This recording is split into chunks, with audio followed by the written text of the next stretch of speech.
So, as far as from what I remember, I definitely started this YouTube channel at exactly around October 2nd, 2011. And ever since then, over the years, I've been making a ton of videos. And as you can pretty much say, as of as of April or May, depending on whenever I get this video uploaded, uh, this is my 1000th video. This means that I've reached the 1000 video milestone. This literally means that I've made a shit ton of videos. Now, obviously, people have probably made a lot more than I did.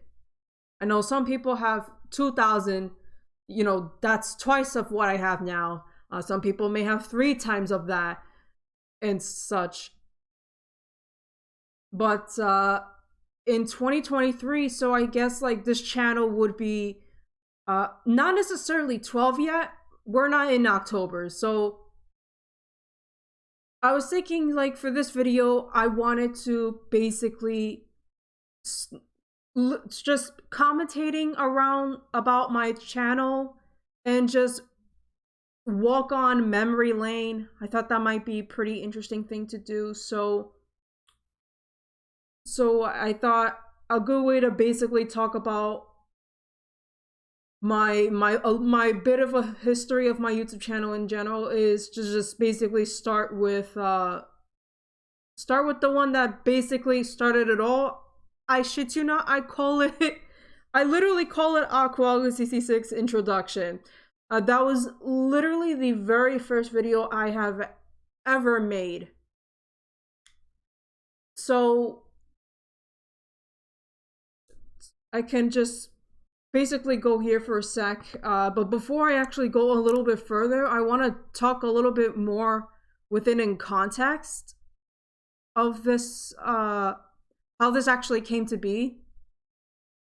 So I believe like with my experience with YouTube in general, I actually entered in the site back in 2006, but that experience didn't necessarily last very long because like my parents were pretty strict about like the internet at the time, and I definitely remember more or less that after my elementary school years, after I graduated as a 5th grader, I that's when I started to get into YouTube a little more, or at least as a casual watcher. I used to watch a bunch of YouTube videos back in the day. 2008 was definitely that year that it all started. However, in terms of creating my own YouTube channel, I certainly did not make one until 2011. And originally I wanted to do it back in 2009, but that never happened. But 2011 would have to do. And because of that, that was when I decided to make this very first video. So how about we play a little bit of this video in general? Hi everyone. My name is Aquawaka66, and I am technically new around here of becoming a new YouTube member. So I'm just here to say hello to all the YouTube fans. Oh my god. Shit, this was my very first video, and it definitely fucking shows. So a little bit of a background context. I was actually recording this in my uncle's room. So actually one time I was dropped off to my grandmother's place. My mother dropped me off because she had to go to work. And I was a homeschool student at the time. So sometimes she would have me, as a homeschool student, she would have me do some homework to do over the week during the days where she can't really, teach me.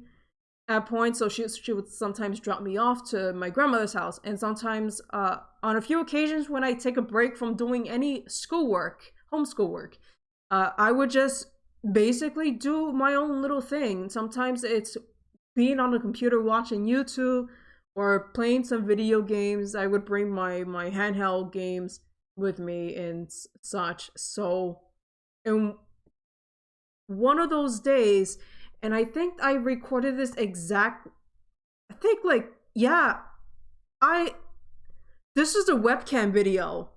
So back in the day, I used to do webcams recordings, but I never upload them onto YouTube. But it was one of those features that I used to love using on my mini laptop, which was this Nickelodeon laptop.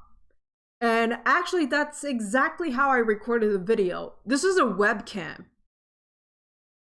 YouTube used to have this webcam feature that you can just literally instantly record, and once you're finished recording, you can upload it onto YouTube. So obviously this video did not age very well, and certainly the quality was kind of shit, but that is to be expected with a webcam video.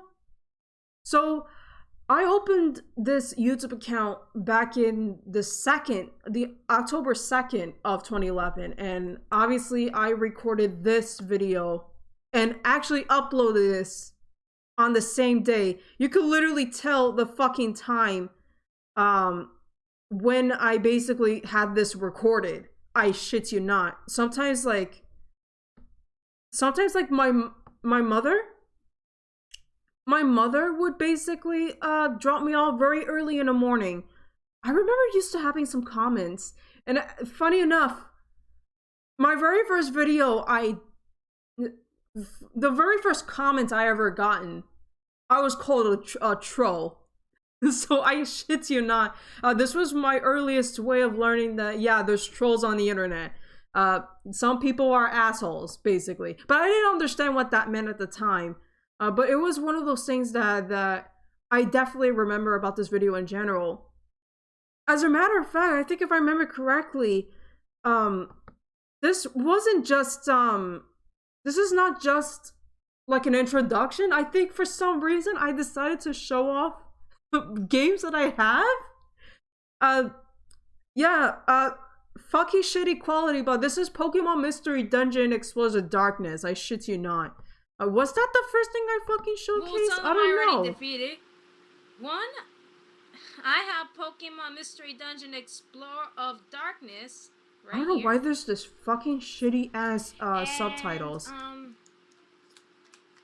I have and yeah, I actually still have that fucking I still have that DSi. It still works to this very day. I think I got that back in 2010, so I think I might have had this for almost a year by then. I think. I could be wrong on that, but I think. I still have that too. The inside looks really fucking shitty and dirty, but yeah. No, yeah, I'm thinking, yeah, in this video, literally, I was like showcasing like fucking games that I've had. Oh wait, that's my original DS. Oh yeah, that's right. It was fucking broken here too.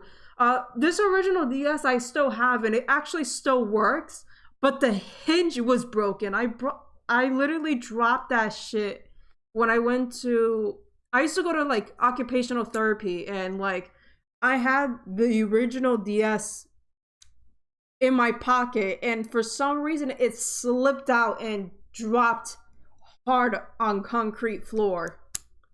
And I was really, really sad that day. And that was eventually, that's when I basically that's when I eventually managed to get a DSi XL. So there's that. But the video in general is very cringe, and sometimes it's a bit hard for me to watch because of how cringy it is. But I've left this up. I think the only thing is that I left the comments like I might either I turned off the comments or YouTube decides to fucking do that to me. I definitely remember writing this. That's right, I'm going to make some game walkthroughs. Because I didn't know what the fuck was like let's plays, fucking playthroughs, walkthroughs. My videos are definitely not fucking walkthroughs because I didn't make them as like fucking guides. That's certainly what my mother thought at that time. But yeah, there's that shit. So if I can just oh fucking shit. Fuck. Okay, we're back. I am so sorry. This is not how I wanted to start this shit, but yeah, so let us continue. Let us continue. So obviously, after this, believe it or not, Super Monkey Ball 3D was definitely not the first playthrough I did. That honor goes to The Legend of Zelda 4 Swords Adventures Anniversary Edition. If you guys don't know, if you've ever gotten the GBA copy of The Legend of Zelda A Link to the Past, it came with another game called The Legend of Zelda 4 Swords. And this Anniversary Edition, which was for the DSi and the Nintendo 3DS for a limited amount of time, and it was actually for free. The difference is with the Anniversary Edition is that you didn't have to have 2 players to play the game. You could play the entire game as a single player mode, and you could just experience the entire story and all the dungeons and shit like that. That was supposed to be my first project, and I canceled it because for the fucking life of me, mind you, I was using a camera. I was using the camera for the introduction video, right? So I thought for some stupid fucking reason I decided, oh, maybe using a fucking computer to record the game. So imagine how painful that process is to try to have the camera lens on the computer to focus on the game. You can't see shit. And it definitely did not work well. So I deleted those videos, and they are currently lost to time. I don't know how I can go about it with archive.org. Maybe I can do something and find a way to find it or something of the sort. But you know, I'm not gonna be able to probably find it. It's completely lost to time. Sorry. But what I did do was Super Monkey Ball 3D. And before you probably tell me anything, I've gotten an iPad. I remember using an iPad too, and that was something that I've used for some time. Not very long. I would say maybe 2011 to 2014-ish would probably be the time where I used the iPad 2 to record gameplay. So let's go to here. Let's go to part 3. Let me listen here a little bit too. Welcome back, everyone. This is Aquago66, and I am now doing another walkthrough of the Super Monkey Ball 3D. Okay. And this time, the last time I played... Okay, I'm gonna skip this ahead. Holy shit. I'm gonna skip this ahead, but you get... So far, I'm sure you guys get the point how the quality was back then. It was slightly a little bit more comfortable. Not as great. It's still not great. By the way, it's still not great, but much better than using a fucking computer or the webcam. Milky butterfly. Oh my god. Shaped like a butterfly. I sound fucking stupid. I love gingers. gingerbread cookies. Looks like a ginger butterfly cookie. So, by the way, what is your favorite sweets? Mine is brownies, for telling the truth. I love the taste of the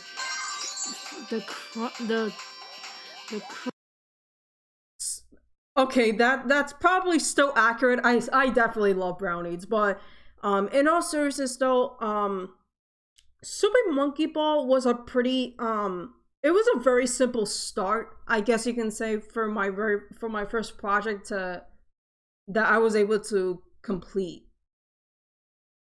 I definitely remember how my commentary was very like I struggled with speech. My speech mechanism has been kind of fucking stupid, and it still technically is today. But now I see this now, and at least I'm not struggling with speech as much as I used to. I still struggle to some extent. My apologies if my glasses is fucking glaring. Yes, I fucking wear glasses. I've worn it for a couple of years now. Anyways, that's besides the point. The quality is not very great on the iPad, and I used to use the living shit out of it.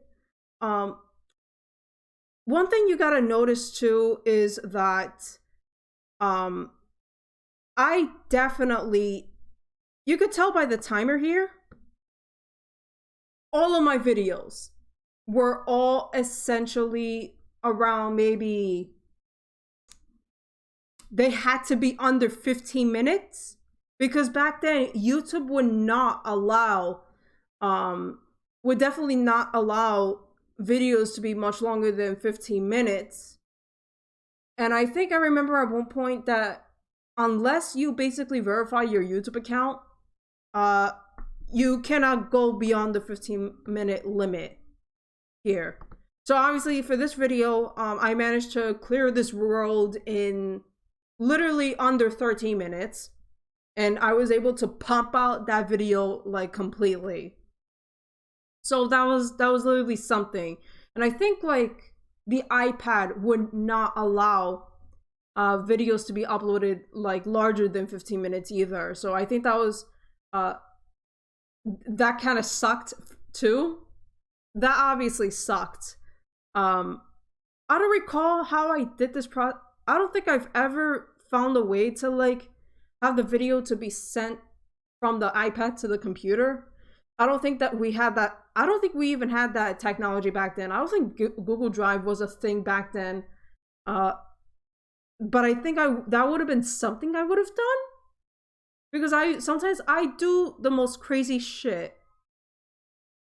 And of course, upon further expansions, yeah, look at pretty much everything else here. This was 13 minutes and 11 seconds. This one was almost 13 minutes. So was this one, but these were in the 12-minute mark. Oh yeah, look at this. Fucking Super Monkey Ball 3D World 7. Part 1, Part 2, Part 3. Well, Part 1 and Part 2. Yeah, like for example, I had to fucking split these two. I had to split the two, or I think I had to pause the game and stop recording and then like start recording again. So I had to upload them separately because I think there was an editing feature to combine clips together, I think. I don't know. But even if I did, again, I would not be able to expand the 15-minute marking. So that was literally something that happened there. The game is not great. The game is not really all that great. And it definitely aged like fucking milk to me. I know definitely like the reception for it, like it's pretty simple, and I think it's just very I think it's just simple but in a very boring way. I doubt it would be something I would revisit unless like I might probably check out a little bit of the mini games that they've had or something like that, and then try to see if I can form my own opinion on it, but overall, like, yeah, I started with a game that wasn't all that great to begin with, but it was, I think it was pretty simple to start with, and it kind of like kicked off my journey at that time. So funny enough, there was a bit of a gap between with Super Monkey Ball and in like my second ever project, which was Star Fox. But before that, I think I used to done a couple of maybe like tutorial videos, like gaming tutorial videos. So, one of the videos I made here was this Pokemon modifier shit on the, if you've had like a action replay, like if you had a fucking action replay, which I definitely do, by the way, there's a cheat code that you can use where if you throw away, I think a certain amount of, where you basically get like 999 master balls, and then you gotta do some shit where you have to throw away a certain amount of master balls, and then you have to press a button. I think you have to press like a start button, so that when you go to the grass, you'll encounter that said Pokemon that was indicated from the national dex. I think like the code was that you press a certain button, you automatically get 493. You gotta then like deposit, you'll have to like deposit a certain amount of master balls if you want to get a specific Pokemon you want to encounter, you know, when you go to the tall grass. And that was really the whole point with that. Also, I think I've activated the shiny code, where basically aesthetically all the Pokemon just become like fucking Hi everyone, this is Aquago66 and I am here. I fucking hate how I say Aquago66. I obviously don't do this introduction like that anymore. But yeah, I think, yeah, like you deposit it, no, not deposit, you have to toss out a certain amount of master balls. And then like I think here, I think I decided, oh, let's encounter a fucking Suicune. And it's fucking shiny, of course. But that was also due to a code, a cheat code that was activated, where basically all my Pokemon were shiny, but as soon as you turn off the code, everything turns back to normal, basically. One other thing that I did, because back in the day, when Digimon World Dawn was a thing, no one has ever shown off the legendary quest, which was like the last and final union quest, or the main quest, you can say. There's side quests, and then there's the main quests. And this was like the final quest in the game, but you don't unlock it until you finish the main story. So this is like a post game shit. 2, you have to complete another fucking you have to complete another side quest before that, and then you have to be like platinum rank, and then you gotta do like some Wi-Fi connection shit, which because I've gotten both Dawn and Dusk, I was able to do this, and because of that, I was able to activate this legendary quest, which you get to encounter some of the, which is really cool, because you actually get to encounter the like, if you know some of the Digimon anime, you get to encounter some of the Hey everyone, this is the part 2. Some of the characters from Digimon Data Squad, if you ever watch season 5 of the Digimon anime. Let me see if I can fast forward this a little bit. Jesus Christ, why is this like taking so long? Not these guys, probably different people. I think this was from a different video or entirely. Obviously I separated this in 5 parts because obviously I couldn't do this all in one video. Maybe someday when I do a let's play for Digimon World Dawn, because I would love to do something like that. Like, you get to see like some cameos of popular like characters from different anime and manga in this quest. Like, you battle against them and shit. So there's that. Yeah. Also, I should also say that basically after you complete the quest, you get the legendary rank. Basically, you become like the legendary tamer or some shit like that. All right, let's finally fucking get into let's get right into Star Fox 64 3D. And yeah, this was definitely my second playthrough I did after Super Monkey Ball 3D. I want to just make a new window so that I don't have to fucking fuck up whatever this is. Well, 66, and I'm gonna do more Star Fox 64 3D. And the last time is we gone through Sector Z, where I had to basically destroy all those 6 missiles in order to protect the Gray Fox from getting any damages. So for this video in particular, this was me doing Area 6. Because prior I already did Sector Z. And from what you could definitely guess from what I've said, this playthrough was only focusing on the hard route. This was basically me doing the hardest route in the game, the hard route. So I was able to basically do, I obviously, which meant I started from Corneria, then I went to Sector Y, then I went to, did I go to Solar? I think I went to, no wait, I actually went to Aquas, then Zoas, Sector Z, and then like Area 6. This was the video before getting to Venom, obviously. So obviously, I wasn't super great with this game.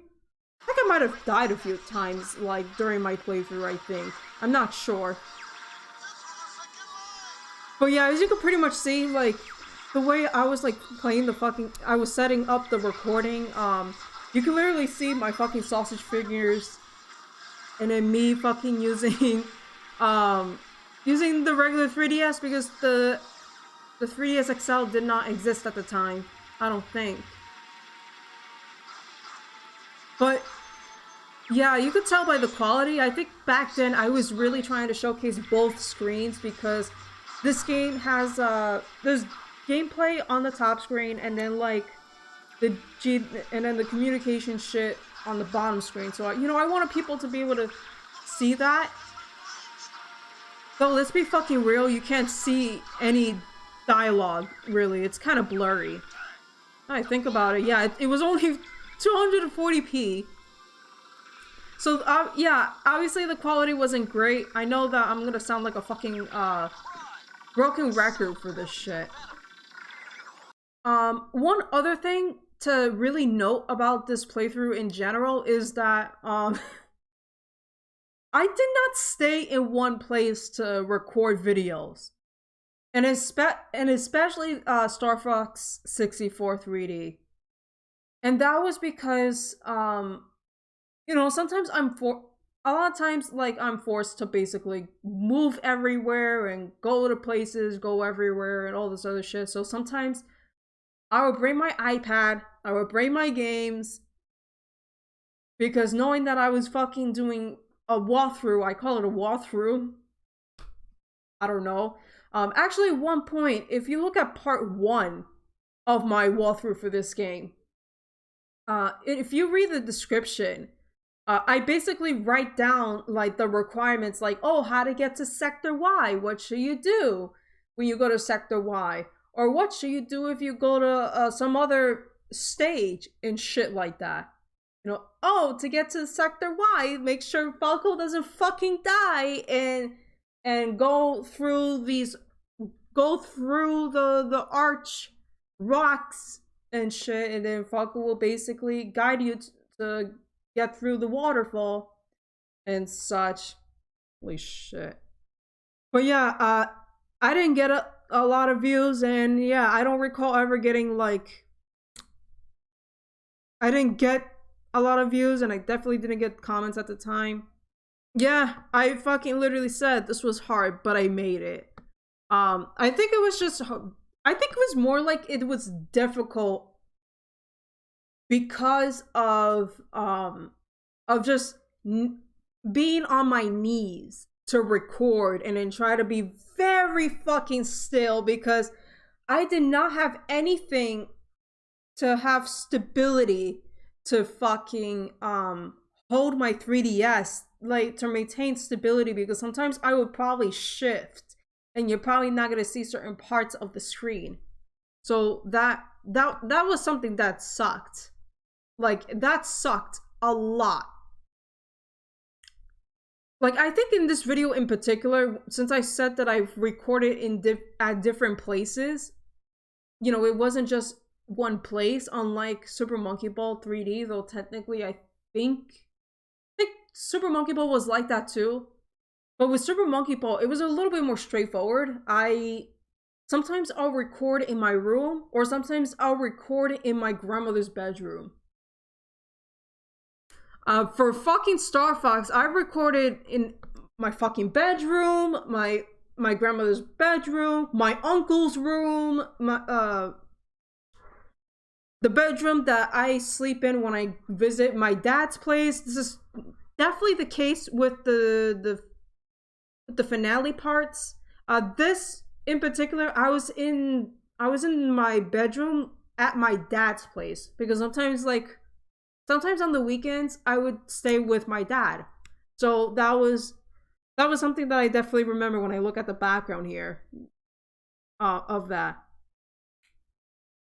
But yeah, that was Star Fox 64 3D playthrough. I actually played a little bit of the original Star Fox 64, but that was through Super Smash Bros. Brawl. Okay, so I'm sorry about that. I had to cut a little bit here a little early because like I have people coming into the door, and why not? But I think the last thing I talked about was Star Fox 64. So yeah, whatever I said previously, you know, still fairly accurate type of thing. So okay, let me see for a bit here. So at this point, over the course of like several other months after doing Star Fox 64 3D, I was doing a couple of other projects around the same time. So there's Pokemon Rama Blast, which, by the way, that's a canceled project. After 44 parts, I think I made 44 videos of this shit for that series before I just ultimately decided to like cancel. But I'll showcase a little bit of it in a second. But there was also the Super Smash Bros. Brawl, the Subspace Emissary, but for some fucking reason, I decided to not include the Subspace Emissary subtitle. I just call it the Super Smash Bros. Brawl walkthrough. I don't know why. I really don't know why. But I'm gonna get into a little bit about that too because that's really important. But I'll showcase Pokemon Rumble Blast because like why the fuck not? Remember, like most of the videos for the series were under 15 minutes in terms of time duration. So let me see how the fuck I was exactly.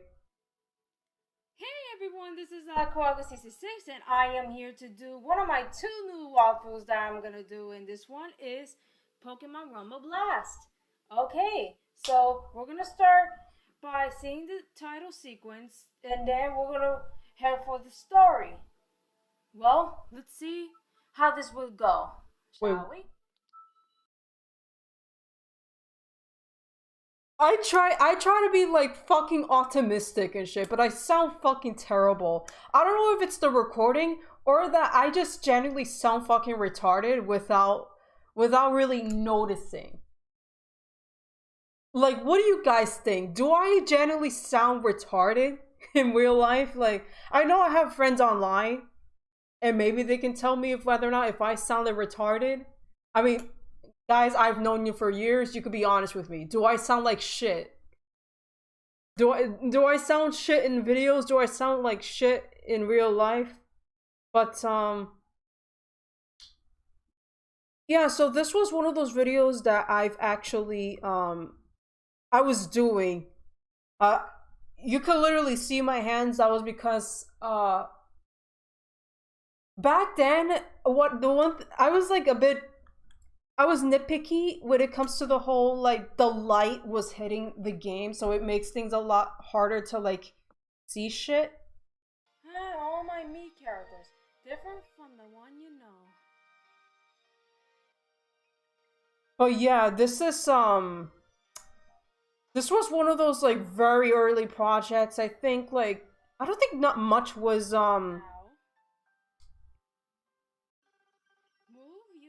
I think like one of the interesting things about this playthrough in general is that despite not ever finishing it, and I still have not finished it to this very day because I think I first heard of Pokemon Rumble for the Wii. It was a WiiWare game, right? But I've never played it.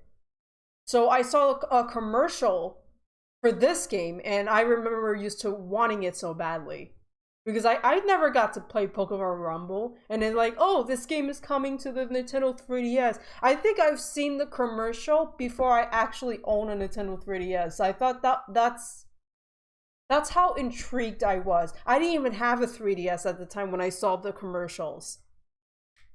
But what was I getting into? Oh, the interesting about this playthrough in general is that despite never finishing the game and never finishing the playthrough, that this series went on for a pretty long while.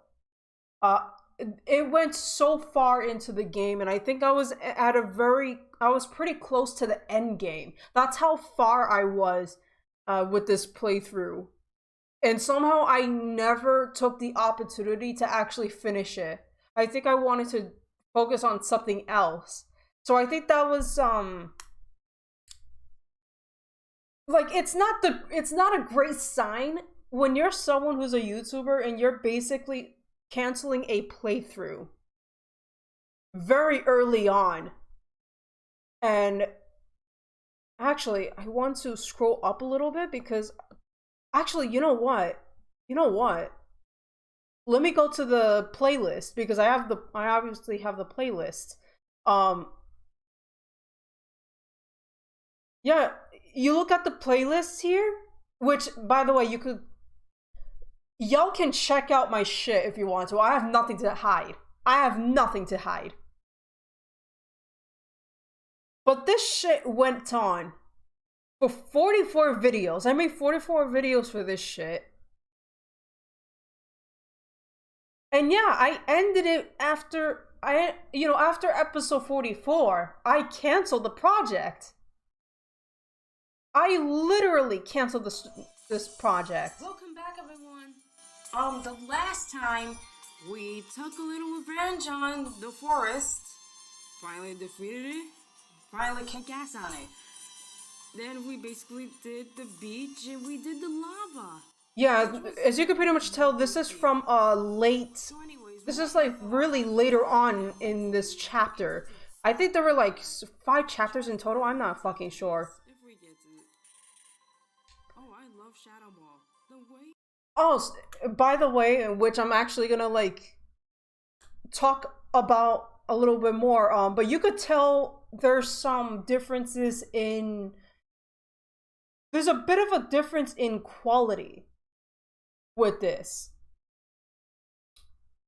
But we're gonna get into that for a bit. But I just want to let y'all know that this was one of those projects where I swear that I sworn I was gonna finish. And this was a long time ago. Let me see. Let me see, like, when was this last uploaded? Wow. This was like in August of 2013. I think this was still summer vacation for me at this point. So I'm also guessing, like, and then when did I started with this? So like it's been like it was like over a year before I just like decided to throw the towels into from this project completely. Yeah, so the quality actually between this first episode and like my final one, which by the way, the later episodes retained the quality from part 44. And obviously there's definitely a reason for that. And it's because of this baby here. Uh, I've had this camcorder. This is a Sony Vegas hand cam. To be specific, the AVCHD they call it, and it's a handy cam actually. So it right now I have this attached to a tripod because I was gifted the camcorder first, and then I decided to basically I wanted to wait for the I waited until like I would get a tripod as a birthday gift. This tripod used to be owned by one of my uncles, one of my dad's brothers, an uncle of mine.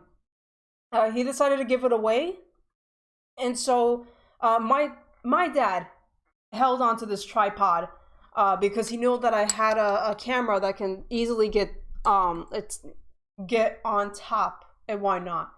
And after some point, I eventually started to record using that, but not right away. So as you can pretty much tell, even after Star Fox 64, I didn't use the camcorder right away. I was still using the iPad because I did not get that tripod. But in playthroughs like Pokemon Rumble Blast and in like Super Smash Bros. Brawl, eventually after certain parts of the playthrough, I did started to use the the camera, which I'll basically tell you eventually when this transition happened. For Smash Brothers, for the Subspace Emissary, which I'm gonna refer to for now on, this was really interesting because this was my first ever project that I was playing on a home console. So you could pretty much tell, and I'm gonna click to one of these because I'm gonna just showcase y'all how I've set everything up here. Hey everyone, this is AA66 and I am here to do more Super Smash Bros. Brawl. The last time I gone through was the Sea of Clouds, which basically I had to play between Kirby and... Oh my god. Wait, what is this? Oh no.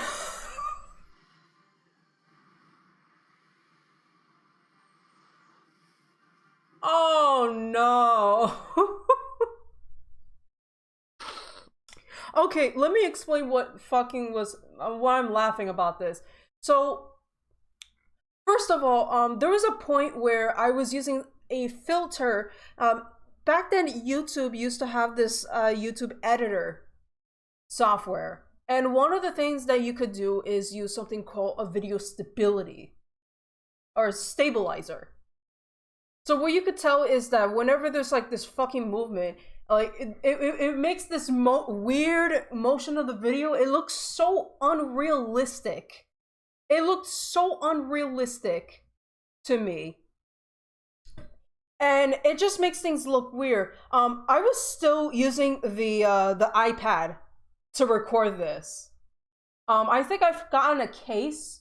I've had an iPad case where it's like it can stand to a certain position. And I used to like stack a bunch of books so that it can basically just stand long enough to where I can have the iPad be facing on top of the TV to face the TV basically. Also, one thing to note, this TV I have, this is an old ass TV. It's like a CRT TV, I think. It's a type of CRT, but it's a little bit like, it was probably made around like in the 2000s or some shit like that. So it wasn't the one with the most poorest quality. So I remember this TV quite a lot because of this playthrough. And as you can pretty much tell, I think I was also using certain features where it was like, what the fuck you call it? I was basically like using it in a way where it could have like be able to like focus and whatnot, because you would think like I was using a camcorder for part one, but no, this was still the iPad. What happened was that I guess like the iPad could not handle like doing this focus on my 3DS, but it could certainly record a little better when it's on a TV. I don't know what's the logic with that, but it is what it is. That's just how shit works apparently. So yeah, let me showcase a little bit of the gameplay that was going on, but yeah.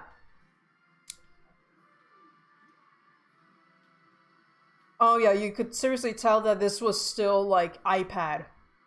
This is still the iPad era. Also, one more thing.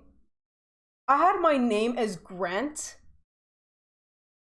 I had my name as Grant in the profile picture. I think I might have written it. Yeah. I decided to have my name as Grant. I think this actually was done for two reasons.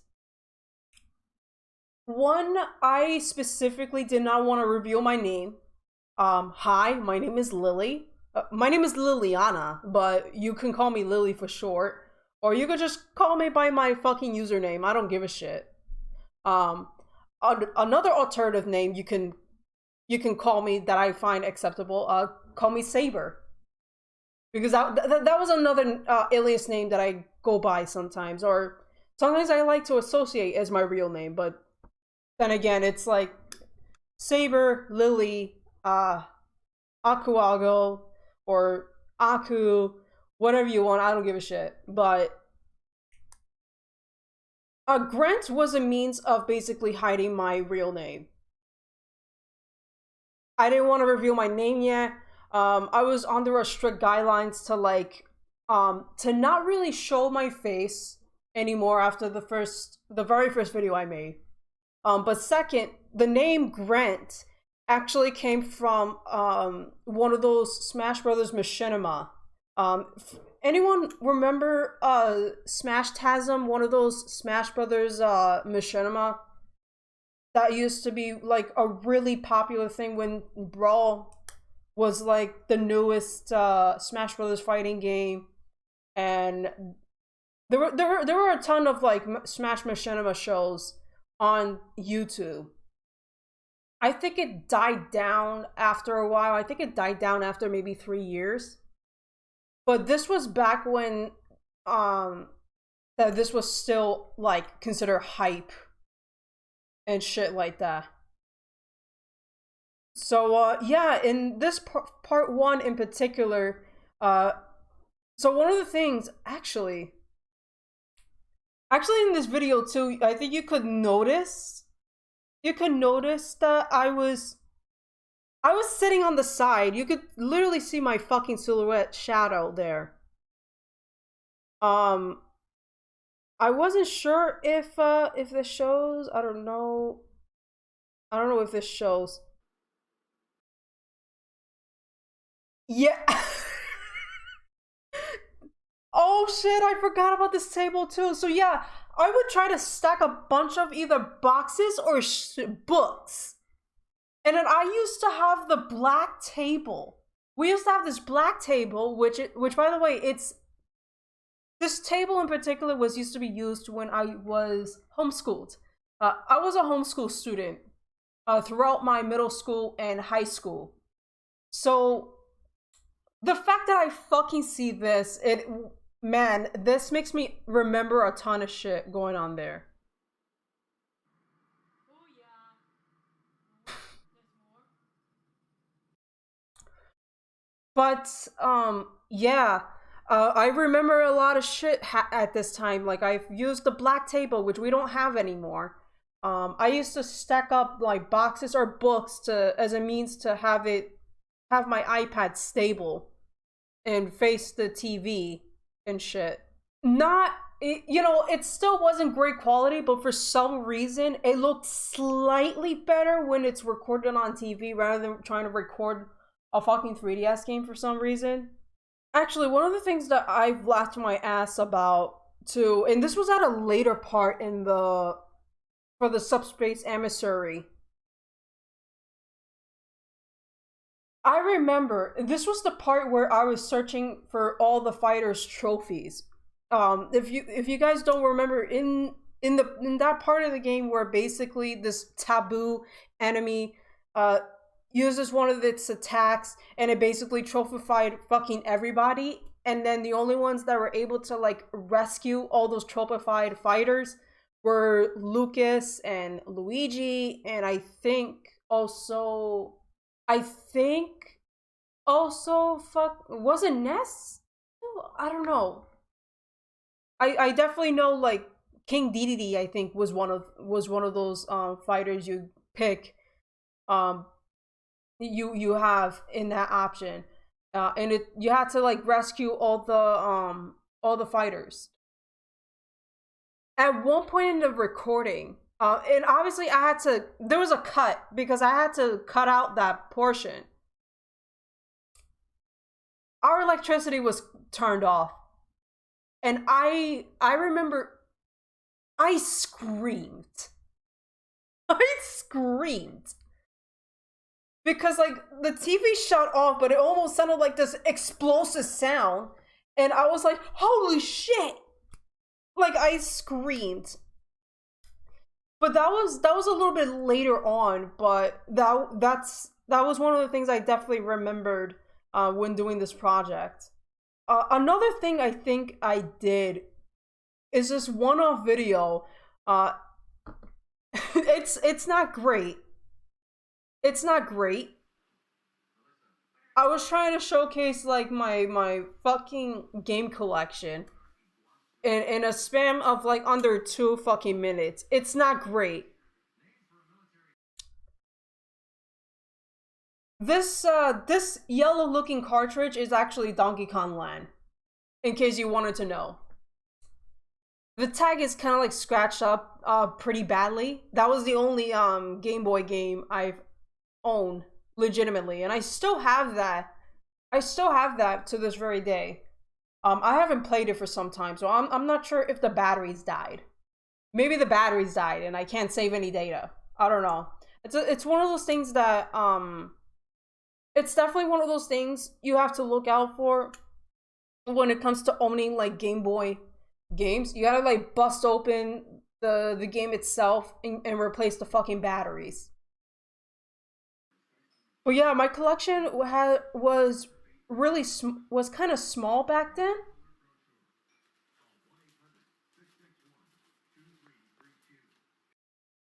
I mean, I had a healthy size DS games. My 3DS games was incredibly fucking small back then. It is big now. It's big now. Much bigger than how it was 10 years ago. One of the funny things too is that there was some background noises, and one of those background noises was this commercial of this old lady like, "Help! I've fallen and I can't get up," and I found that shit funny. Like it's not a very professional video in general. I think I've had like a brighter version of it because of how fucking dim that shit is. That shit was so dimmed. I don't fucking know why. I don't know why. That shit's hilarious. Actually, as a matter of fact, I have this edited version of it. It just makes things a little. It's literally the same fucking video. Let me X out this shit. But yeah, these are essentially like a much brighter version of it. It still looks like shit, but at least like you somewhat see like how basically how small my collection was back then. And I was still using the fucking stabilizers. Why did I do that? Why did I fucking do that? Ay, ay, ay. Ay, ay, ay. But yeah, it's so weird because I have never bothered. I've never bothered to delete videos like that. Because these were all memories, like, no matter how shit they were. You know, they're shit. But this was all part of my journey. This was all part of my journey. And sometimes, like, it comes with the ugly parts. It comes with ugly parts as well. One of the things that's also funny is because while I was doing Pokemon Rumble Blast, I was doing Super Smash Brothers. One of the other games I was doing around the same time was Kid Icarus Uprising. I did Kid Icarus, and which actually when I was recording this, this was like my second playthrough because I already completed the game, one time. I completed the entire game, the entire story, prior, and I remember used to always playing the online multiplayer, such, and so I wanted to do a playthrough. I wanted to do a playthrough of it. One of the obvious things is that when you look at my playthrough for it, I obviously played the game at a lowest difficulty. Obviously, that's not something I would do today. Actually, let me right click this and showcase in the earlier parts of the playthrough. I was showcasing both screens, kind of like how I did it with Star Fox 64 3D. But in parts like, but I think part 5, chapter 5 and onward, I decided, like, yeah, you know what? This is such a pain in the ass and it's hard to see, like, the gameplay. It's still fucking hard to see the gameplay. Like, look. Ew, like, 240 is fucking disgusting. 240p is fucking disgusting. Quality. But I had to work with what I had at the time. I And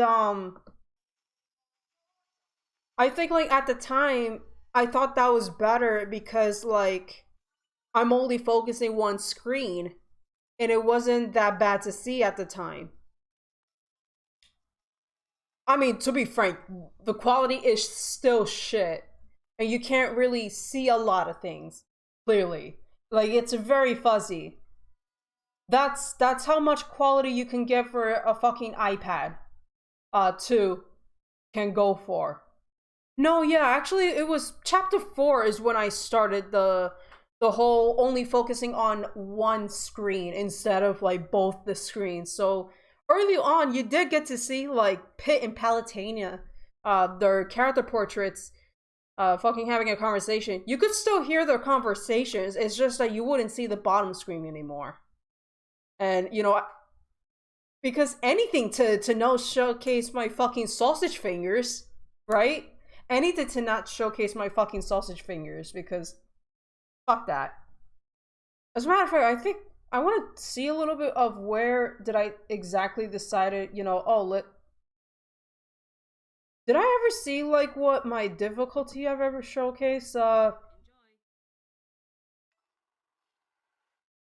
Oh yeah, I was doing like tougher. I thought like in all my videos I thought I did like maybe 1.1 or lower or some shit like that in terms of difficulty for the playthrough. I think I only did that for just for the sake of, oh, I'm just gonna do it for the sake of finishing, like actually wanting to fucking finish the playthrough. But in retrospect, I should have probably go a little higher in difficulty. I could have done maybe a 5.0, and if I ever feel confident, I would have gone a much higher difficulty.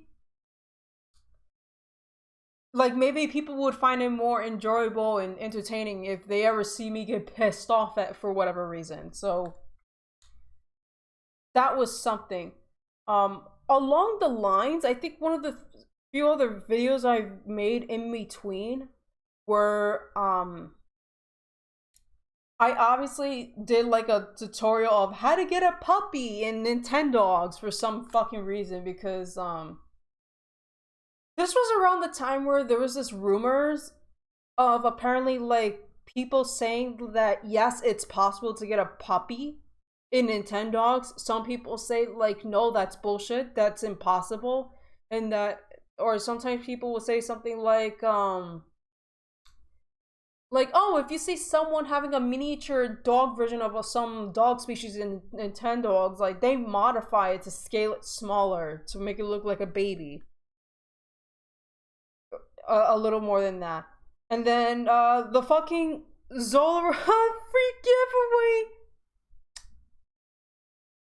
Oh my god. Hey everyone, this is Aqua66 and I am here to tell you that I am So this was in Pokemon Black. I was playing Pokemon Black to showcase this. I didn't do a let's play of it, but I did showcase like the fucking Pokemon I've gotten in Pokemon Black. but are giving these guys away to you guys. So Spoiler alert! I never gave any of them away. Because I didn't fucking know how to like connect with people or something like that. I did friend code. I guess I named my trainer Miku for some reason. Wow. Fucking I call myself Miku for the profile. I was a fucking I was such a weeable. I was a fucking weeb. Being somewhat of a weeable, going to like pirated anime sites, watching like YouTube video, watching anime movies and shows. Times were so different back then, and you didn't have to worry about like computer viruses onto like pirated sites and shit like that. Um, and I also made this Super Smash Bros. Brawl friend code, and I think I only added a few people. I think I added a few people on my Wii U, so I don't know. No, not only that. Oh yes, oh yes, oh shit, that's right. One thing I remember is that, for what I've remembered, I made like age restriction guidelines from fucking 6 to 25-year-olds. And mind you, I was like 14. I was like 14. And also, obviously, I didn't use shit like Uvu. I didn't use shit like Skype or anything like that. So I wasn't. I want to reassure you guys, I was never groomed. I was never groomed at all. No pedophilia shit going on. None of that shit. None of that shit ever happened.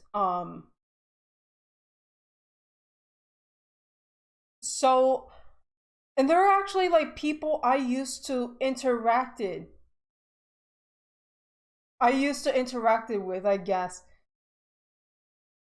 Oh, you said Aku666. Maybe I might have said that in the video by accident. I say like the fucking devil's number for some reason. I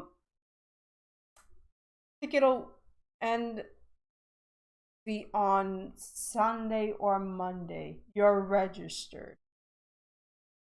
Yeah, there's a lot of people I used to like talk to on the comments and whatnot. Wow.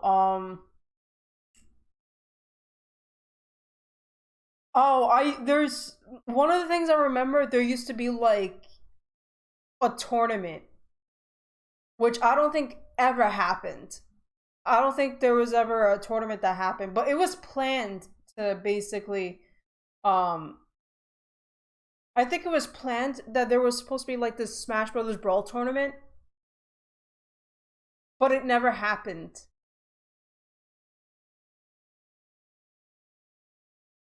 But yeah, a bunch of people I used to talk to, but I have not talked to in years. Um, Funny enough, I was almost part of the Castaway guys. I'm currently a member of TGMG, the Gaming Master guys. But funny enough, before TGMG, I almost became a member of the Castaway guys, but then like the channel was dead and there was some fallout or some shit like that. But I remember a lot of these people. I remember a lot of people that were part of the Castaway guys.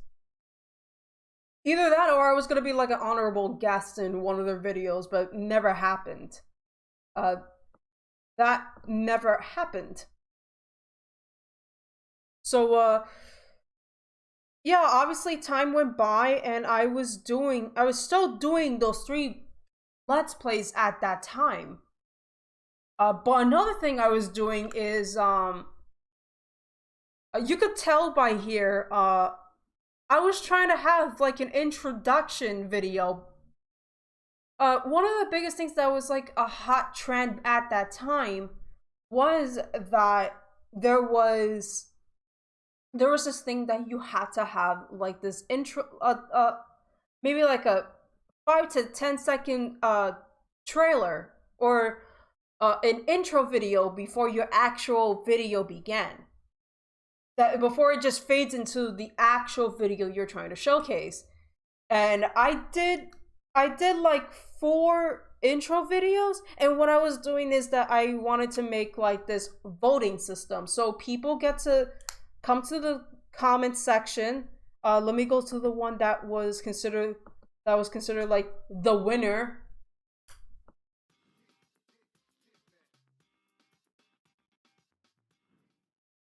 So this was a video that lasted for 5 seconds, 6 seconds, but yeah. Yeah, I used to interact with this guy named EJ Gamer 100, which it seems like his channel doesn't exist anymore. Oh, this was where the comments I was interacting with this friend EJ. For the tournament that I mentioned earlier, I told him that I wasn't able to partake because I was with my dad at the time. I was living with my dad. I've said, yeah, about that. I really want to do this with you guys, but somehow I can't because I have to be with my dad tomorrow and his TV is on a wall and it's hard to set it up. And I'm very sorry that I may not be able to be there. Is there something I can make up to you, buddy?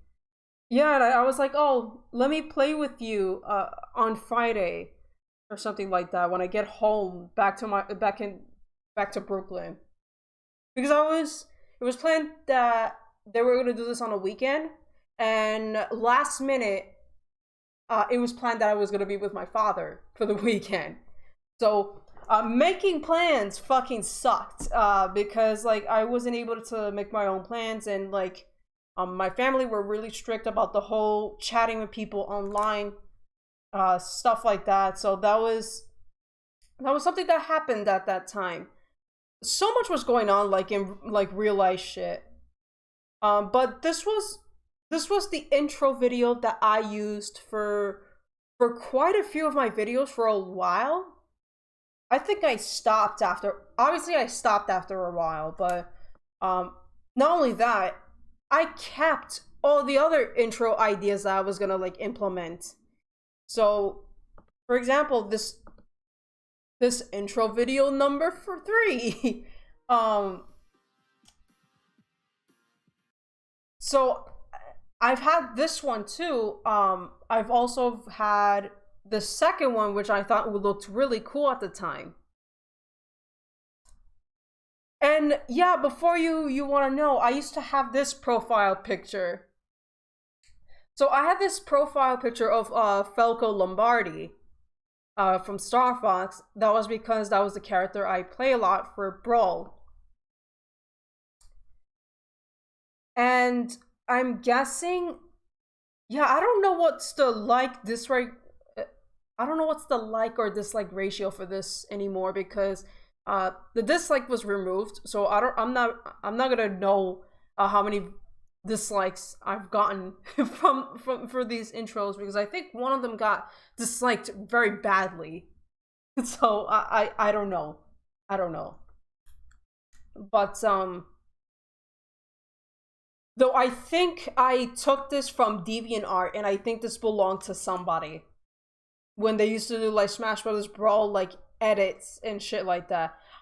I didn't know anything about like back then. I didn't know anything about like giving credit to people, to artists back in the day. I didn't know anything about that, and I was never called out on it either.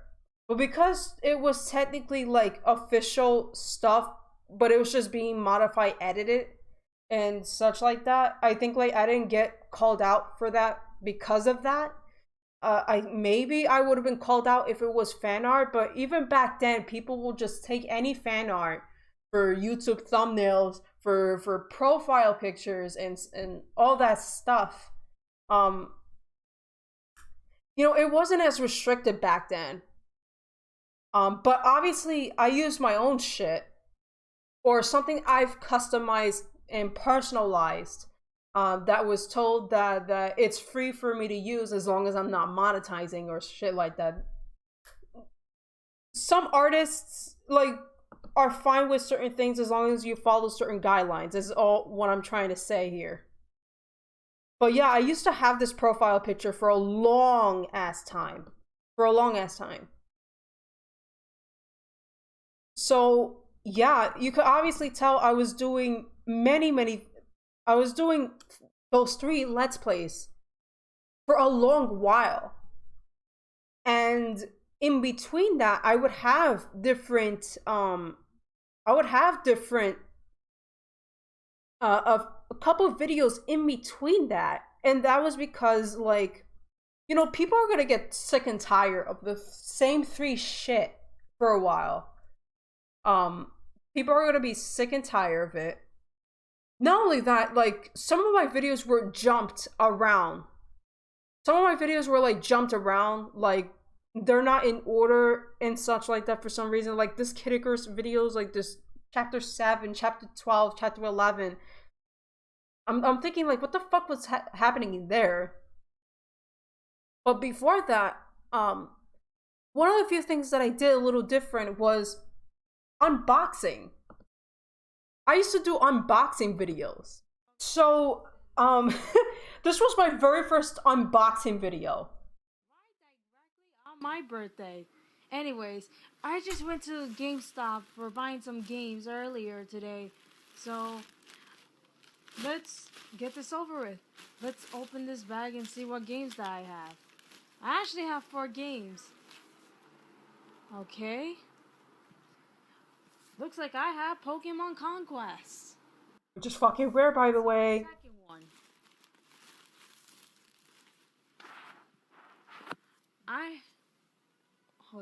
Pokemon. I have Rhythm Thief. And this game is rare too. Treasure. Sought after, very underrated. You should fucking play it. Whatever. I even have Kingdom Hearts. Great. And last but not least, Pokemon Black 2. Which costs a fucking arm and a goddamn leg. I think it costs like $250 now. I don't fucking know. But yeah, the Pokemon games these days, especially the DS ones, they're as expensive as fuck right now. I think the hardest one you could try. I think the hardest one to try to buy now are Pokemon. Are Pokemon Heart Gold and Soul Silver, the Gen 4 remakes or the Gen 2 remakes. And the only Pokemon games I've never gotten on the DS were Pokemon Heart Gold and then Pokemon White 2. I only have Black 2 as one of the versions I've had. I have Black and White, but I never had Black 2. So, fuck me, right? And yeah, I was trying to like unbox.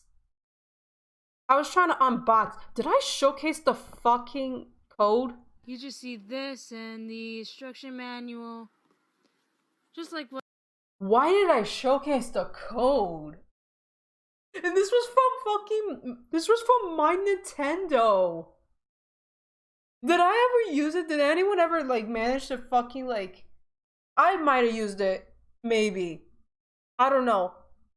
But yeah, it seems like all the games I've showcased, they're kind of like uncommon or they're sought after.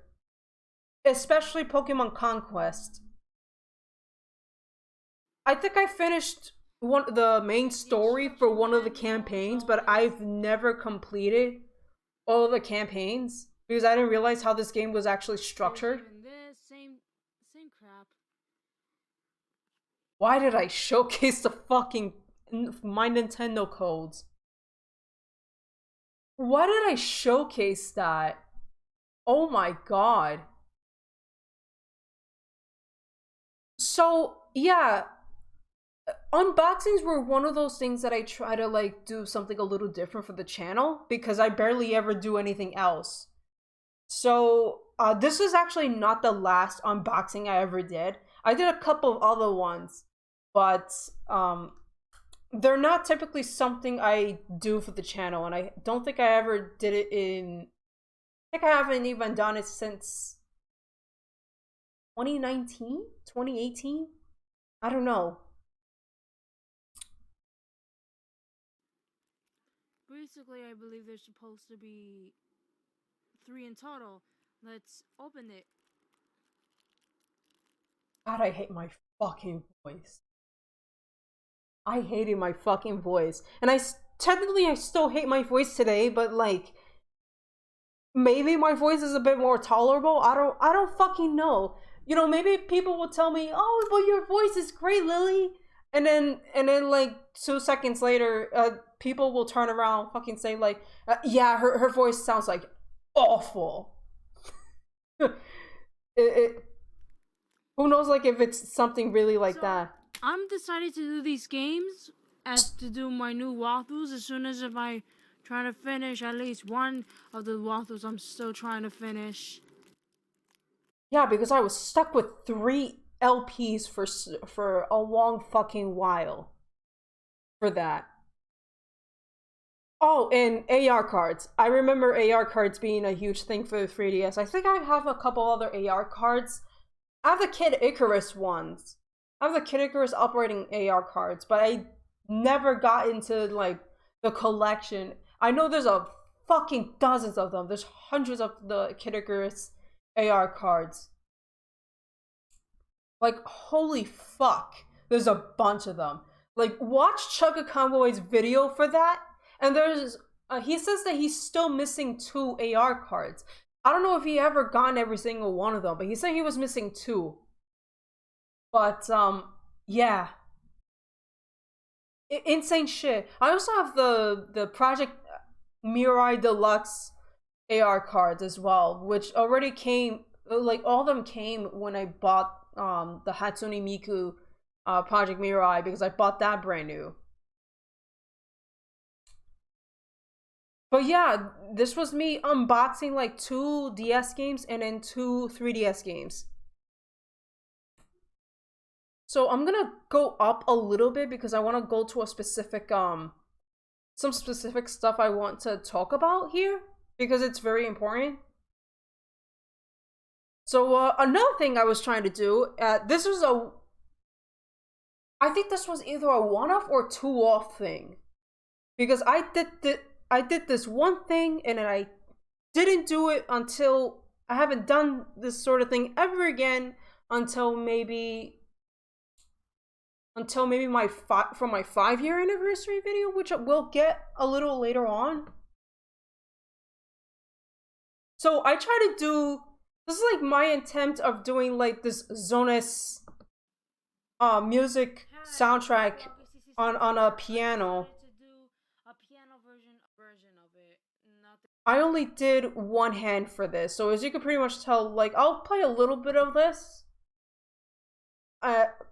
Like I was only using my right hand for this, and then I had the iPad like on the other hand. Let's see how I can do it with this one.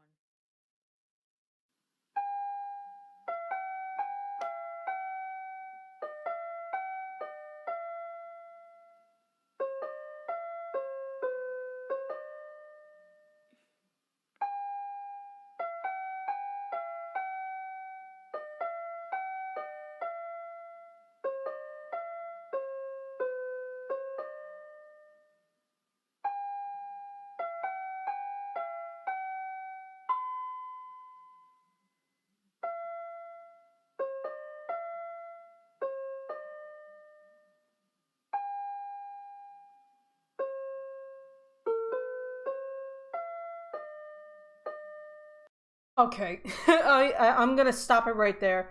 Um, but yeah, I played the entire Zonas soundtrack. I even bothered to fucking write down all the keynotes for this,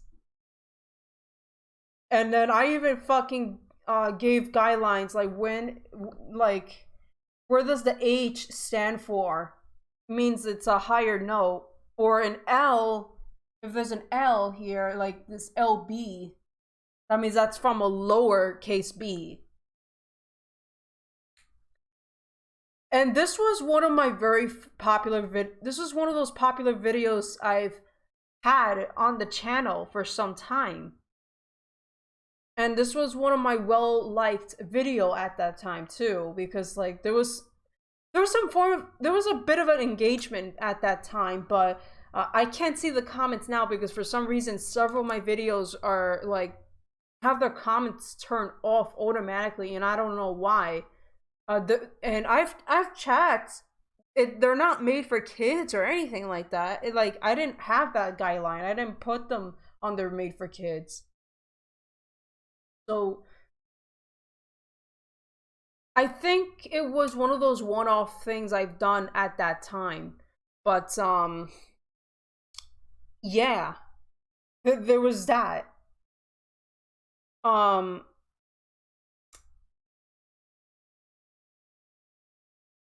I do it here? Or did I do something else? I don't remember. I'm trying to like figure this shit out because I want to see. So this was my first ever update video, actually. My first ever update video. And this was basically about me. This was me basically, you know, talking like, you know, oh, I bought a 3DS XL as a Christmas gift. I got a 3DS XL as a Christmas gift, and that I'm gonna be using that for now on. So this was one of those things that I managed to like upgrade. Essentially, I was able to upgrade from the regular 3DS to the 3DS XL. Mine wasn't red, and I basically showcased. Pretty sure I showcased. Yeah, I showcased what my 3DS XL looked like because this custom sticker that I've gotten was so one of my mom's ex-boyfriend, who used to be her boyfriend for a really long time, made this custom sticker for my 3DS. He said he got it from a website. So he managed to like decorate the Pikachu on the back side of it, and then I was basically showcasing my 3DS. And I think at this point too, I think I said that this was the last video I ever used as using my iPad. So these videos onward, that's when I finally started to use my camcorder. I've used my camcorder, and one of those Let's Plays I did entirely for this with this camcorder was Dead or Alive Dimensions. I tell you right now, I have zero knowledge of the Dead or Alive series. I've never played any Dead or Alive games. This is essentially the only game I ever played, and this is the only game I've ever played today. I know I've learned that basically Dead or Alive was this running franchise, kind of like Street Fighters, but with more sexy women. It basically Street Fighters, but with a bunch of female characters, basically, and focuses like where most of the female characters were very sexy, very sexy women. And at the time, I thought I was really impressed with how my recording went at that time. Traitor, why are you back here? Stay back!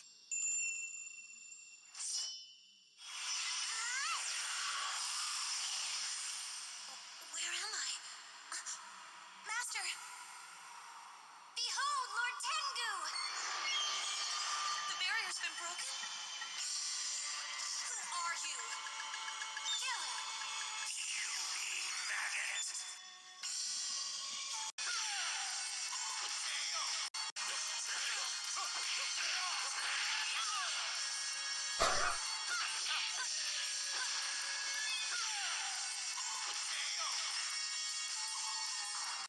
So, as you can pretty much tell, back then I thought that was really impressive at that time.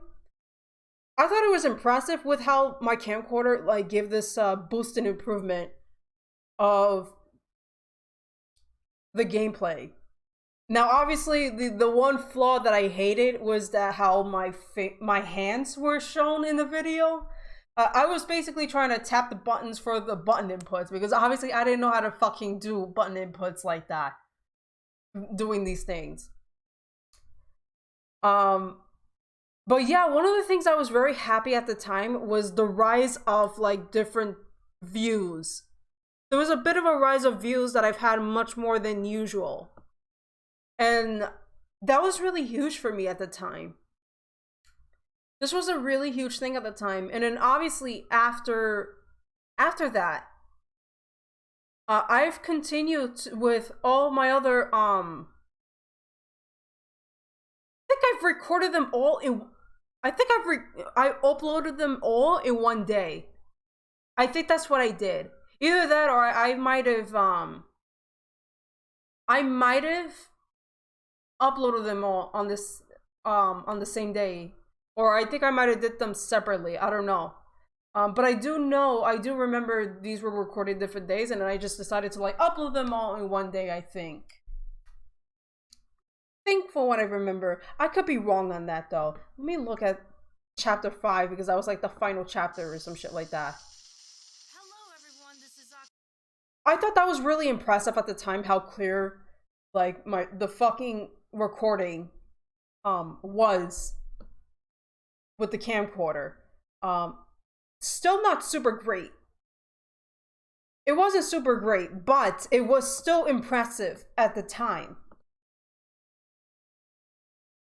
Oh, I might have did them on different days. I think I did them between like February 2nd and then February 6th of 2013. Was it 2013? Yeah, it was 2013. This was like one of my fastest LPs I ever did in my life at that time, because again, I was doing three playthroughs at the same time, only 2 of them ever being completed, and then 1 out of the 3 was canceled. So eventually, as you could tell, Smash Brothers, fucking Hitaguris, and Pokemon Rumble Blast, they all had this treatment for my camcorder. They all get the camcorder treatment. And, you know, I was happy. I was so happy at the time of how clear they were. Like how crisp they were at the time. It wasn't perfect, but it was impressive at that time. Welcome back, everyone. This is Akuaki66, and we're back to more Super Smash Bros. Brawl. So, I think we've gone through the wilds the last time, so... Yeah, I was, my commentary was still shit, but, you could tell how much more crisp, you know, at the time I was able to do. Because of the color of the hat and the clothes and stuff like that, it looks like Dixie-Con a little. Yes! It's the famous legendary ace pilot, Falco Lombardi! Okay. I hate it. Like, let's just fucking move on. Holy shit. I'm sorry if I sound like I regret a lot of things. But that's not what the intention is at the time, like my faces like I'm making now. It's because I feel like it's because I know my standards in terms of with my commentary and with my videos, you know, now versus how it was back then. It's like when you start to get better with things, I think you start to make more restrictive guidelines with how you want things to be perfect and why not. But honestly, like my advice is to have fun, and that, you know, don't worry too much. Try to find your own flow of what works for you, like when you're doing commentary, let's plays and whatnot. But yeah. So eventually I finished Kid Icarus, because fucking finally, like I'm making progress at some point in my fucking life, finally. And then now we're gonna head right straight to another cancel project after fucking cancel project. Oh my lord. Oh my lord. Oh, and not only that, I was able to basically record longer videos now. That's another thing I completely forgot about. So we went from under 15 minutes to like now being able to record for 25 minutes to fucking 35 minutes. I didn't give a shit about how long the recording would be during those times. Is because I finally was able to fucking do these things, and I was really happy about that. I was very happy about these things. Let me see how much like I'm able to like I'm making so far. Oh wow, we're over an hour, or something a little bit different if I'm basically if I'm basically doing something a little different. Who knows? Obviously, I'm gonna be cutting a lot of fluff, but another project I was doing at the time was Fire Emblem Awakening, which I might have already hinted. This was a canceled project. I've never went beyond chapter 8. Yeah, I never went further than chapter 8. I can tell you that for some reason I couldn't really handle RPGs. I guess I couldn't handle RPGs at the time, or trying to finish RPGs. I've managed to finish Kid Icarus. It's not an RPG, it's a venture style game.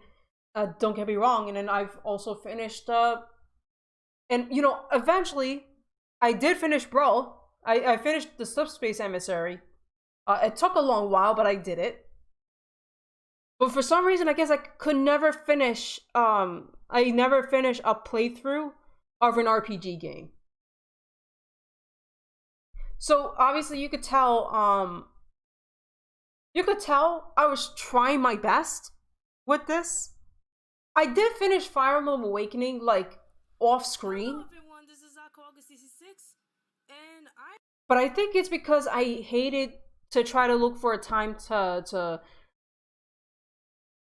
basically try to record something for that long, and then like get fucking interrupted by my own mother, or by my own sister, or family members at the time.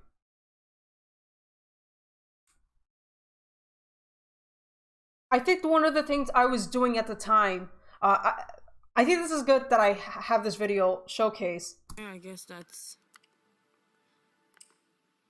like short hair. We can do it. Stay calm. Now that's So one of the things is that I've used a lot of YouTube filters at this point. I was using a lot of YouTube filters. I brighten up these videos because I sure as fuck did not know how to brighten videos from my own camcorder, which it turns out I could do that. Either that, or I just didn't know how to like fucking brighten up my own 3DS.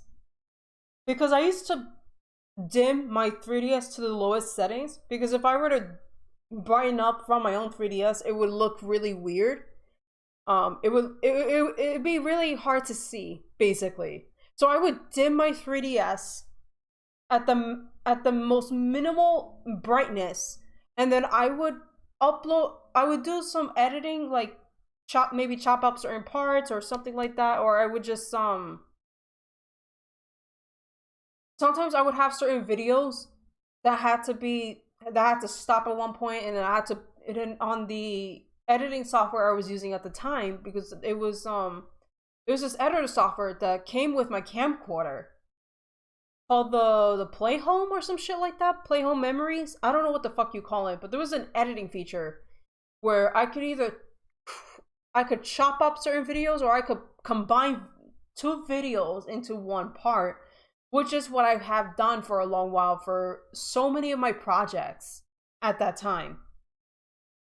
And then on YouTube, once I uploaded those videos, I would have to then go to the YouTube editor and then change up the brightness, but also add a little bit of saturation, because sometimes my videos will look ugly by default. So I had to basically brighten them up and then put a little bit of saturation if I had to.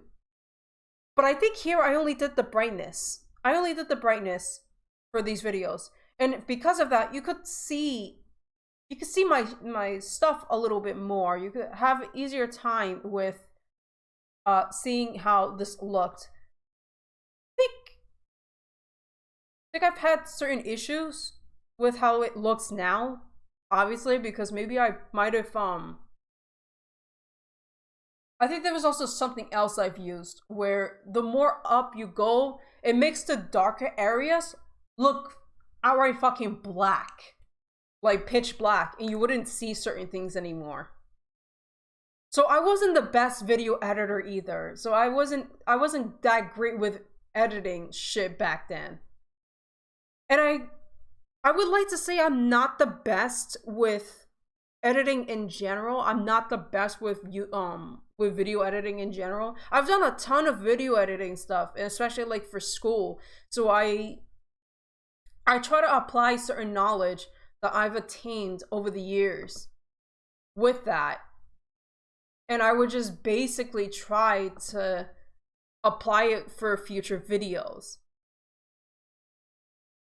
So I made Fire Emblem Awakening until after chapter 8. I didn't do anything more because I guess I didn't want to like sit there for so many hours trying to finish the game.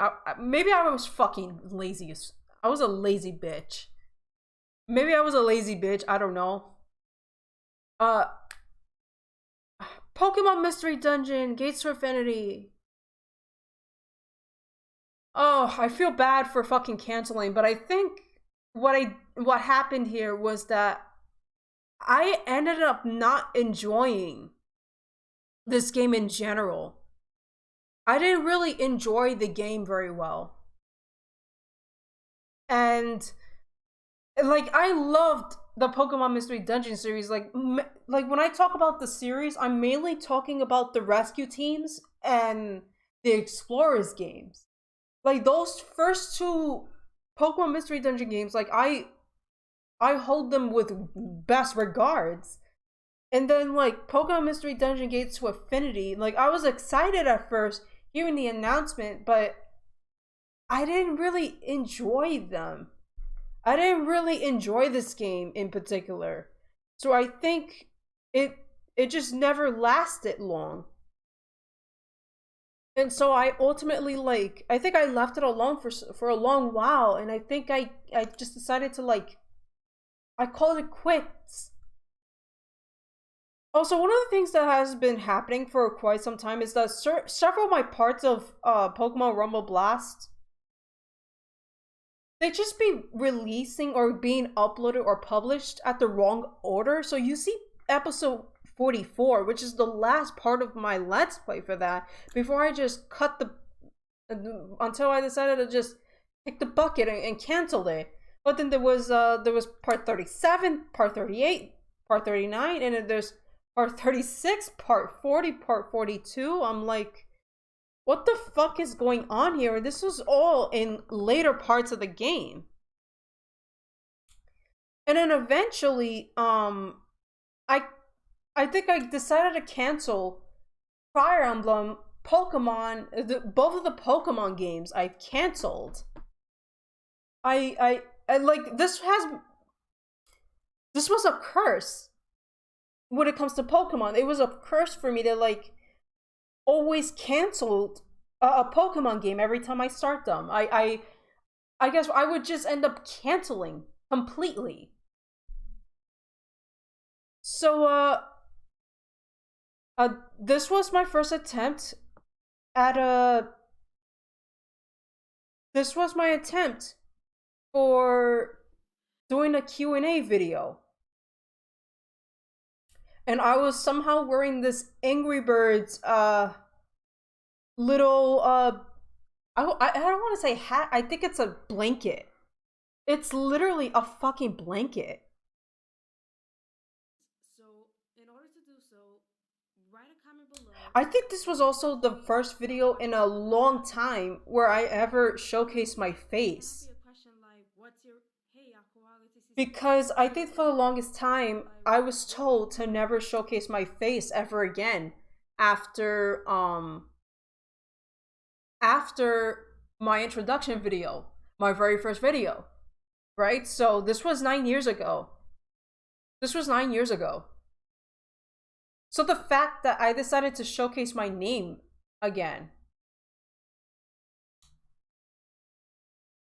I think I've told people, you know what, give me some Q&A questions and whatnot, which I eventually did make a Q&A results where I actually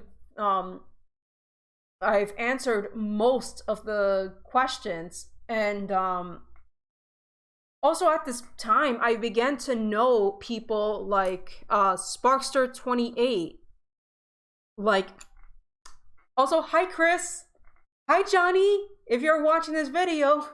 I know another friend, Game Day J. I haven't spoke to him for a longest time. Do you have long hair? My hair is not that long anymore. It used to be lots shorter. I did my haircut like back in October of last year. It started to grow back a little bit. Oh my god, Zav 1010. I remember this dude. I remember this dude. But the only ones I've still chat or somewhat talk to regularly is John, the gaming master guys, and then like Chris whenever he comes to Discord. Game Day J, I've sometimes will speak occasionally on Twitter, which actually is one of the few reasons why I still have a Twitter account, because I know a couple of people that I've talked to, you know, on Twitter, despite Twitter being a fucking shitty ass place. Fuck Twitter. But yeah, this belonged to my brother. Angry Birds was a pretty huge thing back in the day. I used to play the Angry Birds game on a fucking iPad mobile device. Yeah, I remember it being a huge thing.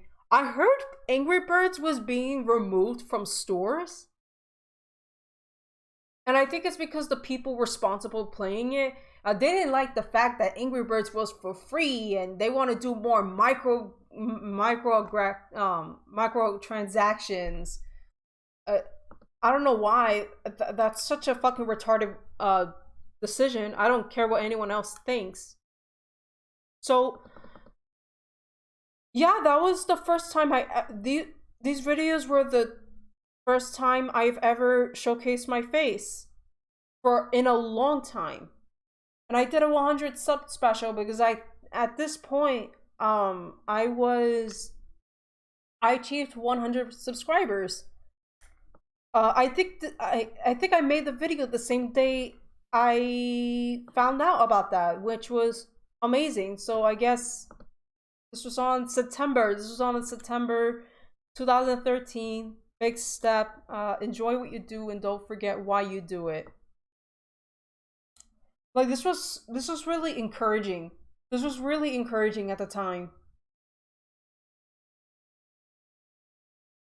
And, you know, a couple people congratulating me. It was really nice. My hair was a fucking mess. I hate my fucking forehead. I still hate my forehead to this very day.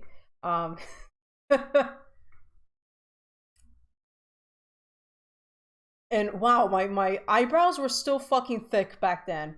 My eyebrows is still coarse today because that's how my eyebrows are. I was born naturally with coarse eyebrows. It was never smooth.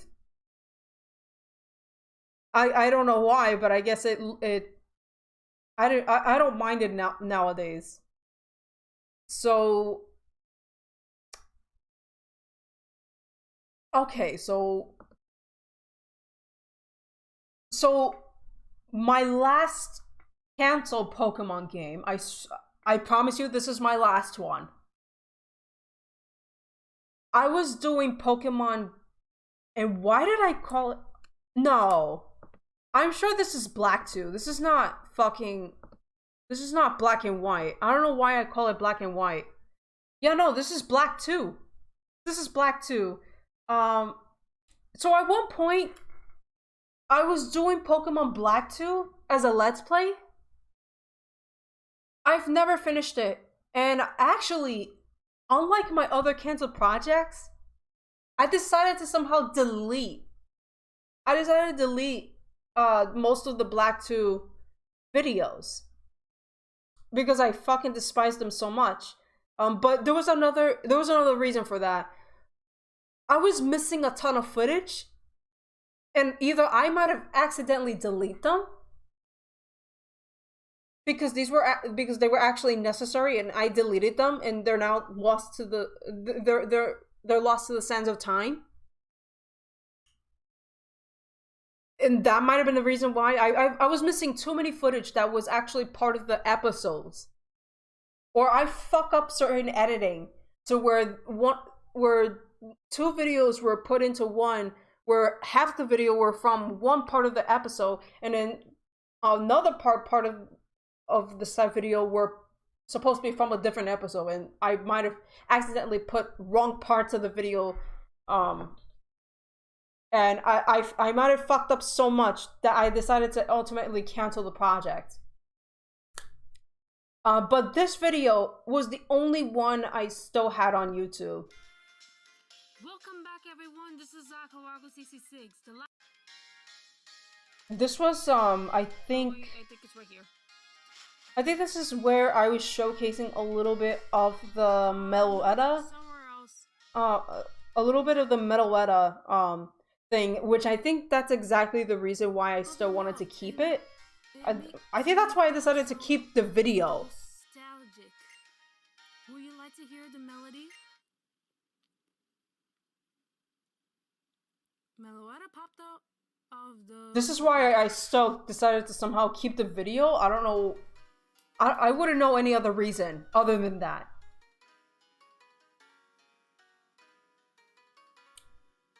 So why is this shit so dark? Like, it's so hard to see the fucking videos, or I might have dimmed my brightness on my actual computer. I'm sorry.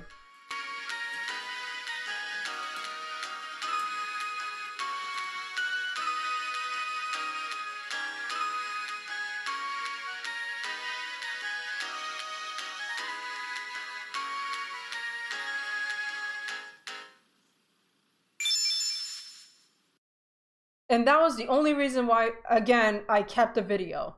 I don't know what the fuck else I was doing in this part. I don't know what else I was doing at this time. But yeah, I used to have a Riolu. I've used a Riolu. I was using Diwa. I guess I picked Ashura as my starter for Black 2. I don't think I've ever finished Black 2, and I know people are gonna fucking hate me for that. I want to finish, I would love to, like, start over.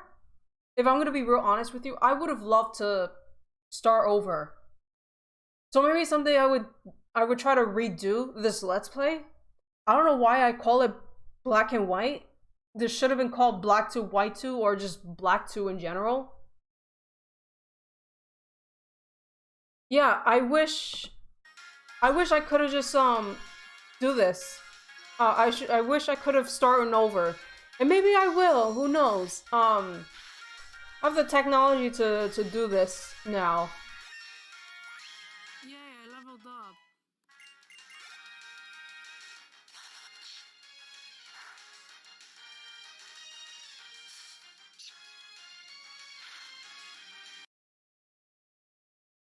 Well, that's enough of that. That's enough of that, and that's enough of that.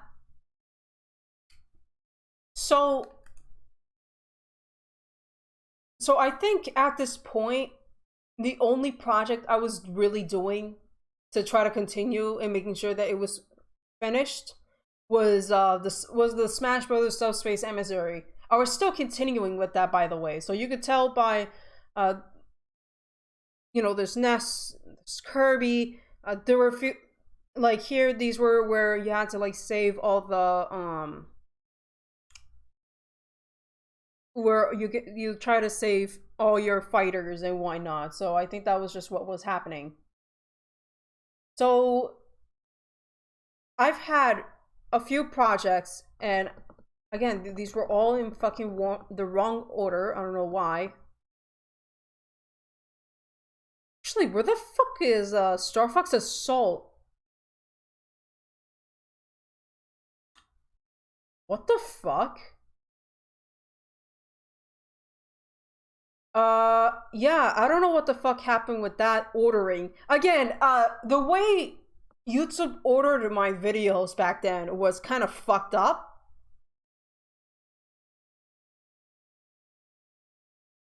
because I could have sworn, like, I don't know what the fuck happened to those videos.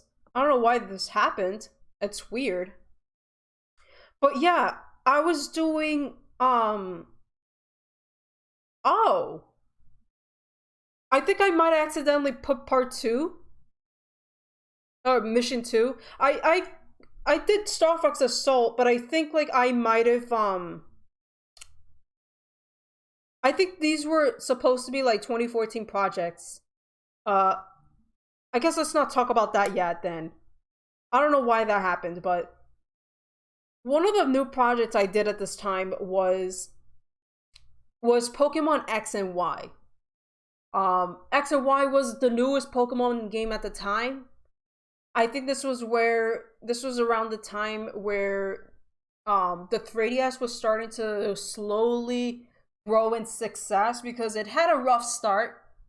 I definitely know, like, the 3DS had a really rough start, but by the time games like Pokemon X and Y were a thing at the time. Everyone, I got a huge surprise for you guys. So I got this game as a Christmas gift, and I really wanted to do a Let's Play.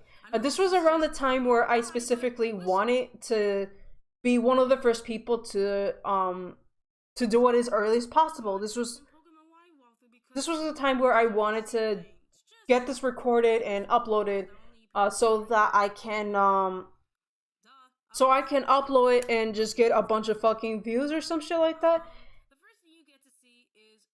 It mildly worked.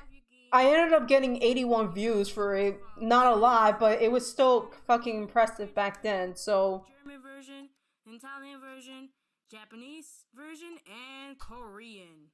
So obviously I was pretty excited at the time. I was pretty excited doing this project.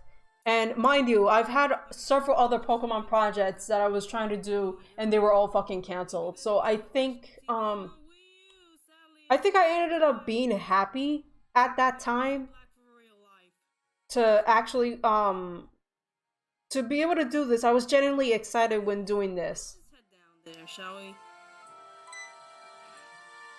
There's the fetch link that caused me trouble.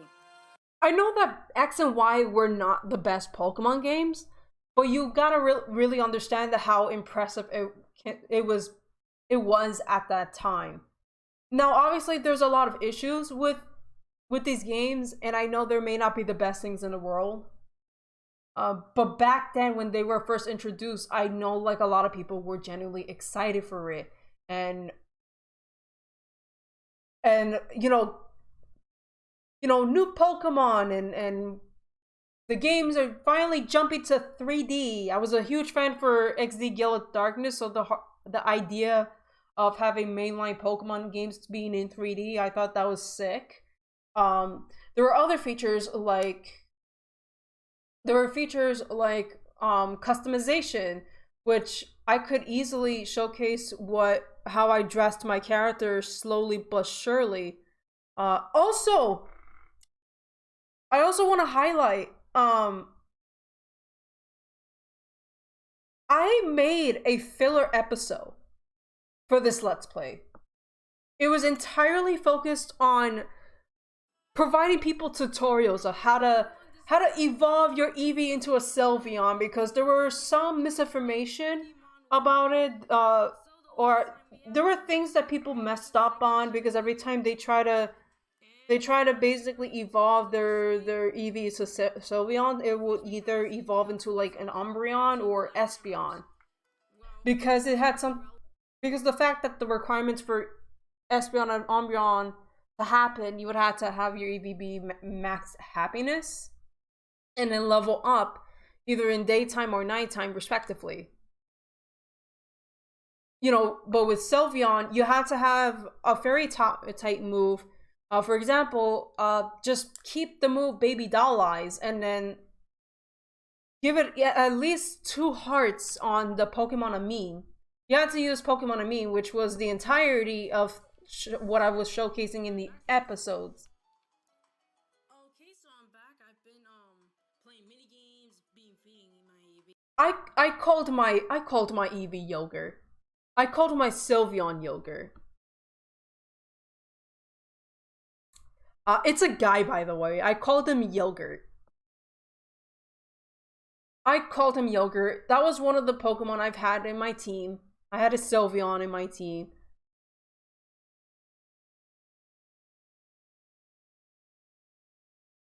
And yeah, there were some comments I've had. You know, people were pretty much engaging with the video. This was one of my most viewed video at the time. 3.4K. And then I've gotten shit like this. I don't trust a video if the main project has a typo in it. Yeah, I guess I wasn't the best when it comes to, I guess, titling the video. I'm not sure. I don't know what was the context behind that, but you know, maybe it's because the fucking this might be next to each other. I don't know. Maybe I've had grammar issues with that. But no, yeah, in all seriousness though, I was continuing with, with uploading my videos and such like that, and then the Q&A results, which I did, and I did this in my brother's bedroom. I was recording this in my brother's bedroom, and it was fucking dark. I guess one thing I was never good with is lighting. I'm never good with lighting, I guess. Like, it was fucking pitch black. You barely see my face. Oh, Zelda Wii U. Damn. And eventually that became Breath of the Wild.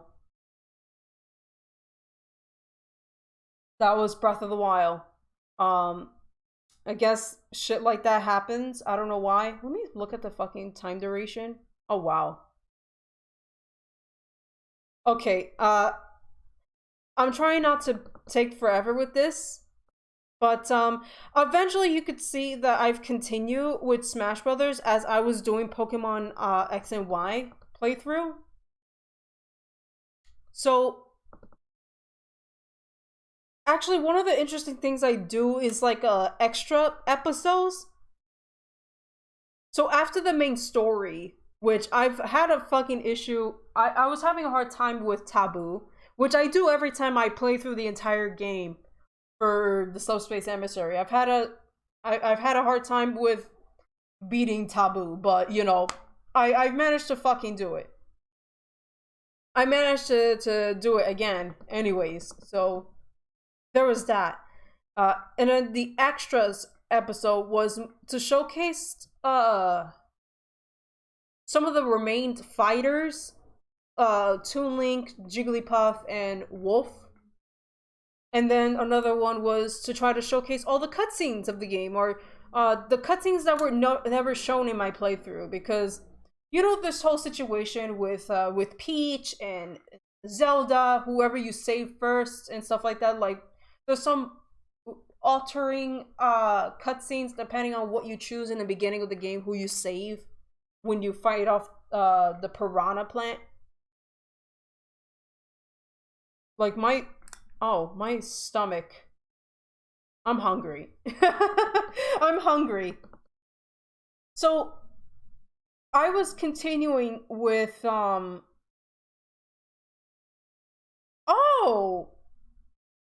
so I did continue after, but I still pretty much canceled Rumble Blast. I don't know why I even tried to continue.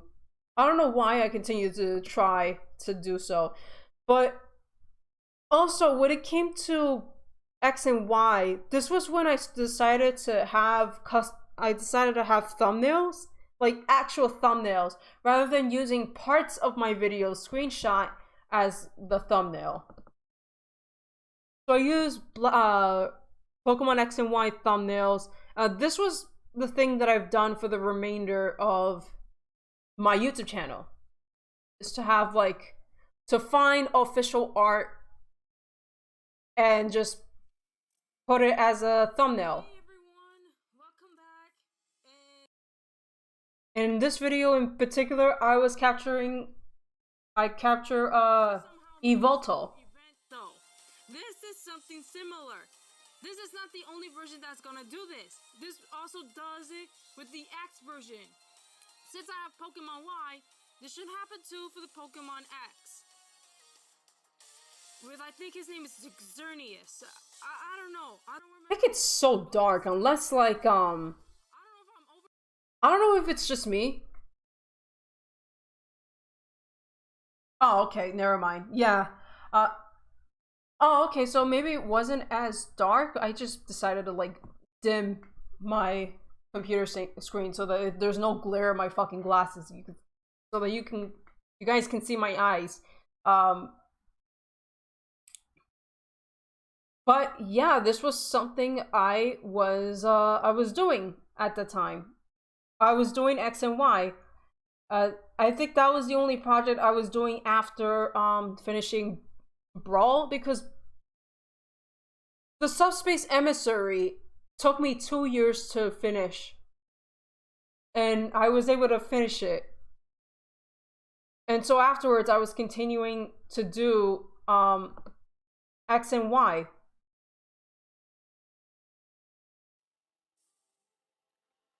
Oh, look at me. It's me. You know what's so funny? I decided to just have my character have short hair. I never bothered. I never bothered to have my character look exactly like me, because I didn't like, to tell you the truth, I never liked the idea of having long hair. I've always wanted to cut my hair short. And honestly, I still want to cut my hair short to this very day, kind of like that length.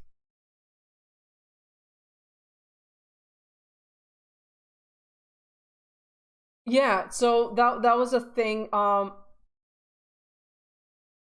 I because I was also dressed, and I dressed myself in a more boyish way, especially in real life, and I still basically do to this very day.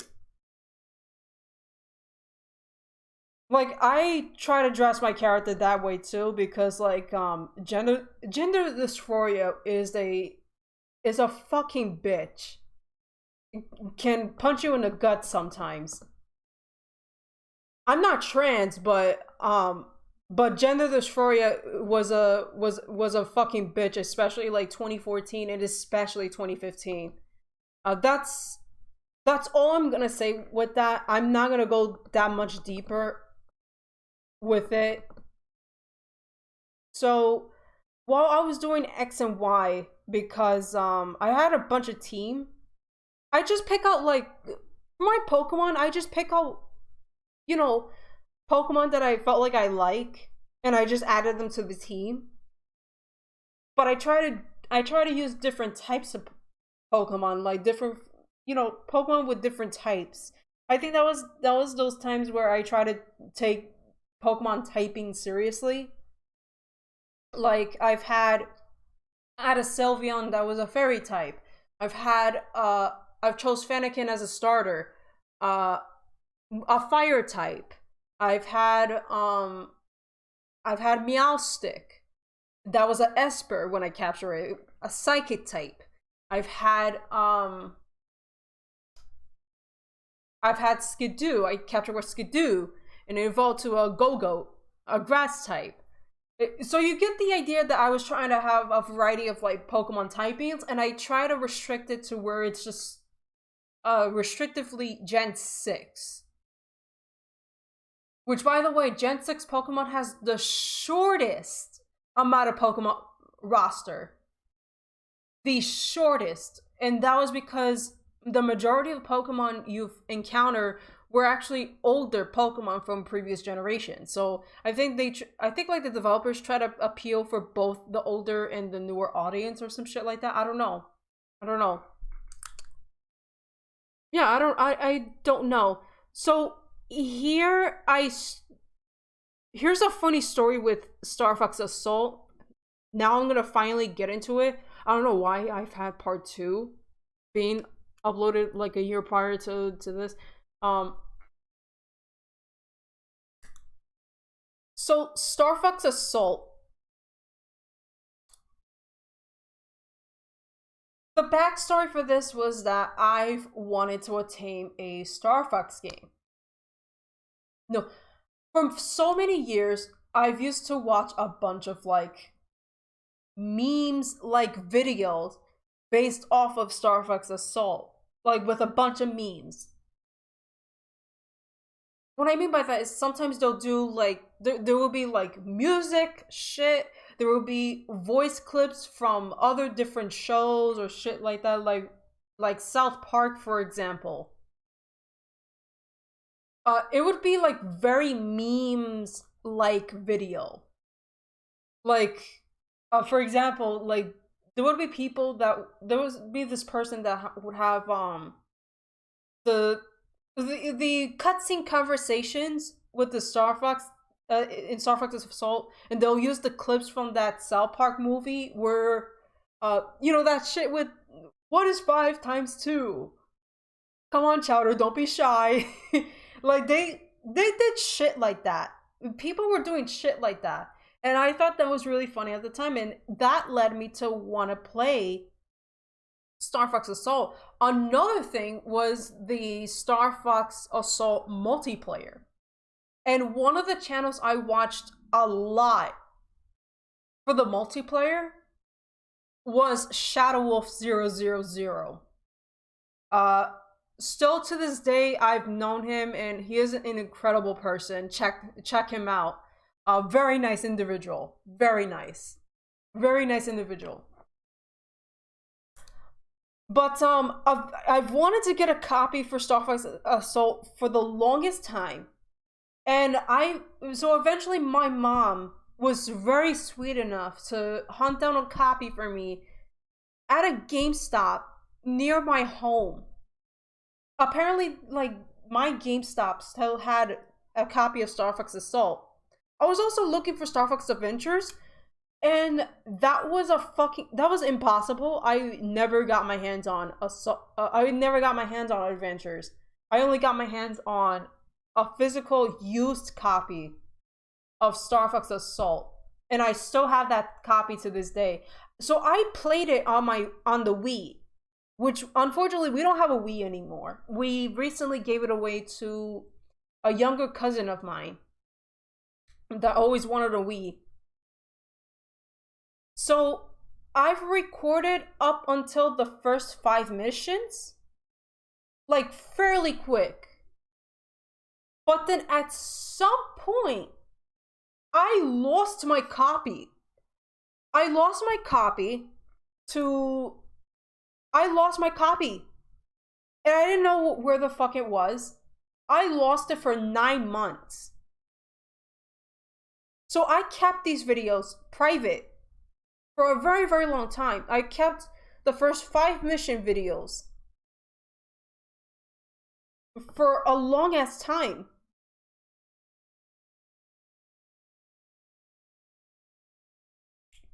I'm gonna mute this for now because there's actually 0 point in having the volume. So I was very devastated that I lost my copy until like 9 months later, where I finally found it. I found my copy, and ever since then, I managed to do the other 5 missions afterwards. One thing that I wanted to bring up is that I did this game in the silver rank difficulty because I played this game several times in the Bronx difficulty, which then meant that the game was going to be a little bit more challenging. But I feel like for the majority of the missions, I did a pretty decent job. I did a very good job with silver. And even though mission 7 was very difficult, and it took me so many tries. It took me so many tries on the silver difficulty. because I had to, facing off against like General Pepper and being trapped in an asteroid ship. Like that fight was fucking difficult. I mean, this is not the mission here, but I'm just playing some background stuff about it. So, not only that, for a very long time, Star Fox Assault was the only GameCube game I was able to do a recording legitimately. This is the only game I did, a GameCube game for a very, very long time. I haven't done, for the longest time, I haven't done a GameCube game that I could do as a Let's Play. Obviously until very later on, but this was the only GameCube game I did for a long time. I enjoyed my time with this game in general. I enjoyed doing this game in general, and especially the first 5 missions.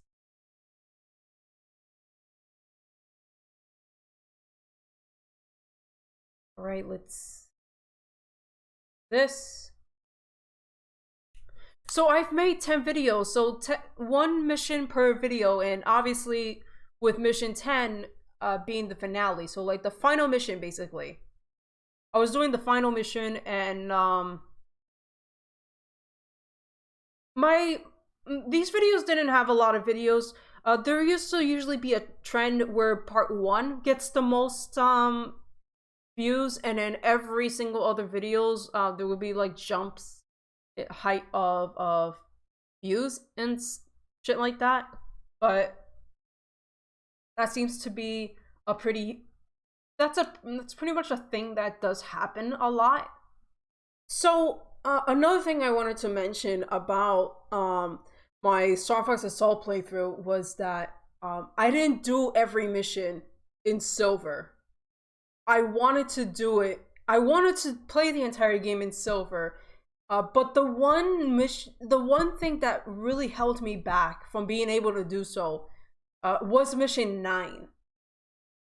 I could never complete this mission in silver nor gold.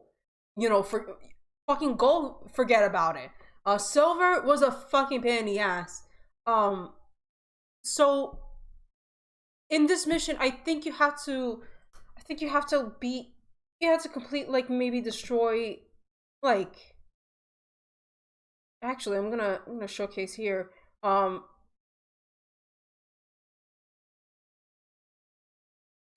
So in silver, you have to destroy 6 targets, 6 hatchers, basically. I think that was the mission. You have to destroy like hatchers. And yeah, in silver difficulty, you have to destroy 6 of them. The first 4 targets, the first 6 targets, you have to.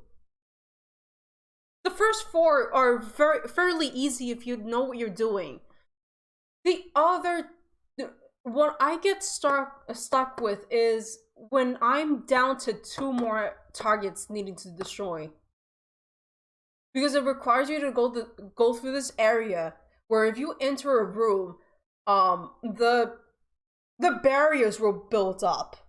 The barriers will go up, and there's a bunch of fucking enemies. You have to make sure you destroy all the enemies, in perfect succession before you can actually get into. Not only that, the map. You have to go the long way to basically enter in an area where you can find the hatchers, the remaining 2 hatchers, because they're in a much harder areas, and the enemies will constantly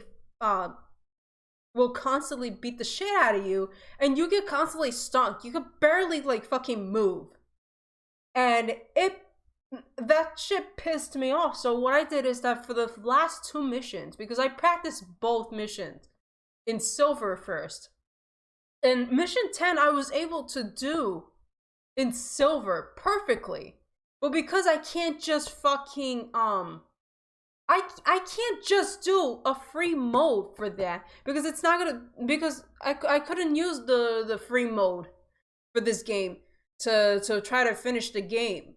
or finishing the walkthrough, the playthrough, because otherwise it will not showcase the cutscenes, the necessary cutscenes. You know, I want to showcase the cutscenes. You know, and how am I going to be able to do that? Now, in hindsight, I could have just finished the other 2 missions. But then no, people are gonna fucking know. Fuck.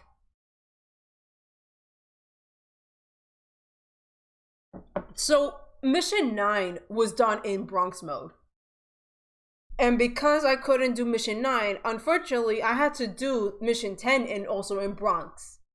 Because I couldn't just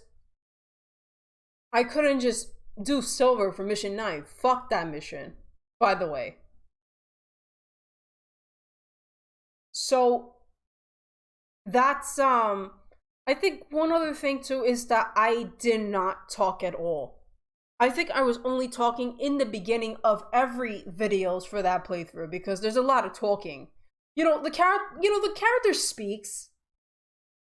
Character speaks, and you know, it would interrupt my flow, basically. So that's what was happening there. So I did Star Fox Assault. I've done a couple of like updates there. You could pretty much tell like I originally made plans to make a second channel. That never happened. I've done another Q&A and stuff like that. Like, I don't remember a lot of things I say in the from an update video. But other than like, oh, I remember this certain vanity behind me. That belonged to my sister. We don't have that vanity anymore. We had a completely different vanity. I did this Tomodachi Life happy birthday video. Happy birthday to me. Happy birthday to me.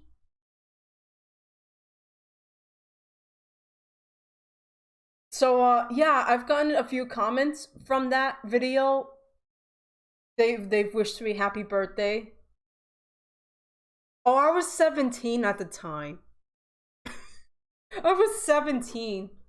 Oh, I turned 17 at that time. So I was mostly a teenager when I was during my early days of, you know, with my YouTube channel. I was a teenager. I started as a 13-year-old.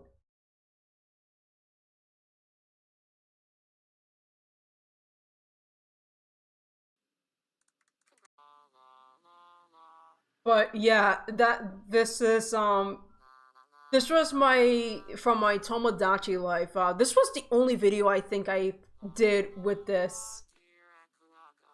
Actually, no, I fucking lied.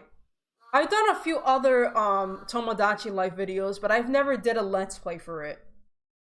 It was just one of those a few occasional type of shit, and then so after Star Fox Assault, I began my playthrough for Pokemon Alpha Sapphire.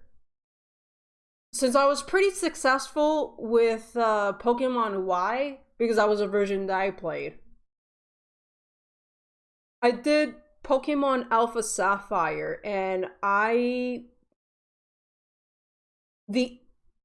was basically doing a couple of episodes, and then while at the same time, I was also doing Mario Kart 8. I was doing Mario Kart 8, and obviously I only did the tracks that were available at the time. The DLC tracks did not exist. Well, the first 2 DLC tracks did.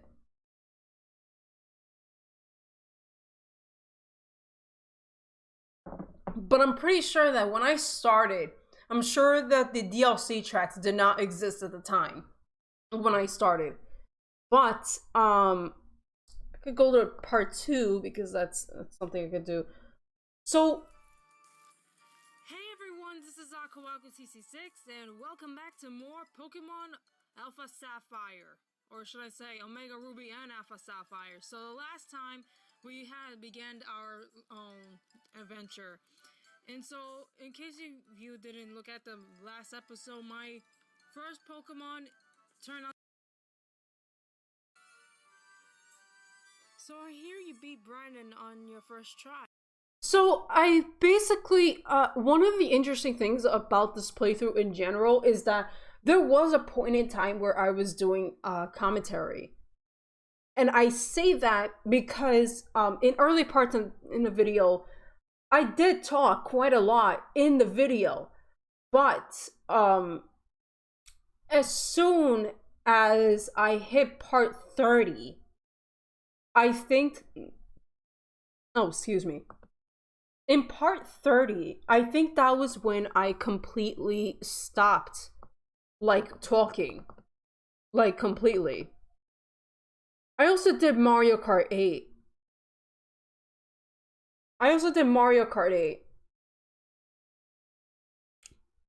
Like, that was something that I've also did at the time. I barely made it to first. And one of the funny things about that was that I guess I didn't know how to fucking angle my camera. I think there was a point once upon a time, like, my tripod was randomly like shifting, so I think like it's having this awkward angle. It's having that awkward ass angle. But honestly, like, other than that though, this playthrough I didn't really have nothing else write home about. I feel like Mario Kart 8 was one of my least well-known playthroughs. It's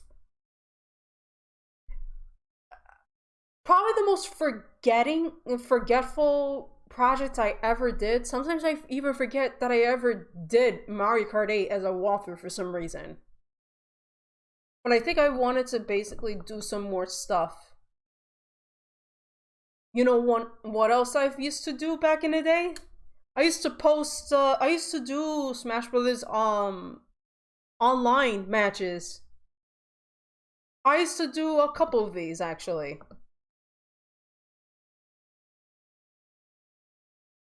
Now I think about it, I don't recall what this is. Oh, this was a match with I used to play as Robin a lot.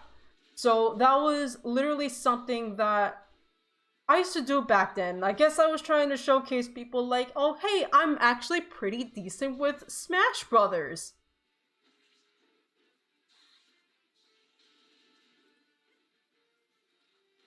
But yeah, that was something I used to... What I do is that I would play online matches, and then for whatever matches that I thought was pretty cool that I've done, I would just basically save. When the replay feature used to be a thing. I'm sure it's still technically a thing for a lot of my I think replay features used to be a thing, like with Smash Brothers games. And I still think it might be a thing for Smash Ultimate, but I'm not too sure. I think they do. I think like not a lot of people really do it very much. I'm not sure.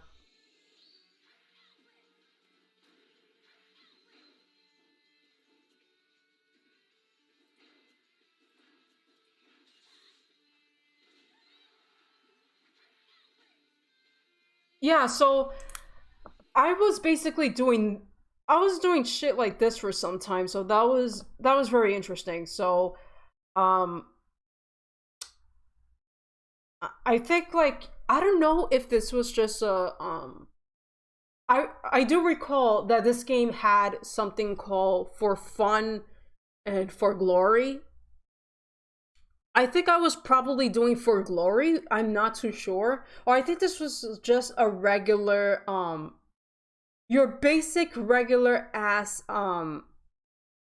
yeah, this is For Glory. You know, with anyone. 101. Oh wow, I've had a couple fucking matches with For Glory. I used to be decent with online play. I used to be decent with Smash Brothers. I haven't played Smash in a fucking long ass time, so that was something. I think like my hype for Smash was kind of like dying down. If I ever play Smash, I'm most likely playing it with friends. But my skills are not as great as they used to be. I'm just very rusty with that. So there was yeah, that's that. That's pretty much it with that. But I did a couple of other matches as well. It's just that you'll find a couple of them, but they're very old. They're very, very old, and these were from my replays and why not. Okay, so I think what else do I want to showcase? Actually, I wanted to showcase. I wanted to see how many parts I did for Mario Kart 8. I did 12 parts. I thought it was 8. Okay. So I guess I was still technically like I still had that playthrough going on for some time. I don't know. This video in particular, these two videos actually. So December of 2015 update was a follow-up video of my September one. So there were a couple things that were happening in real life for me. So first off, at this point, I'm gonna give a little bit of a backstory. I was so I said I was homeschooled for a very, very long time. I was so I haven't been in a school for 7 years because no school, I shit you not, no one did not want to accept me. So nobody wanted to accept someone who's on the autism spectrum to be in their school. I was denied in so many schools, and especially even in schools, even in the schools where they would accept someone like me, they said that they will only place me under programs where where many of the classmates there were never taught how to read or were never taught how to write, were never really taught anything, and were just basically being babysit by the teachers until like the end of school day.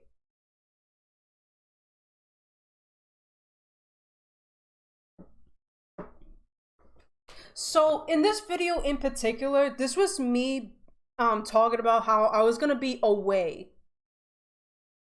I was gonna be away from the YouTube content. I know that since speaking of YouTube, Like I was gonna be away from YouTube for a while, and that was because I was gonna be accepted in a program, a GED program, and I was, I was in the program because there was a situation where like my homeschool certificate alone was not going to be enough for me to be accepted to college. So I was advised to basically go to a program where they would give me an opportunity to take a test and get like a high school equivalent diploma. So that was how I managed to graduate with a high school. So that was my high school diploma.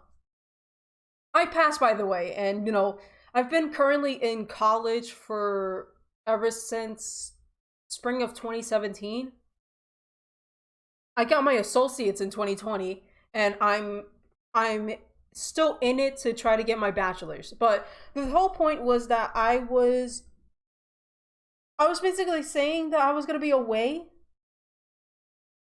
I was going to be away in the program because I would have to basically do a lot of studying and a lot of learning. so that I can pass all 5 tests in order to get a diploma. So that's what was happening with me. Because fucking no one. And so I was homeschooled for both in junior high and high school. There was a point where I was gonna be placed, like my mother was trying to put me back to school during my high school years, but no one didn't want to accept someone with special needs into like a general ed class. And no one didn't. Sometimes people did not want to accept certain special needs students into certain programs, or when they do make a special needs program, it's the system is not great. They don't provide people with special needs like genuine education. So, and basically, a lot of the special needs programs, they basically treat the students like first graders or kindergartners. So basically, they treat the special needs program like it's a daycare. Like, the special needs system is really shit. I don't know how it is now. I don't know how it is now. But I can tell you right now, it was fucking shit back then. It was shit. I'm only laughing because like how hilariously bad it is. It's funny, but it's sad. It's very, very sad. So get out of this getting out of the my little rant. So my December one focuses more on like, hey guys, I'm back to YouTube. I'm out of the program, I finished it, and stuff like that. I can do more YouTube videos, and then later on here I did more videos afterwards, and then I made a very special video in dedication to like, it was kind of like my thank you to the friends that I've actually made online for the very first time. This was back in 2015. This was, no, actually, this is 2016. Sorry, this was 2016. 2015 was such a very shitty year for me for so many reasons. I guess like I'll have to be a little bit more personal. I've talked about it a little bit, but I was someone with severe gender dysphoria issue. I didn't like my body very much. I didn't like how it was developing. I was very scared. The concept of like, obviously the concept of like having breasts, for example, and all that stuff, it scared the shit out of me, and I didn't want to wear. I didn't want to wear a dress, and I still don't like dresses to this very day. But I want to specify to people, because I don't want people to start making misinformation. I'm not transgender. I don't identify as trans at all. I just don't, but at the same time, I don't classify myself as a feminine woman. Like, I'm fine with being considered a woman. That's my sex, right? I'm fine with being considered a woman. I don't mind that. But I don't consider myself as a feminine woman. That's just pretty much it in that matter. And a lot of it where but in 2015, like, I was forced into wearing a lot of feminine clothing. Another reason was that things just wasn't the best between like I was also questioning like with religion stuff as well, and just a lot of things like religion, politics. I don't want to go too much in detail.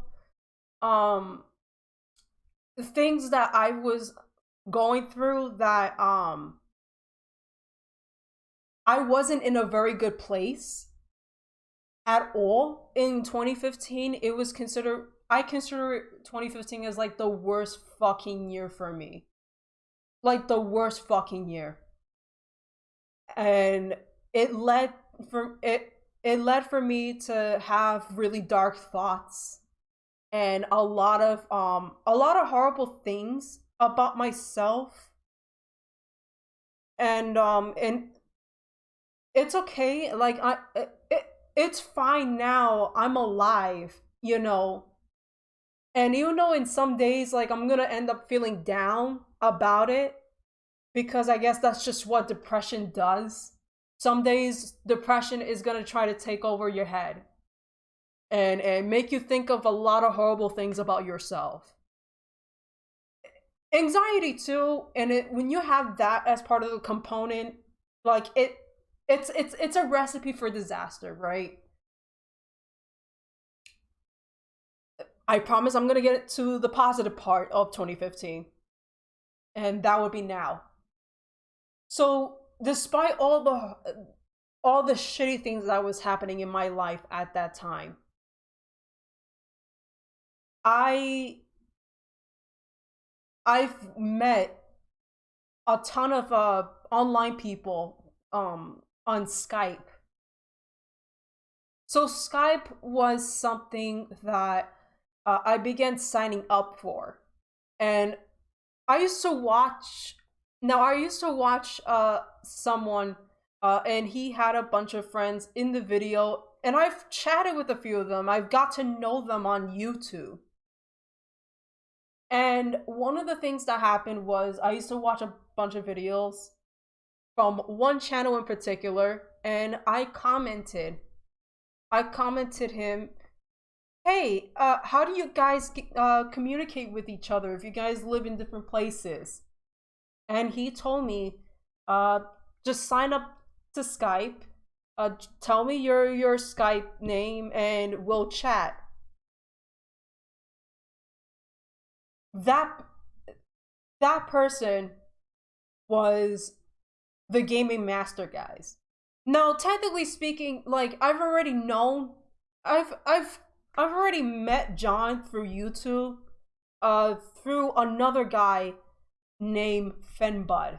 Finbud introduced me to John, to Jeremy back when he used to be X11, and then Gerald, Super 64 134, which by the way, fun fact, part of his name, the Super 64 part was from Smash Tasm, so that's a little Easter egg there.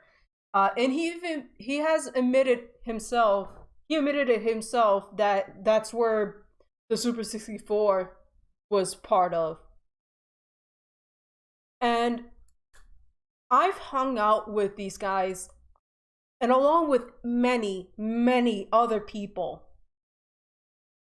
And I'm trying to see when I made this. Oh shit, I put a ton of fucking names. Holy shit. Oh shit, I remember. Yes, I remember X11. He used to call himself J Dash. Oh my god. Oh my god. I remember. Oh my god, I remember. I remember a ton of people. I listed my friends. So many of them I know to this very day. So I met them in 2015. And in exactly January 10th, 2015, I've made this video and I uploaded this on January 10th, 2016, and this was meant to be like this celebration of my 1 year anniversary of being able to hang out with my friends, and by this point I became their newest member of the TGMG. And I've basically decided to make this video, and it was meant to be like a thank you video. Half of this was just pitch black screen. Basically me talk, saying how thankful I am with this. And I made a compilation like of the Tomodachi life stuff. So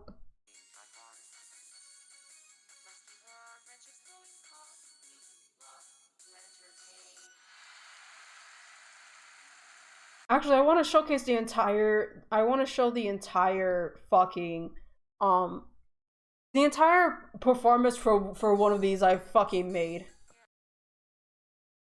Where the fuck can I find them? There we go. There we go. I made compilations of all the performances, and I included my friends for the performance.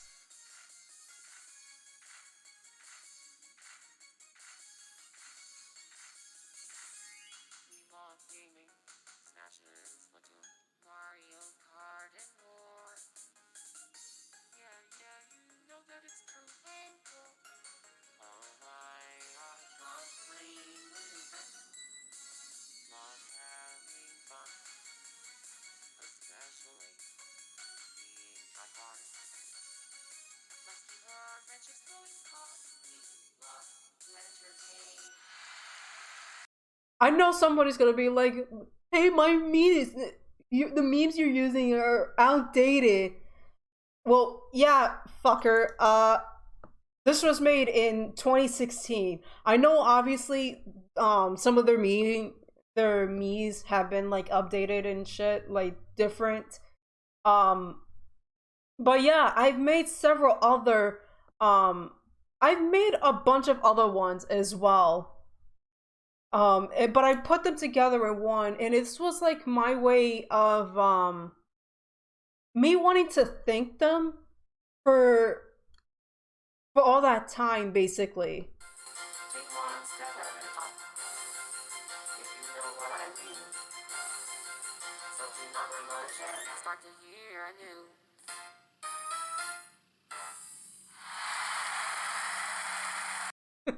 Okay. But I do recall there being a comment. This was from Todd here. Wow, that was amazing, Aku. We're glad you're an official member. Welcome to the family.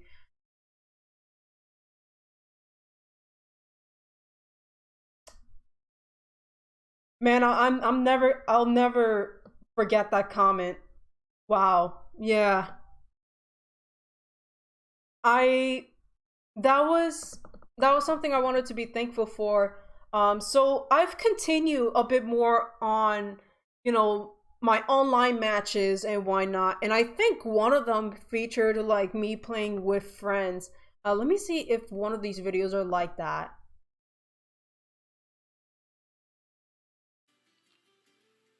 Oh no, this is from a different thing. But there was one I recall where I was playing 4 players with a couple of my friends, basically.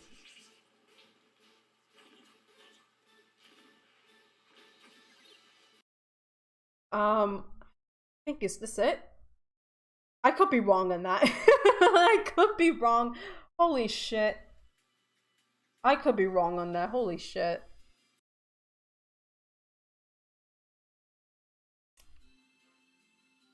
Yeah, I've had so many. I have had so many videos. But yeah, I'm not gonna spend too much time, but yeah, I'm not gonna spend too much time on that, but well, but that wasn't like the only thing I did. I've also did some Splatoon online matches. I also provided some Splatoon videos. So that was really something.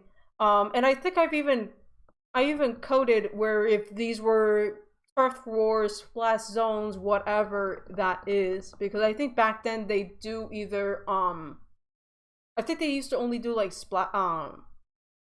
it's like sometimes it's either turf wars or splash zones, and then eventually there was something like rain ranker being the thing that was put into the mix, and why not? So that was something I did. Not only that, I did a 100 sub special. I think like I did another Q&A, and I think I did a small update or something like that. So that was really cool. I thought that was really cool at that time. Truff Wars. I don't know why I did this misspelling.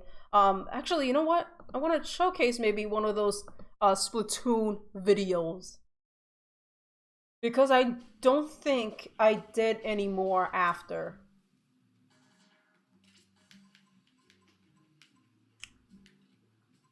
Yeah, I don't think I really did any more. Also, these were non-commentary either. I did not commented any of these videos.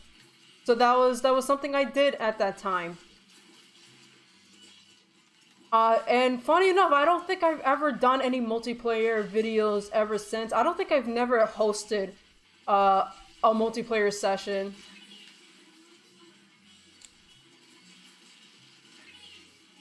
Sometimes I'm decent with the game. Sometimes I'm. Some days it's just like, oh, today's just not my fucking day.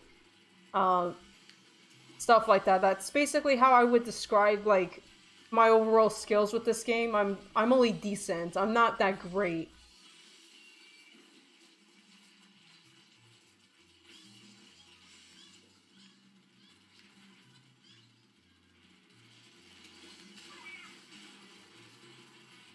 Nice. So I think like this was like my winning team or some shit like that. We were basically winning at that time. Um but yeah, that was my Splatoon. That was my Splatoon.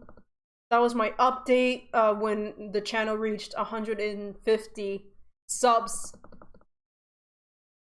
which was really big for me at the time. It was really big. Oh, I also did a shout out video. I did a shout out video for for Kevin. Hey everyone, this is Aqua. This was like a birthday shout out for his birthday.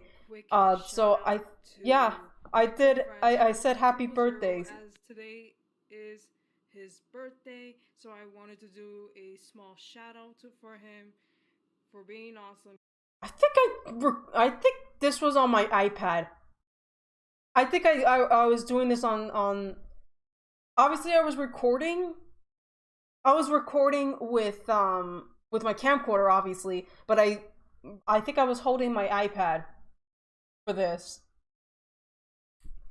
Which he doesn't use the wolf profile anymore. He uses a different profile now, and his thing might have changed as well.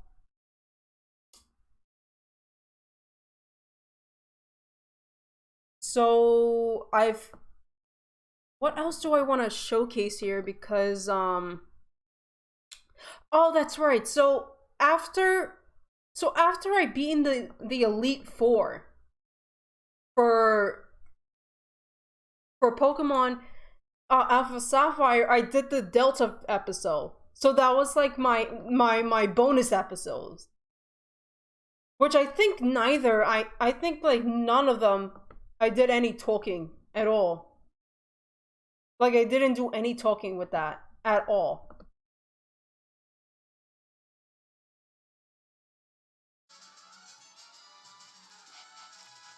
So you would have me basically play through the game and I would not talk at all. So, and I think this was around a period of time where I was like, yeah, I'm gonna stop talking. Like, I'm gonna stop doing commentaries and just like record and play the game type of thing. And this was a thing that has been going on for quite some time. Obviously, this did not last forever, but you know, it is what it is, pretty much. Is this? Oh shit! This is almost 2.5 hours. Holy shit!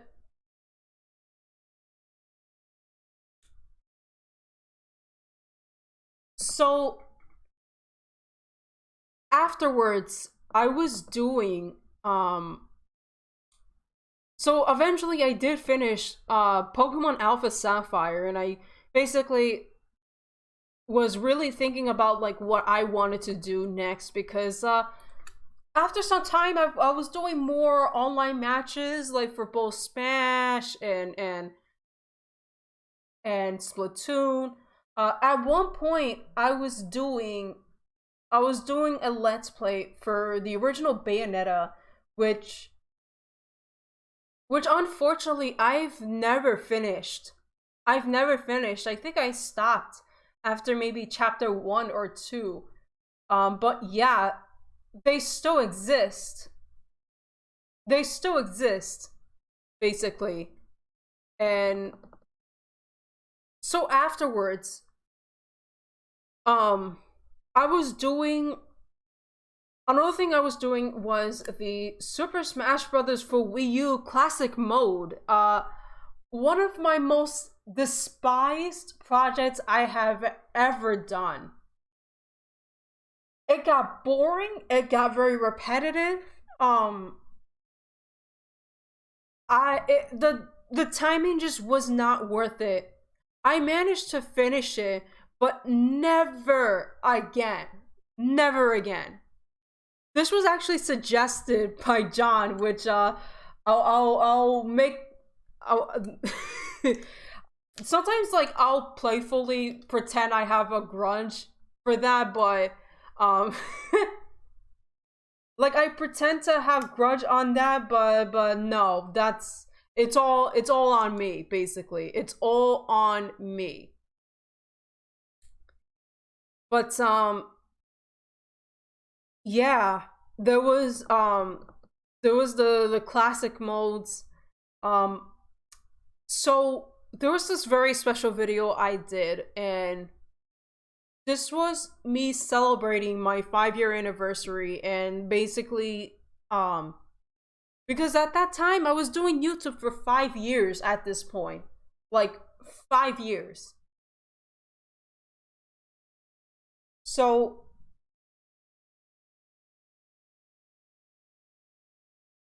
I think like I decided to start this with showcasing a little bit of the clip from my introduction video. And then I just literally instantly faded into showcasing oh yeah, Mitomo. That was a thing. Mitomo was a thing back in the day. And then I just showcase a picture of me holding a heart for my viewers. You know, thank you so much. And 5 years. That was like this 5-year thing, and at one point, I think like at one point I think I was tearing up. I think like I was tearing up in the video. I think I was crying a little bit. Give me the strength and had faith when I had faith in them, when I encouraged them. And you guys gave me so much support, and I am willing to continue becoming a Let's Player because that's something I love to do. Again, it may not be my job, and I don't monetize my videos, but the love and dedication that I do when it came to making. So, it was something that I've ended up tearing up while I was recording this because like, you know, doing this for 5 years, and sometimes I get made fun of for doing something like that. Like it was a hobby of mine that I put so much time and effort into. But I think because Yeah, I was pretty lonely with throughout most of my life, and sometimes I barely had any friends. 2015 was when I've had I've met with friends that I'm still friends with to this day, and um because like no one in real life wanted to be no one almost no one in real life wanted anything to do with me. So it felt really nice to be able to hang out with people that have very similar interests as you and stuff like that. um I won't lie that when I started to hang out with a bunch of the friends I've known on Skype, um I've had a bit of trust issues in the beginning. It did felt like I felt like at first that maybe they were pretending to be my friend and wanted and that basically they only wanted to be my friend because they felt sorry for me. But obviously I don't think that now. But this was something that I guess like at the start of like chatting with friends on Skype, that was something that was like at the back of my mind a little bit. Like one day they're gonna just leave me and stuff like that. But it has never really that never happened. And I guess like I was really thankful at that time. Um Another thing I did in the video was I was playing some piano. I was playing some songs. So, how about we hear one of those set songs if this actually plays.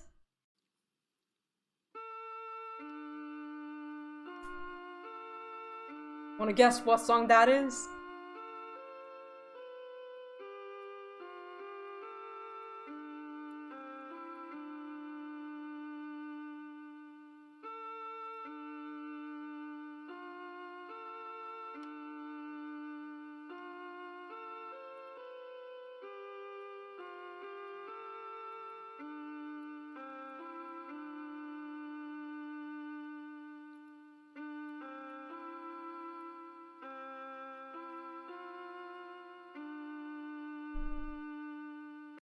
Okay, so obviously one of those. I think I was playing three songs in the video. Um, Obviously one of them would pretty much be what everyone's gonna know what that is.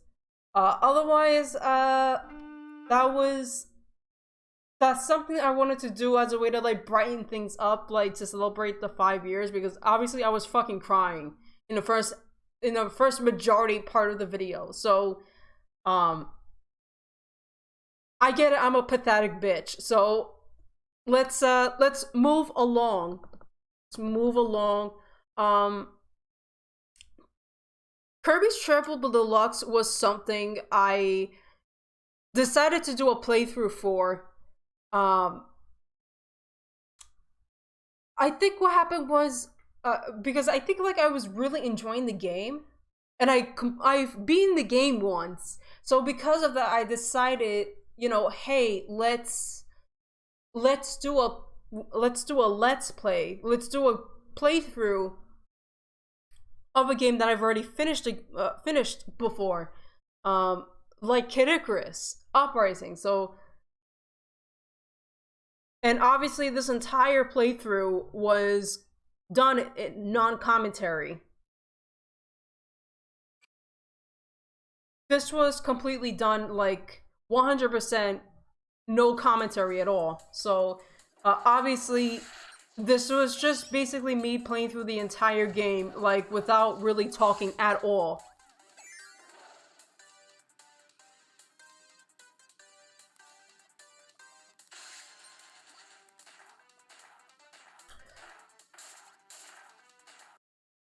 But in hindsight, I do think, like, don't get me wrong, this game is really good. But I do think Planet Robobot, I would say, is the much better game of the two. Um, but other than that, the game is still good. But if I were to pick between Triple Deluxe and Planet Robobot, I would definitely pick the latter. So that's definitely something that I've done. I think this might have took me some time to finish too. I wouldn't know what time lapse I was able to basically do with it because I didn't realize. I didn't realize really how long this would sometimes take me because it did take me some time, and why not? So these videos I've done, I've also did was this I forgot what the fuck you call it. I think it's called Face Yourself or yourself something something. I don't fucking know either. Listen, I don't know either. But this was one of those like Christmas things that they've been going around for a very very long time. Elf Yourself. It was called Elf Yourself. So I decided to put where you basically replace the face of like people you know, you plaster them onto like the elves, and they do a little bit of like doing little silly dances and shit. Like they used to do that. We used to laugh our asses off. Me and my family used to laugh our asses off with that sort of thing. And I used to do one for some of with a few of my friends here. Actually, let me let me mute this shit because I don't want to get copyrighted. But yeah, as you can pretty much tell, I've used to do these. Oh, these were 240p. Okay, yeah, sure. I put in freaking John and Tom and Kevin and Todd, and I also put myself in it. So obviously, I did these funny shits there as well. So that was really something.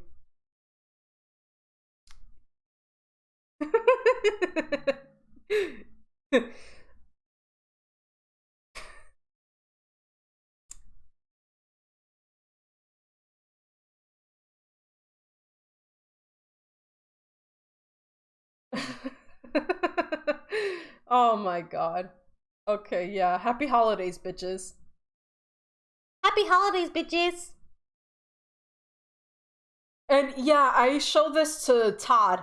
I was like, "Hey, Todd, check this out," and he was just laughing his ass off with that. I only made like two of them. I only made two of these videos. The other one is right here, so that was something I did at that time. So yeah. Also in Christmas of 2016. Christmas. Oh, this was on. I've recorded this on Christmas Day, so yeah, because I ended up getting like I got like Xeno Chronicles X, and I got like fucking Minecraft and Course Party, and um. So this figurine, so I've got this Fox McCloud figurine.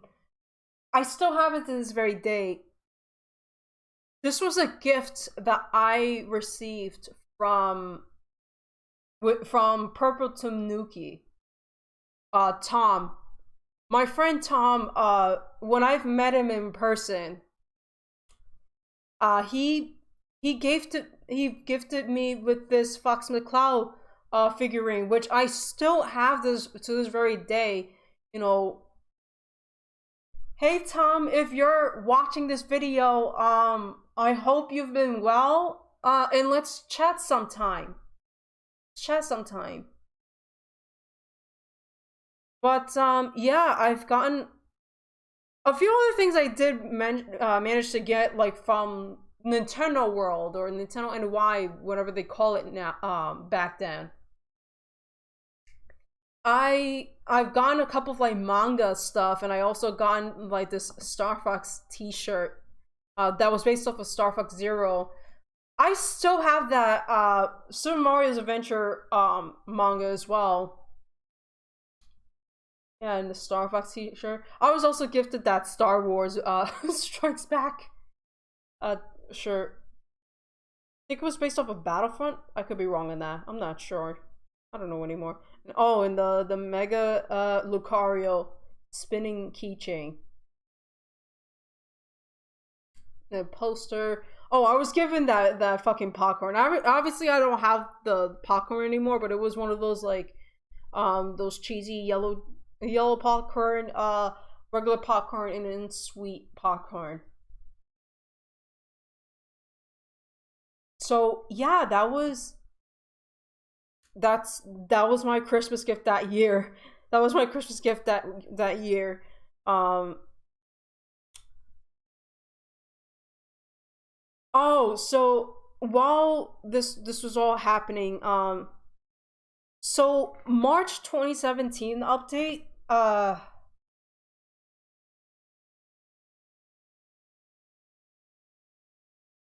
so this update. Hey guys, this is Aquaga CC6, and I am. So this update was actually about As of I was March finally starting college. 2017. So I was basically like Well, currently this is March 6th. As of I started college in spring of 2017, which I believe that was when I've even uploaded this video. Yeah, so I think this was the day before I started college. One thing to also note about this video in general, this came at a time where I was having severe anxiety problems. I was having a lot of anxiety problems. I think you could tell by my face, I was a little bit more pale. I was a little bit pale than usual. I remember throughout January, throughout February, and then like a little over half of March, I was having severe panicking issues. I would get panic attacks every night. When every time I wake up in the middle of the night, I would start getting like this horrible body tremors, and I would get panic attacks. There were even days where I couldn't even leave my room. Um, and I'm speaking on that now because I used to be really embarrassed and I used to be really scared to talk about my anxiety problems, but I'm gonna talk a little bit about that because there were days where I couldn't even leave my room. I didn't want to leave my room because at any given point, and sometimes I would only leave just to go to the bathroom. And I would start shaking. Like there was a point where I didn't want to leave my room at all because of how shaking I was. And I think now that's what a panic attack is. Like it happens so like a panic attack, you can't predict a panic attack. You cannot predict a panic attack. That shit comes out of fucking nowhere. And it can last sometimes it'll last for a short time or sometimes it'll last for a fucking long time. There was a point in my life where I couldn't even leave my room and I would just start watching Netflix. I would binge watch Netflix because that was the only fucking means that I felt like my panic attacks would calm down. If the TV was off, I would start getting a panic attack again. And it was horrible. It was so horrible. This was happening for almost 2 months. Or sometimes the only other way, if I'm not watching Netflix, if I'm not watching shows on Netflix, I'm reading a fucking book. And by that point, I was reading. I think I was reading like the no, I was watching the Divergent series books, which I think I've never finished the third book. I've never finished. I never finished the third book. If in case you wanna, if you don't know what I'm talking about, well, there you go. Divergent and Insurgent had a fucking movie adaptation. But not Allegiant. That never happened. So I think in March it was where things were starting to recover for me a little bit. A little bit. It was my panic attacks were still happening. But I think it was happening in less frequent times. It was still bad when it happens, but like it only happened less frequent.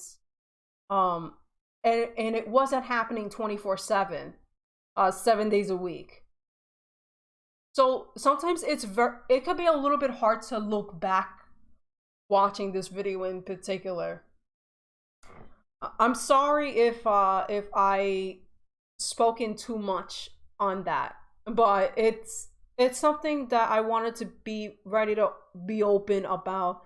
Like, you know, people be opening about like their problems in their life, but nothing like too extreme, if that makes any sense. I think only very few people talk about anything personal that's like super extreme. I also did a birthday shout out to John. And one thing I remember about this video is oh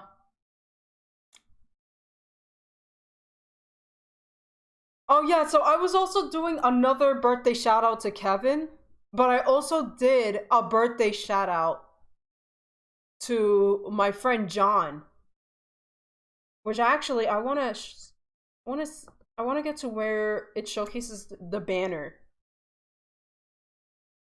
I want to see like the banner for this.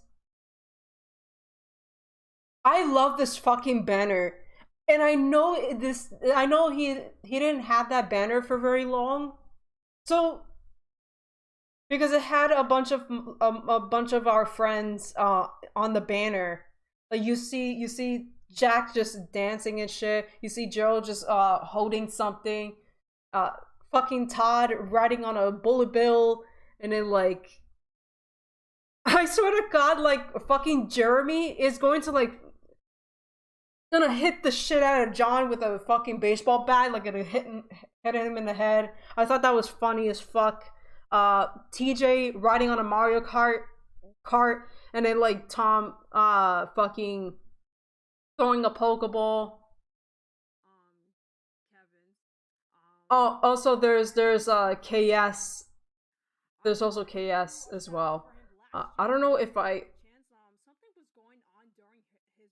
think I was showcasing like both of the guys' videos, like what they provide, you know, what they offer, all this other shit. So that was something that I did.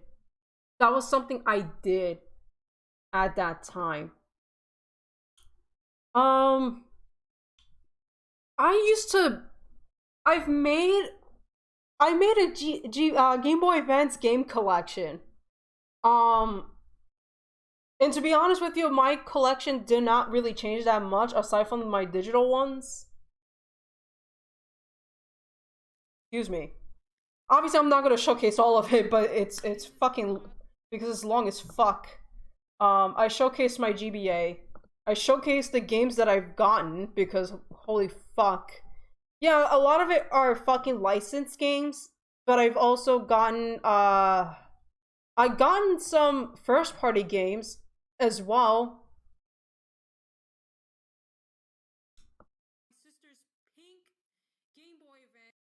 Oh, and Tom and Jerry in the Magic Ring, my very first video game I have ever played.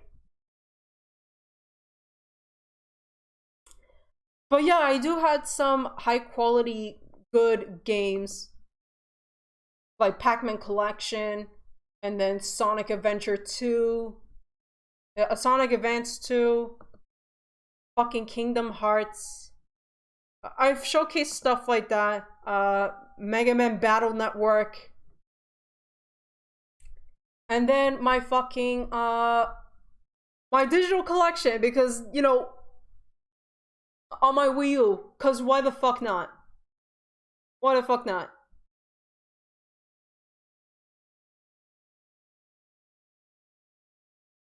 So this was a pretty interesting year for me because at around the same time, you know, 5 years ago was a pretty interesting time because I've started what I essentially call it one of the longest, if not the longest, let's play I have ever done. That was Metopia. So I wrote them as demos. What happened was that with Metopia, and I'm just gonna open up one of the videos here. So for example, this video was one of the videos that I gave a little bit of a subtitle of a demo.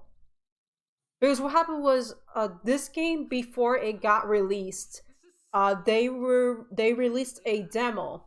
So this was something I've never did before. So, and the way they structured this demo is that you get to play the beginning parts of the game, and and it's a pretty lengthy demo.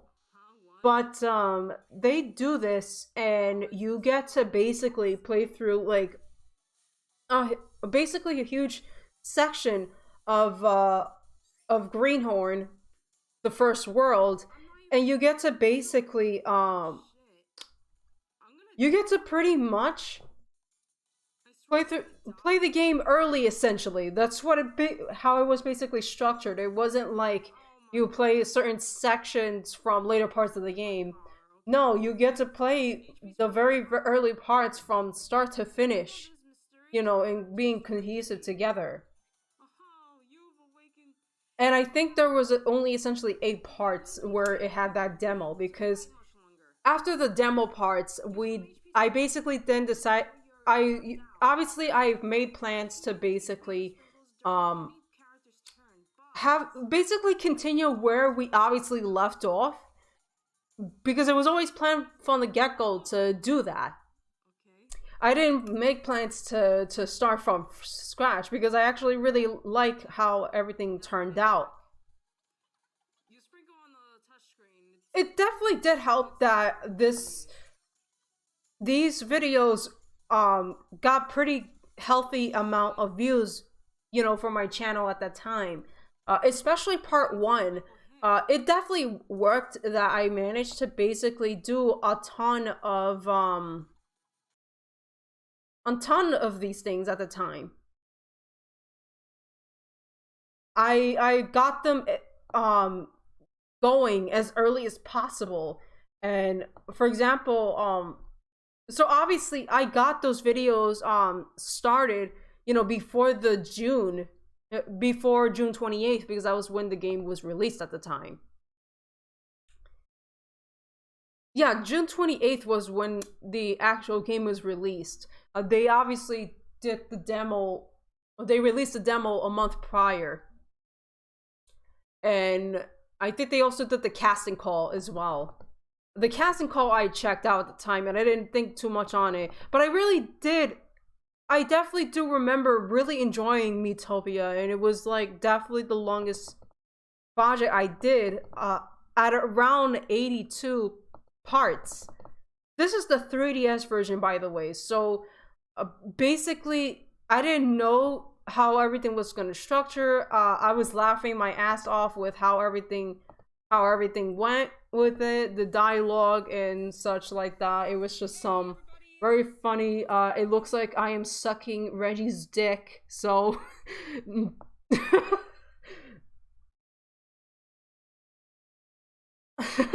oh, that's right. This video was where I think like both John and Kevin in the game just did not fucking get along and shit.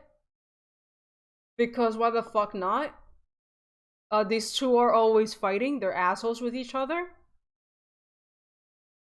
New World Cycle Staff outro. What the fuck?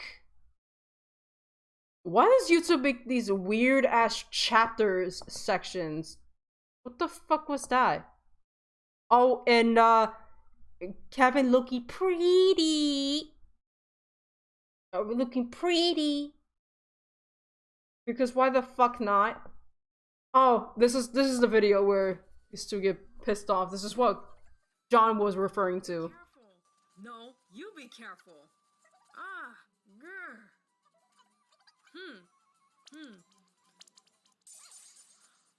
Oh my gosh, what is up with these two? Oh my gosh, what the hell is wrong with the both of you? Oh my gosh, no. Oh no.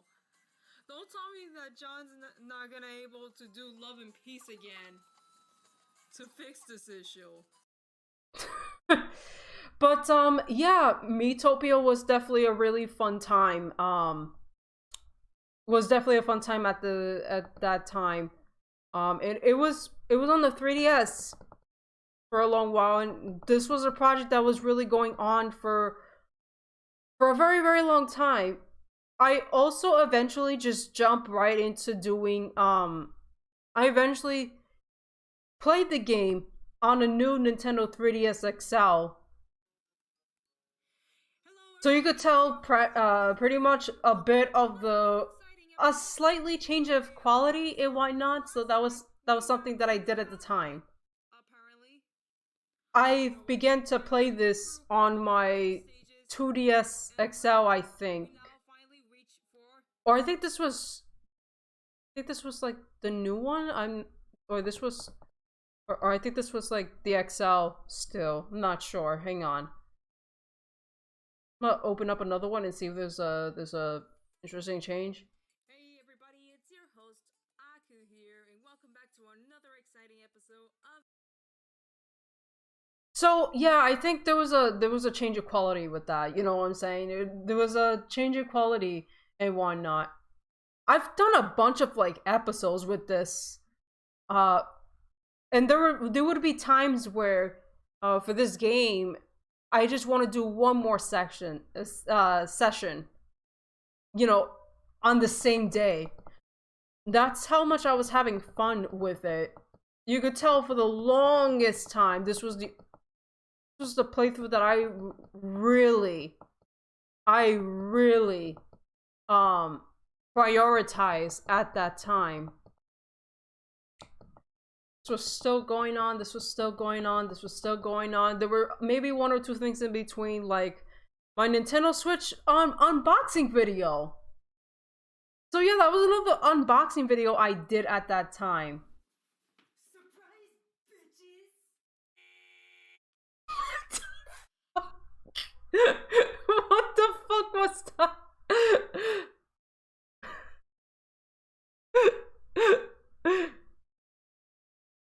Damn, what the fuck was that? Why did I do that? I sent my friend request. I was doing an unboxing video for my Nintendo Switch, which still works to this day.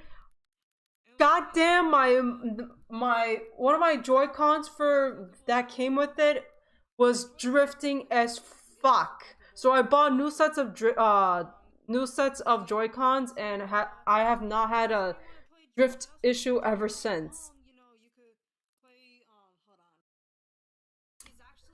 But yeah, I was unboxing, showcasing everything that I gotten, and I think I showcased the games. Did I showcase the games? Did I not showcase the games? What the fuck? Oh yeah, I did. I did showcase the games. I'll become even more invested with this franchise than I did with the first game, and hopefully reaching for fucking S rank. Next up, we have Ultra Street Fighter 2, the final challengers.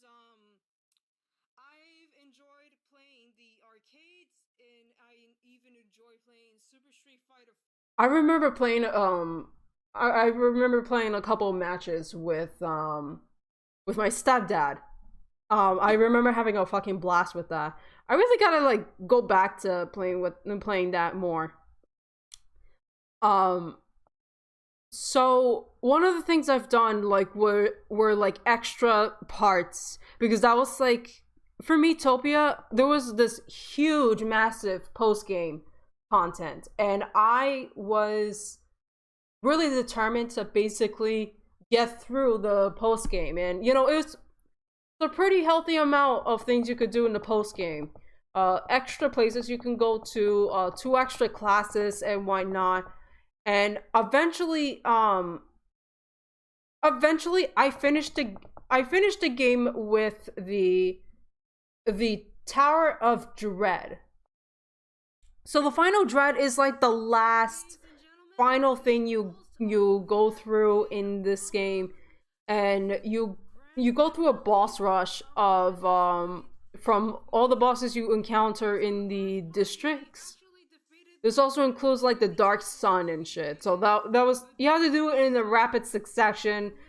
There's no healings in between. You only heal while you battle and whatnot. Things were pretty easy in the beginning, but then eventually it was kind of like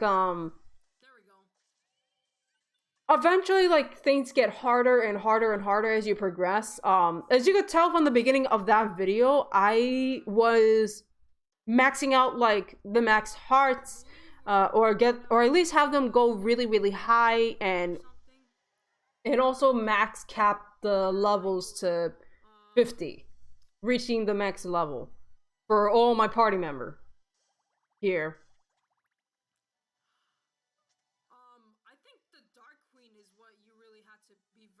You know, obviously I've gotten myself as the main attacker and then like Todd being like kind of like your basic secondary attack, and then there's Kevin that does both attacking and he's also kind of like the healer of the group, and then John being like the massive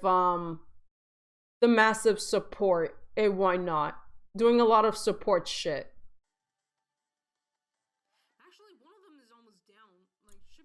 But yeah, it wasn't it wasn't exactly easy.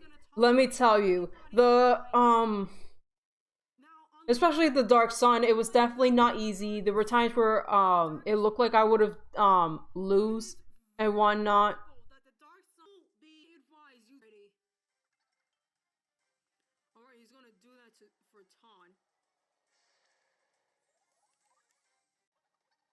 Like it definitely was not easy. So it was just something like that. And yeah, you see Todd taking the final hit. That was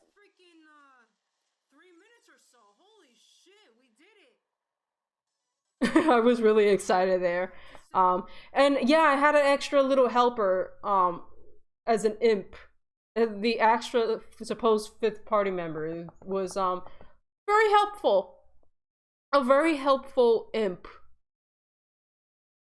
So obviously after I'm not I don't recall what the fuck I don't recall what the fuck was this update for.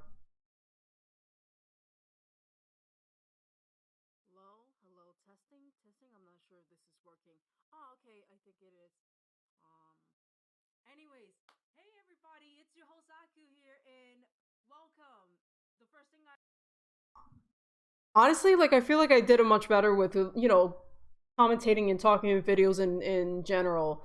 Um yeah, I feel like I've done a much better job with commentating. I guess really do come a long way. I'll be honest with that.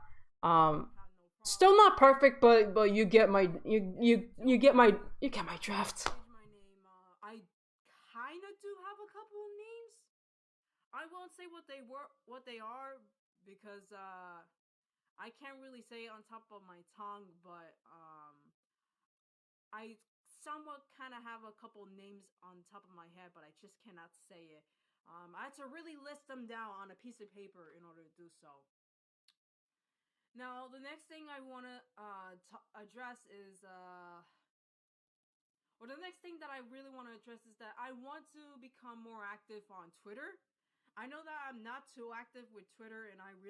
I guess I was trying to like address a couple things. Like I think at this point I was using Twitter.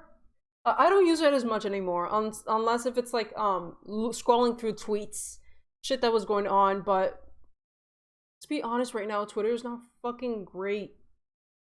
Very fucking toxic environment and a lot of shit takes and a lot of great manga anime, my favorite too. Um oh, okay, there we go.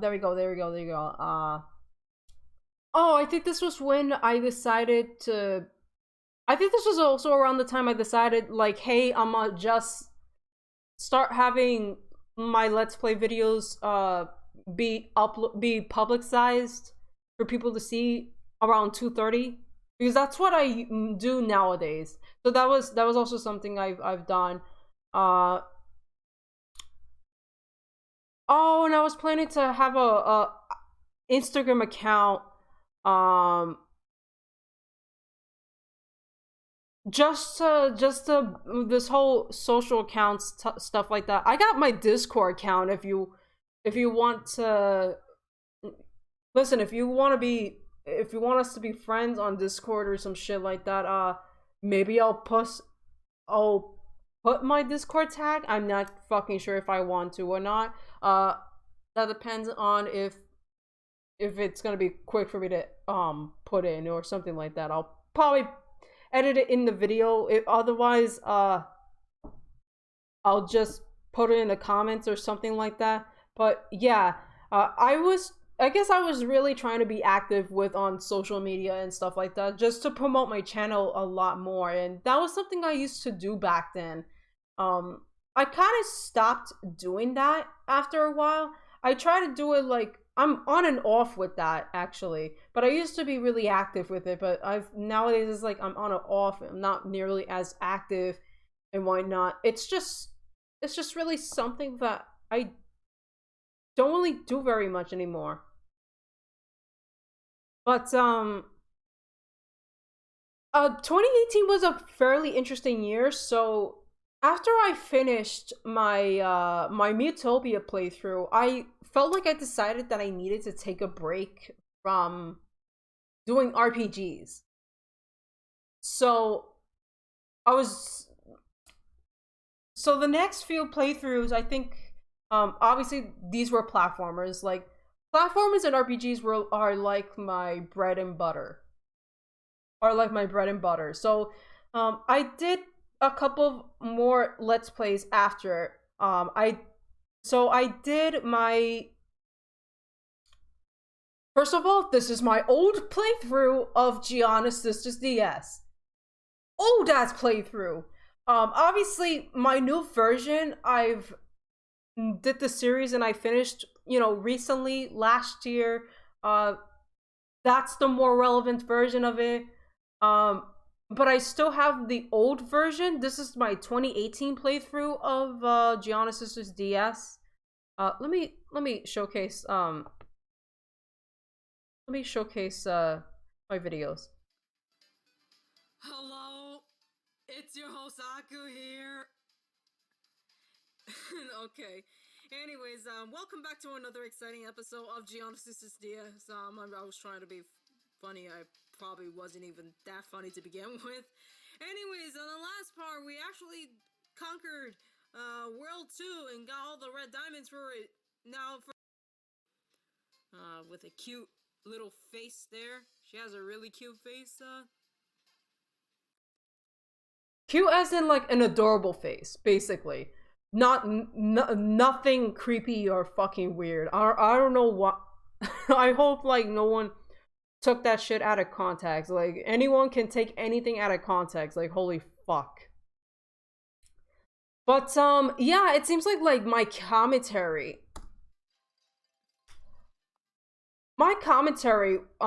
began to sound more like how it is like today. It began more like how it is today. So it's just I guess like things just make changes and like you evolve from these things and such like that. Um Again, I was still recording on I was recording I was actually recording on a flash cart. I think I've lied and said that I was playing this with a legitimate copy. I never owned a legitimate copy for this game. And and the reason why I lied, that was because I think I was scared people would make judgments about me using an emulator. But now I realize nowadays nobody gives a fuck. No one gives a fuck if you're playing a game legitimately or you're playing this like you would think I was playing this legitimately because I'm playing this game on my DSi. But this was on a flash card, on an R4 flash card that I was using. And the game runs fucking perfectly. You know, when you play a DS game on a flash card, runs fucking beautiful. You're never gonna know what the fuck it is.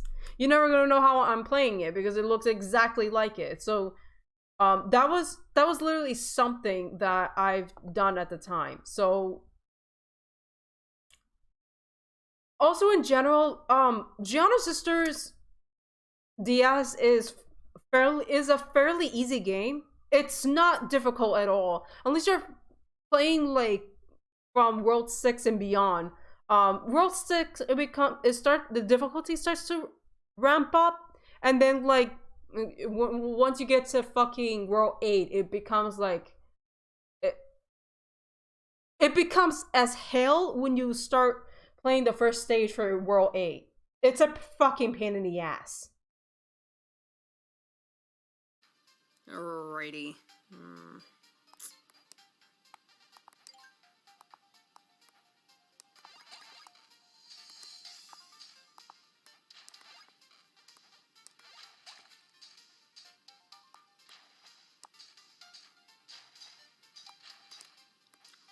Oh shit, what the hell?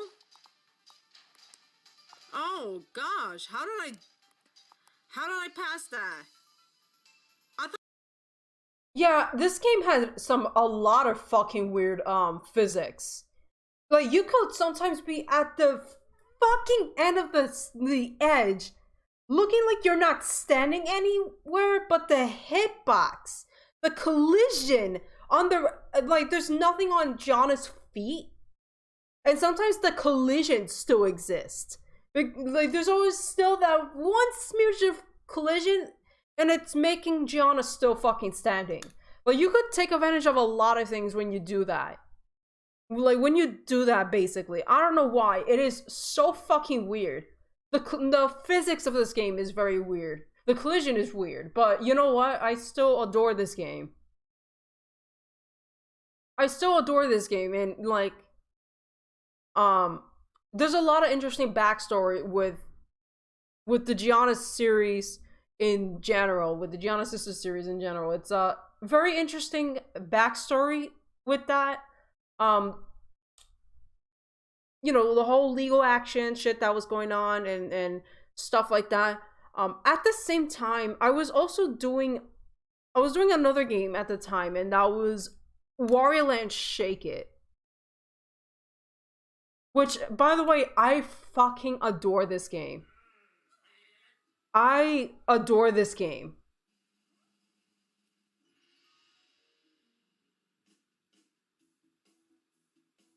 I adore this fucking game. And that was also because like I love this game art style.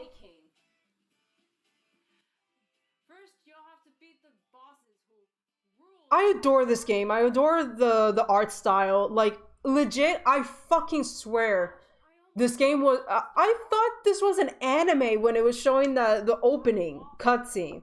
I thought it was an anime, and it turned out that this was a game, and the gameplay looked exactly like this. And eventually later on I learned that this game was actually hand drawn. The animation was actually hand drawn, and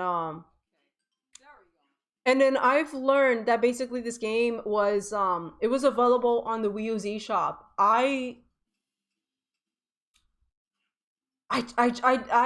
quickly purchased the game. I was so happy. and I tried out this game before the playthrough, and I was enjoying it a lot. Not gonna lie though, I wish I could have done more with this game because like the series lasted for 15 parts, but I realized that I missed out a lot of like extra stages and stuff like that because I just passed through this game and I was really enjoying this game in general. A mushroom. No, not mushroom. Garlic. That was garlic there. When you Like I was really enjoying this game in general and I was so happy with how everything turned out and why not. So I mean it's not perfect. I have issues with the playthrough in general, but that was mostly because I skimmed through it. But I really want to it's definitely one of those playthroughs that I plan to do a Redux playthrough, so stay tuned on that. So actually, after these videos, because eventually I finished those two, and they were fairly quick. I think they were fairly quick. Though with Wario Land Shake It, I had to stop for some time because I had to stop playing the game at one point because the Wii remote I was using did not have a rechargeable battery, and the rechargeable batteries did not work, so I had to use the AA batteries, and I never got the time to be able to like go out by myself to basically buy fucking AA batteries. But when I did, I find that the first thing I did was actually continuing through the game, and eventually, I finished the game, which actually I did something really fucking stupid. Greetings, everybody. It's your I did something very fucking stupid. I decided to implement something in this. I decided to do this one stupid thing in this particular moment.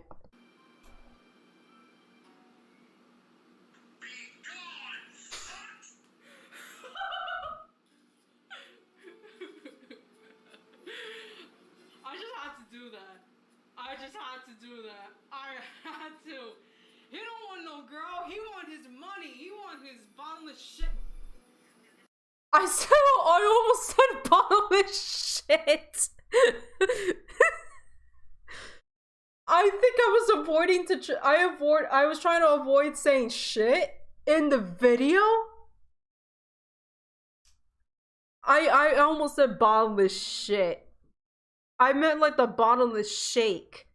But for some reason I had the word shit in my head, so I paused myself basically. No, but the way I did it, obviously, I've had a fucking phone. I had my phone. I looked for the video where it said "Be gone, thoughts," and that was like the sound effect that was like trending at the time. And so I waited at the exact fucking moment I play the video and it making it look like Wario was like "Begone thought," and just like him throwing the princess up in the air. But when I see that cutscene like on YouTube, it made me think of that because he's like fucking throwing the bitch out the window, and then like he just takes the bottomless shake, for coins for days, coins for infinity, and shit like that.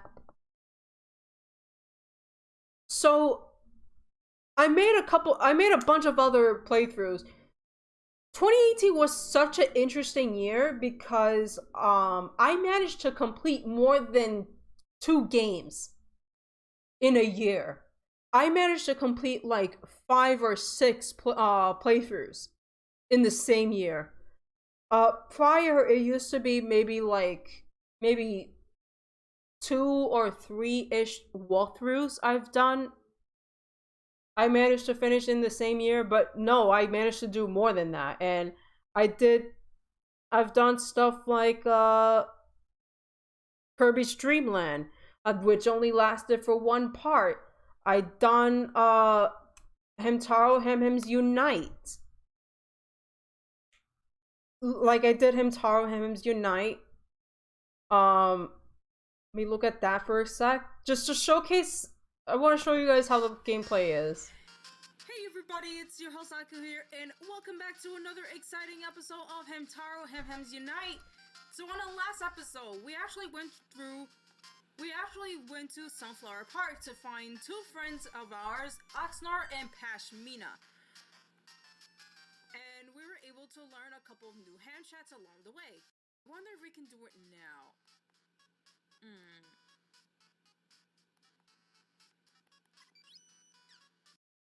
So, Hamtaro was definitely some. So the way I actually played this game was, again, this was on a flash cart. So I was playing this on a flash cart. I wasn't playing on an actual Game Boy Color. I never owned an actual Game Boy Color console handheld. I was doing this on a flash cart, which used an emulator called Lame Boy. It was called Lame Boy, and it was an emulator for Game Boy and Game Boy Color that you could put onto your R4. So that's how I was able to play this game. I finished the entire game one time prior, and I did it in one sitting. I think I was in my dad's car, and I spent an entire day like playing through the entirety of this game. But I've managed to in that playthrough I managed to get all the ham chats. In another game I was doing around the same time was WarioWare Inc. Mega Micro Games. So this one I've enjoyed quite a lot. This was being played on the Wii U's Virtual Console. That's how I was able to play this. So that's why it looks fucking clear as fuck here. There might be a good chance I might have used the fucking might have used the brightness filter and a little bit of saturation. I'm not too fucking sure. That was definitely something I've also did. One interesting thing was that this game was based off of the. So I played the GameCube version, which was called Mega Party Games. But I've never played. I never played the GBA original. So the first WarioWare game I ever played was Mega Party Games for the GameCube, and it wasn't until so many years later that apparently this game was not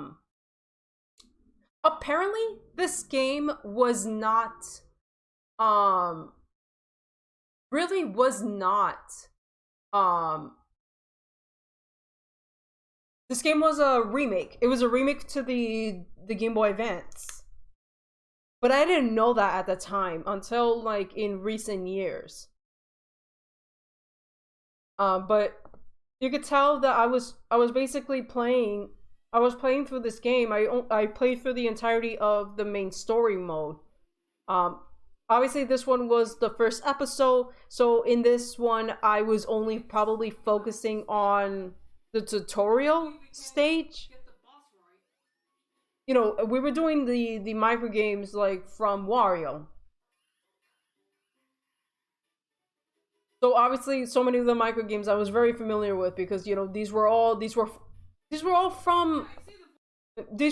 in Mega Party games. So it was something I've definitely remembered, and you know, obviously in high definition, and why not for its time.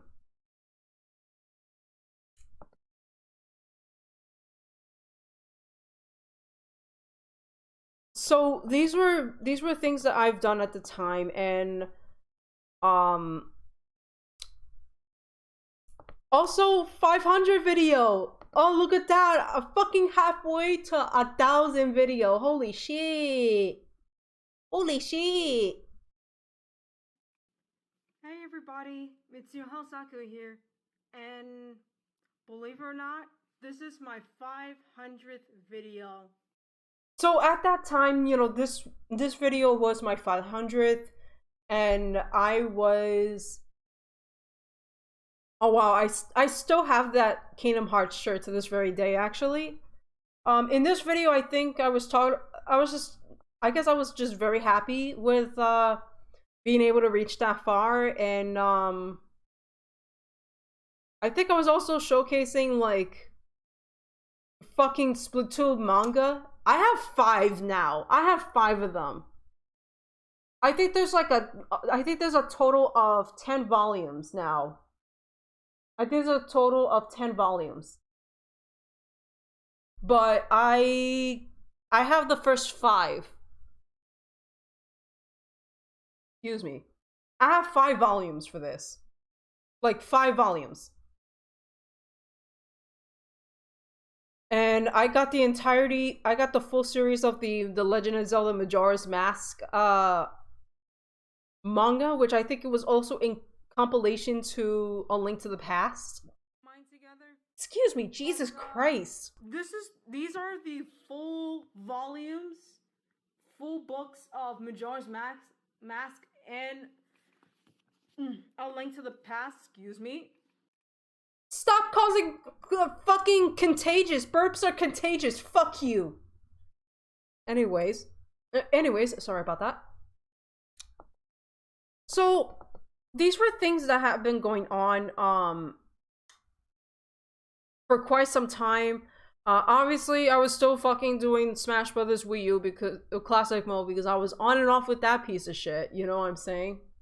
I was like on and off with that and shit like that. I don't know. This one's pretty interesting. Let me talk a little bit about test recording.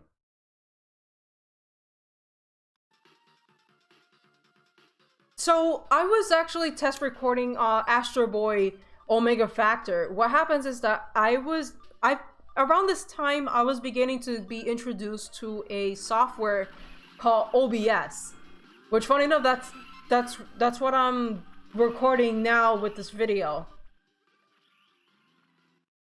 So I didn't fucking know what OBS was, but I was checking it out and I was really intrigued.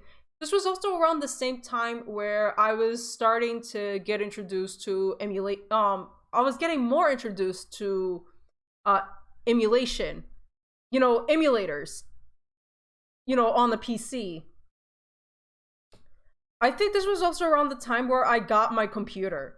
I think I was also starting to use my computer, my current laptop now that I'm using to pretty much to use for YouTube and whatnot. I was also using it for school too, which I still do to this very day. I do a little bit of both. So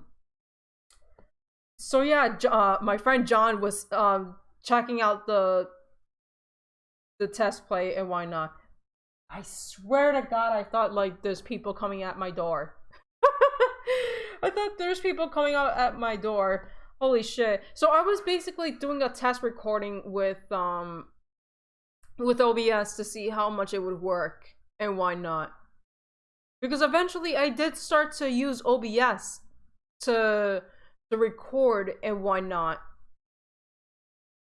But I felt like I had to do so, but as you could see, I didn't start using OBS right away. I kept on so at this point,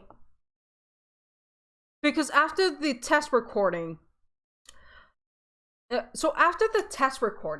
I tell myself, you know what, Lily, just finish the Smash Brothers Wii U Classic mode. Just finish it. Push your way through. Just set the difficulty to the lowest difficulty so you could get through all the characters much faster. That's literally what I fucking did. Like just run through it. Just run through it. And eventually you will be done. And then afterwards, I did it. I managed to basically clear all of the characters in the Smash Brothers for Wii U. This also included all the DLC characters, you know, Bayonetta, Corrin, Cloud, Ryu, Roy, Lucas, Mewtwo. I've done all the characters in the main story, in the classic mode. So after that, so this game, so we reached at the end of the era where we reached the end of the era of, you know, using my camcorder to basically record my videos. That was the end of my era. So what I did was, so I've always asked and wanting to I've wanted an Elgato for the longest time for Christmas, and I got mine for Christmas. So I decided to make this unboxing video. This was taking place in my bedroom in my dad's place. I was recording with my camera, no, with my phone. I was using my old phone at the time.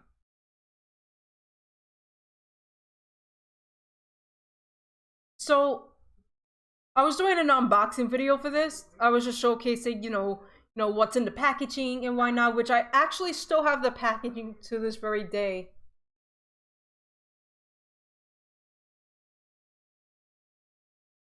So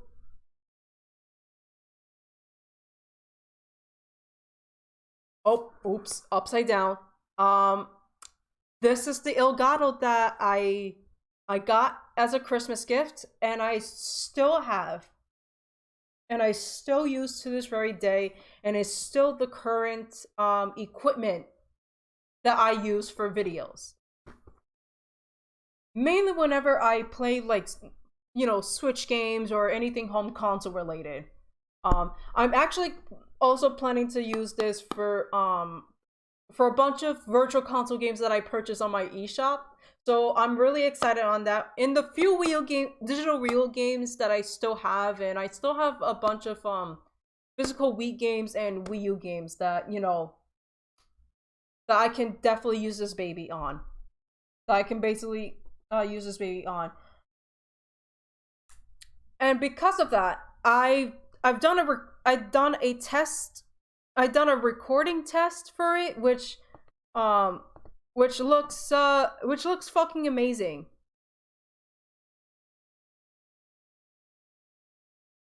Which looked fucking amazing. Oh, by the way, this was actually recorded on my brother's console.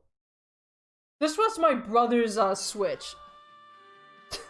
So I decided to do a test recording, and I did it with Smash Ultimate. And I was really happy to see that. I was so happy to see, like, my video looking, you know, beautiful like that.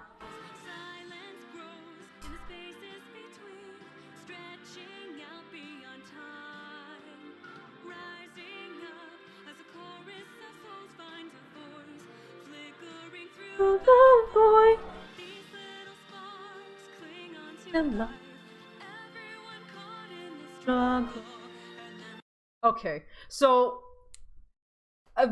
you get the point. I was just doing a test recording for Smash Ultimate. I was doing a battle and why not. So that was really something. I was very happy that the recording turned out great. I was having troubles with the setup at first because actually the Elgato sound capture kind of fucked up my volume for quite some time, and I had to, like, I took a long time to basically get that working. So that was literally something that happened at that time. And then afterwards, after I got everything all set up and stuff like that, which funny enough, I didn't begin using this for recordings right away. For some time, it was just doing a ton of like test recordings. Oh, I'm out of water. Fuck me.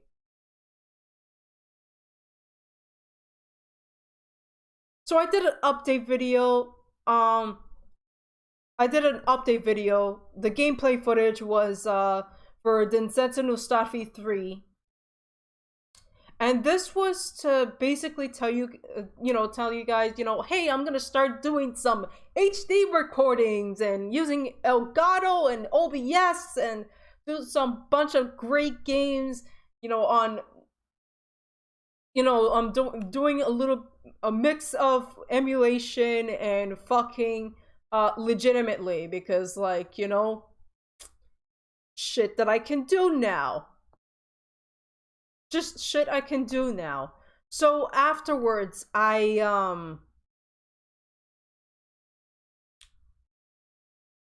so since we have all that out of the way, the first playthroughs that I've done with OBS were Warrior World and Pokemon Coliseum. So these were the very first projects where I fully went HD. I fully went HD for this.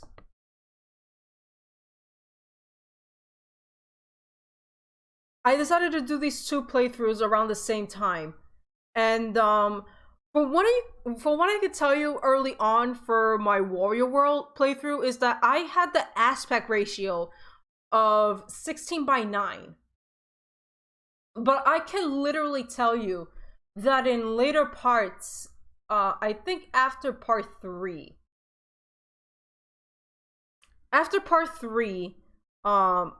I believe I obviously changed the aspect ratio. And you could tell everything is like in the correct proportion and all that other shit.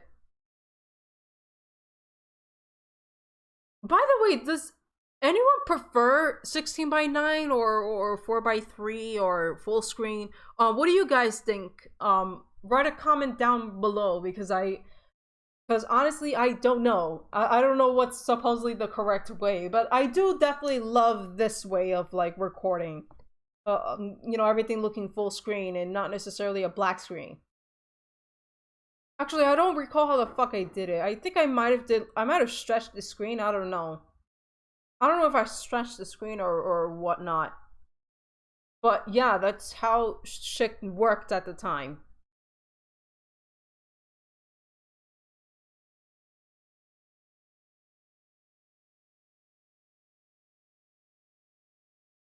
But yeah, this was one of those games that I played at the time, and I think my goal for that playthrough was I was trying to find all the spritelings, because and one of them I think I only showcased like in a fast forward, because I actually missed one of the spritelings, because it's like you have to find them in the one of the most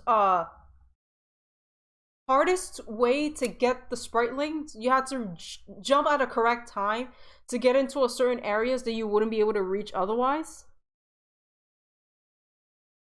Otherwise, you would have to like reach the end of the level and then reach the balloons to start all the way over, and then try again to attempt to reach that area. But I did it like in such a fast motion thing.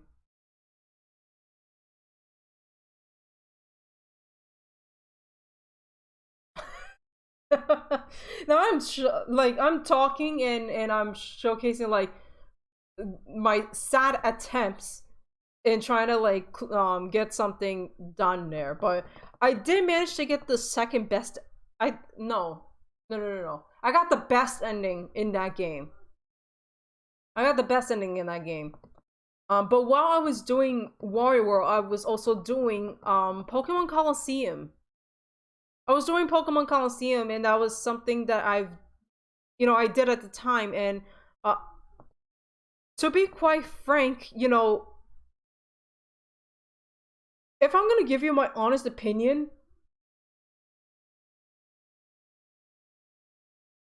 Coliseum is not perfect. I like the game, very much, but I have some issues with this game in general. I felt like the amount of shadows you get to use in the game were very limited, and also the movesets were also very limited. Um, but don't get me wrong though, there's plenty of other things I definitely do like about this game in general. Um, I definitely do know that on a few occasions the game will lag, and that was because like it's not. I know that I didn't have the most I didn't know what was the best settings for the game to not lag at all, because it's very possible to do so. It's very possible for the not to have the game like lag at all.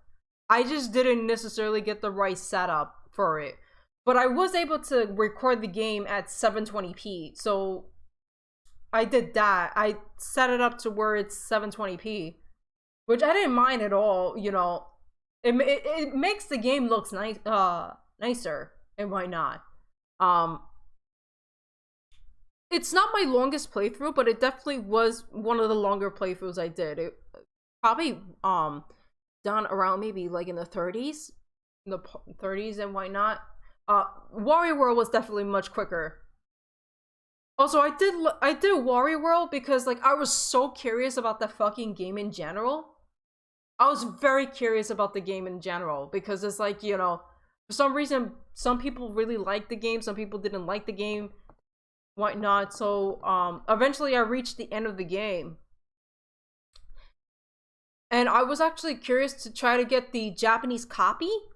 I was trying to get the Japanese ROM for it because it was really difficult to try to like get one without the risk of, having viruses or some shit like that. I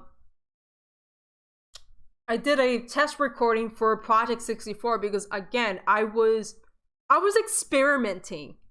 I was experimenting on, different emulators. What games can I do a let's play on?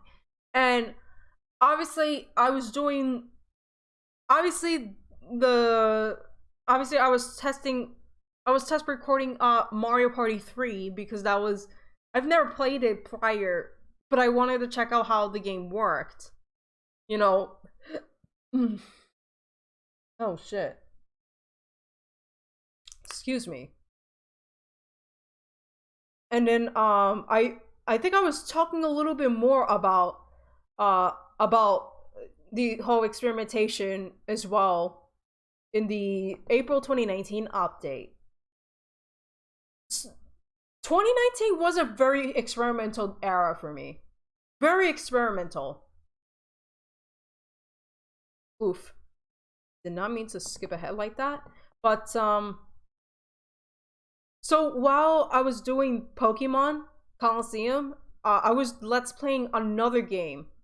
And that was called Cinema Roll Fua Fua Daibuken. This is a GBA game that never made it outside of Japan. Cinema Roll is a Sanrio character, and he has his own little franchise. He has a little bit of lore and stuff like that. He's more popular in Japan than he is in the United States. Hello Kitty was definitely one of the more popular characters in the USA. But yeah, Sanrio was a pretty huge thing in Japan too. So it was something that I learned that was a thing at the time.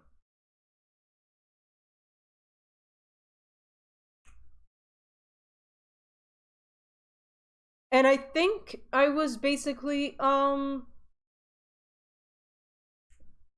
was just playing through this game. I didn't know the dialogue, and this was actually the very first this was like the first Japanese exclusive game I ever did a let's play for this channel.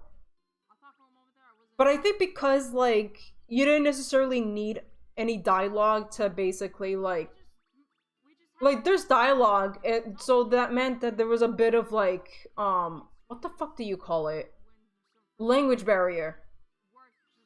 But it wasn't, the language barrier was not enough to like hold anyone back from basically playing this, from playing the game. Also, I thought it was fairly cute. Obviously I was playing this game on the for Virtual Boy Advance, VBA. That was the emulator I was using. So this was the Virtual Boy Advance emulator. And it was one of the shorter playthroughs. I think it took me maybe, yeah, it took me like 9 parts. It was very short. It was very short because I wanted to also test out like GBA stuff. I wanted to try out like GameCube stuff with the Godolphin. So another playthrough after I finished Cinema Roll, I did a playthrough of Chameleon Twist. I did this game called Chameleon Twist, and it lasted me for 6 episodes, but I was experimenting with a lot of games, like games I've known, games I don't know.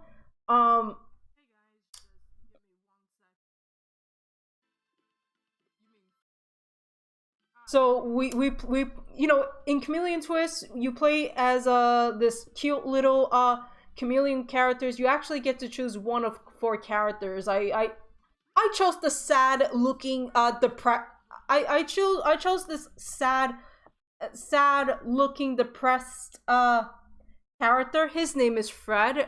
He has depression. Get type F in the comments section for Fred. Type F for respect for poor little Fred. Because he's a depressed motherfucker. But look, the chameleon has changed shape. Yeah, it looks like a more chameleon persona. I wonder where that rabbit went. Yeah, the most relatable chameleon ever. The most relatable chameleon. Which actually, yeah, it took me 6 parts. It took me 6 parts. Also, one thing to give note here, I've made changes to how I did the thumbnails. I decided by that point, and this was the thing I did for Wario World as well. Let me scroll back down for a bit. I decided to basically format my thumbnails where it's like I didn't know entirely what I was doing. I used like a trapezoid, and then attached with a triangle and then another triangle to make this certain angle here, and then I just put the name of the game. So like for Wario World, and then also typed in Pokemon Coliseum. I also did this for Cinema Roll, and I did this for Chameleon Twist. This, you know, this is no different. This is no different.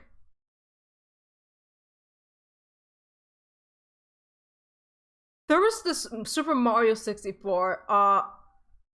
I'll tell you right now, there's 2 versions of the Super Mario 64 Let's Play I did. Hello everybody, and welcome back to some more Super Mario 64. So this one was recorded on the I was playing this on the Project 64. You know, that's not what I'm about with this. What I wanted to say about this Let's Play was I had to cancel the Let's Play because I lost data. I lost my save data. What happened was my computer was messing up for some whatever reason. OBS stopped working, and I've had 2 other episodes, parts 3 and 4, which are completely lost to the sands of time. Completely lost to the sands of time. And the computer had to be reinstalled. So I lost everything. But basically, for So this also took effect with Pokemon Coliseum. Like I finished the main story, and I've also finished the side content, except for Mount Battle. I had to basically purify all the rest of the shadows that I've never gotten the chance to purify. I only purify very few, and because of the computer, I couldn't do that. It would take me a long time to basically get back to playing through the entire game again, and then post game, and then purifying all the shadows. I didn't want to do that. I just wanted to move on, basically. Also, this bonus episode I did for Warrior World, it was me facing off the final boss again, but this was in the Japanese version. I wanted to basically showcase the I wanted to showcase the I just wanted to showcase the second half of the boss, because it's doing like different attack patterns. So far, he's becoming really challenging. Holy shit. They try to make the final boss, a lot more challenging, because because in the English version it was a lot more repetitive. It was very repetitive, doing the same exact shit over and over again. So in the second half of the boss, he's basically doing a ton of shit like this.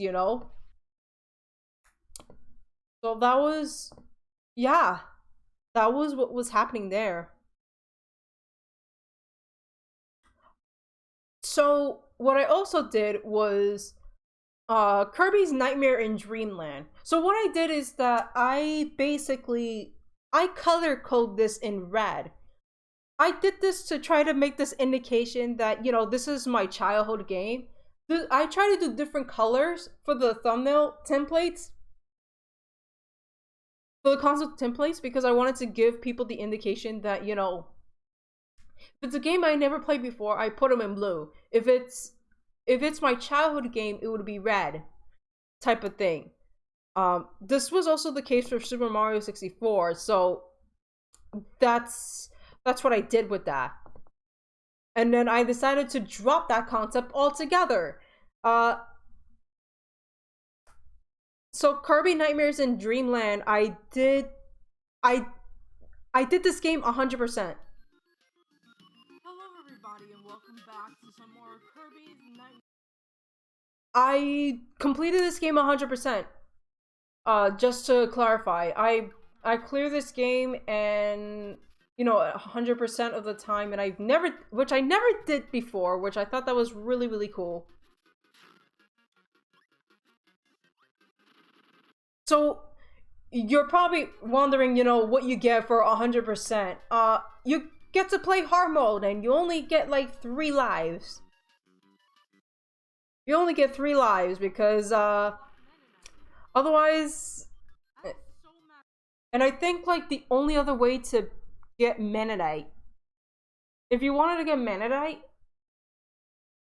you have to clear the game. You have to clear the game again 100%, in hard mode, and then that's when you'll get Menadite mode. So after Kirby's Dream Land, I did Luigi's Mansion. At this point, I decided to do a completely different custom thumbnail template. So I have I did the logo. I've used Photoshop for this.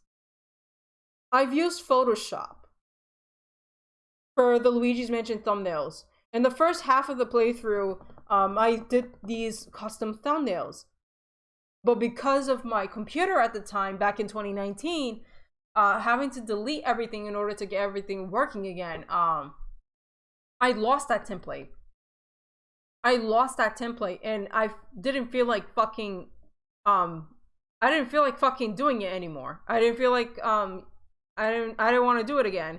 So I used the fucking I just used this thumbnail.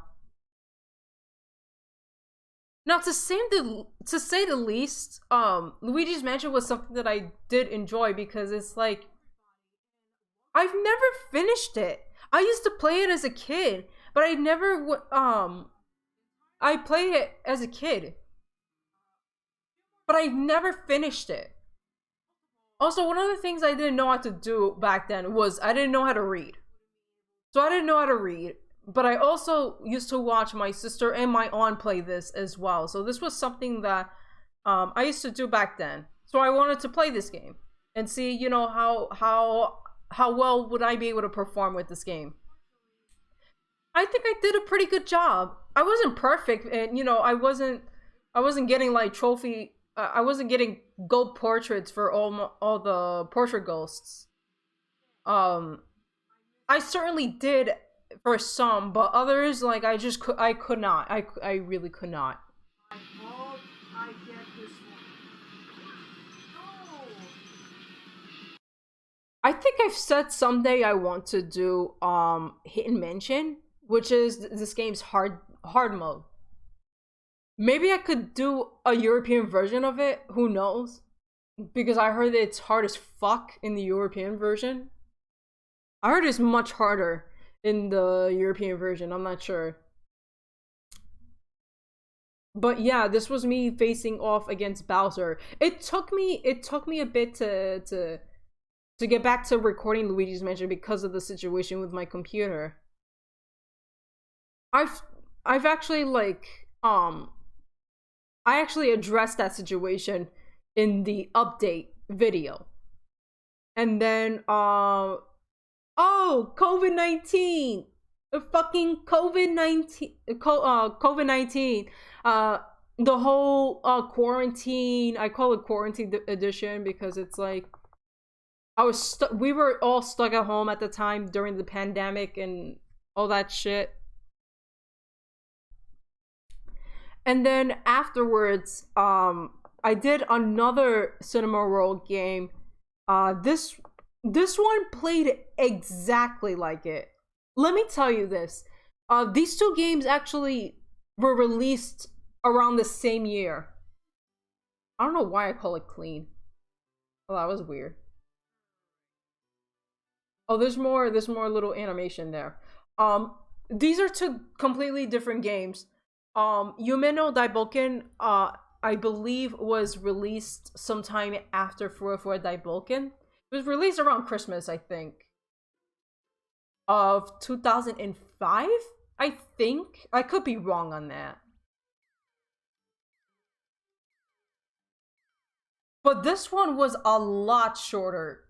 This one was a lot shorter. Because I think I managed to get through the game much faster.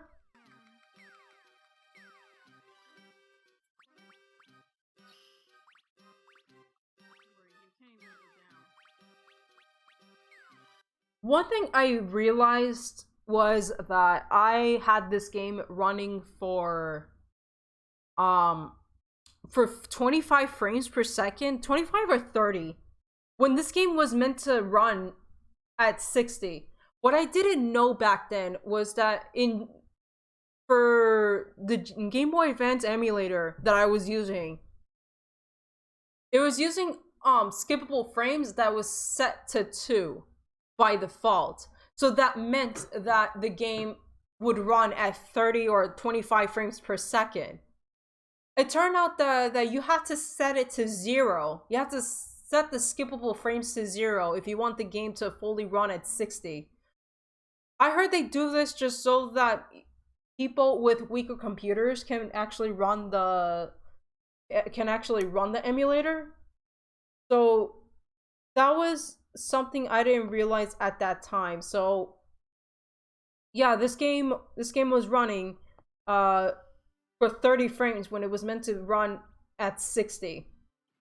And I thought there was something wrong with the editing software I was using at the time, which was Shotcut, which I still use to this very day actually, and I finally know how to I learned better how to like use the video editing as well. So that was something that I've definitely learned a lot more at that point in time.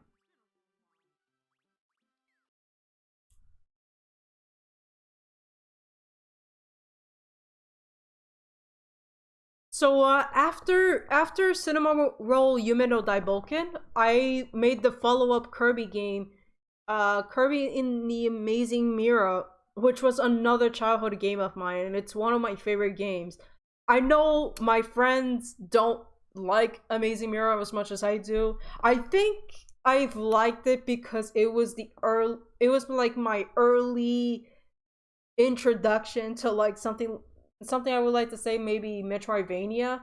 That sounds a bit of a stretch, I know, but it was something that I really enjoyed doing. I think like I was trying to basically also collect as many of the shards as I could. The mirror shards, just so that I can, clear the game much quicker, but I was enjoying the game. I think because like I want to showcase like how good I am with the game or something like that. I think that might have been the reason why I try to get through this game as quickly as possible and showcasing whatever alternative pathways that I can go to. Like I was discovering that for myself, it was something that I try to experiment and all that stuff. Fuck that, I ain't doing that. I am not about to lose my power here. So yeah, that was something that that was Kirby and Amazing Mirror, which I've had a really fun time with as well. Um, I don't know if I have anything else to say about it, but it was something that I began to do a little bit more of the thumbnails. There was a bit of a thumbnail change with that too. So obviously I went back to using Canva because that's what I was using for my earlier playthroughs like Warrior Land and Pokemon Coliseum. I just began to learn to better utilize the thumbnail templates I was making at the time. So I did a little cinema world there and having the numbers there. I put stars on it, and then I did the hexagon. I decided to do a hexagon shape for them, and then using official art images and whatnot. It was just something that I was really happy about. Okay, so this is really interesting. This shit is interesting because I was I was I've wanted to try doing live streams. And the game that I was doing a live stream on was literally Dance Dance Revolution Mario Mix. I shits you not. I did this game. I play this game in its entirety on Twitch. I live streamed this shit. Last time I did this and I ended up getting a D rank, even though I knocked them out. So pretty much Dance Dance Revolution Mario Mix was definitely like it's Dance Dance Revolution, but it's like you're implementing Mario shit and it has a story. And basically in the beginning of the game, Waluigi like just fucking steals like the music orb, and basically like you have to basically find it and get it back and shit like that. I decided to choose Luigi because I guess for some reason I don't know, I just chose Luigi. There we go. But yeah, I think I was choosing the normal difficulty, I think. I was choosing the normal difficulty. It's fairly easy.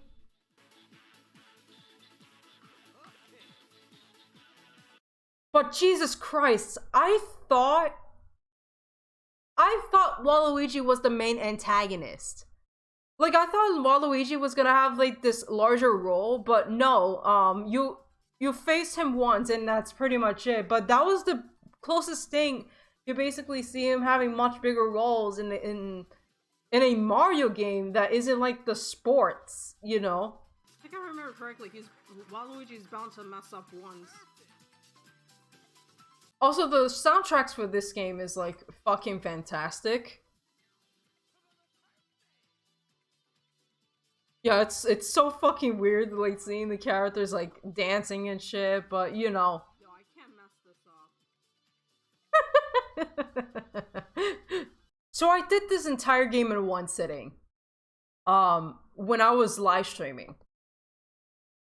When I live streamed this game. So, and it took me like 5 parts. So, I mean, no one was watching it on live, while I was live streaming it, but it's fine. I just wanted to see if the game would run perfectly, which it fucking did, thank God. I want to get back to more live streaming, and I don't know why I never got the chance to do so. Let's hope I still have that Twitch account or something like that. Let's hope I still have a Twitch. Hopefully it's like still there or something like that. I don't know. So one of the other games I did a Let's Play on was the Sentinel Starfleet. So at this time, there was an English translation patch that was recently released at that time. It was considered recent when I did this. So I looked at like a tutorial, it turned out, and I've looked at the tutorial how to like patch the game with the English patch, and I did. And I was like, you know what? I'm gonna be the first to document the English translation patch. Spoiler, I was not the first one. That honor goes to the honor goes to someone that was actually involved with the production of the translation patch for this game. But I was the first Let's Player, so y'all can suck it. I'm kidding. I'm kidding. But this has become one of my most popular playthroughs in this for my channel, and there was a massive spike of subscribers coming to my channel, people subscribing to my channel. So prior to the Starfleet Let's Play, I had only around like 185 subscribers, and that shit did not go anywhere for a long while. So when I did this Let's Play, there was a huge spike of views, people coming to my channel, and that's my mother's iPad, ignore it.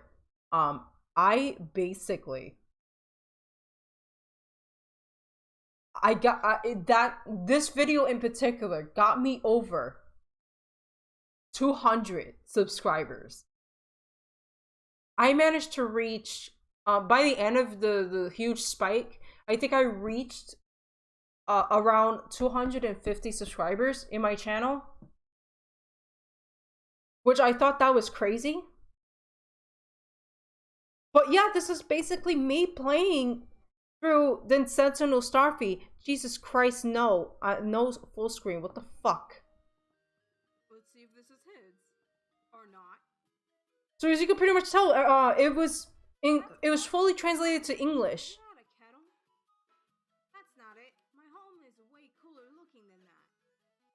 Perhaps it drifts a little further away from here. I actually like a little bit of like how I read, some of the, reading character dialogue and such like that. I feel like it never got to that ever again since, but so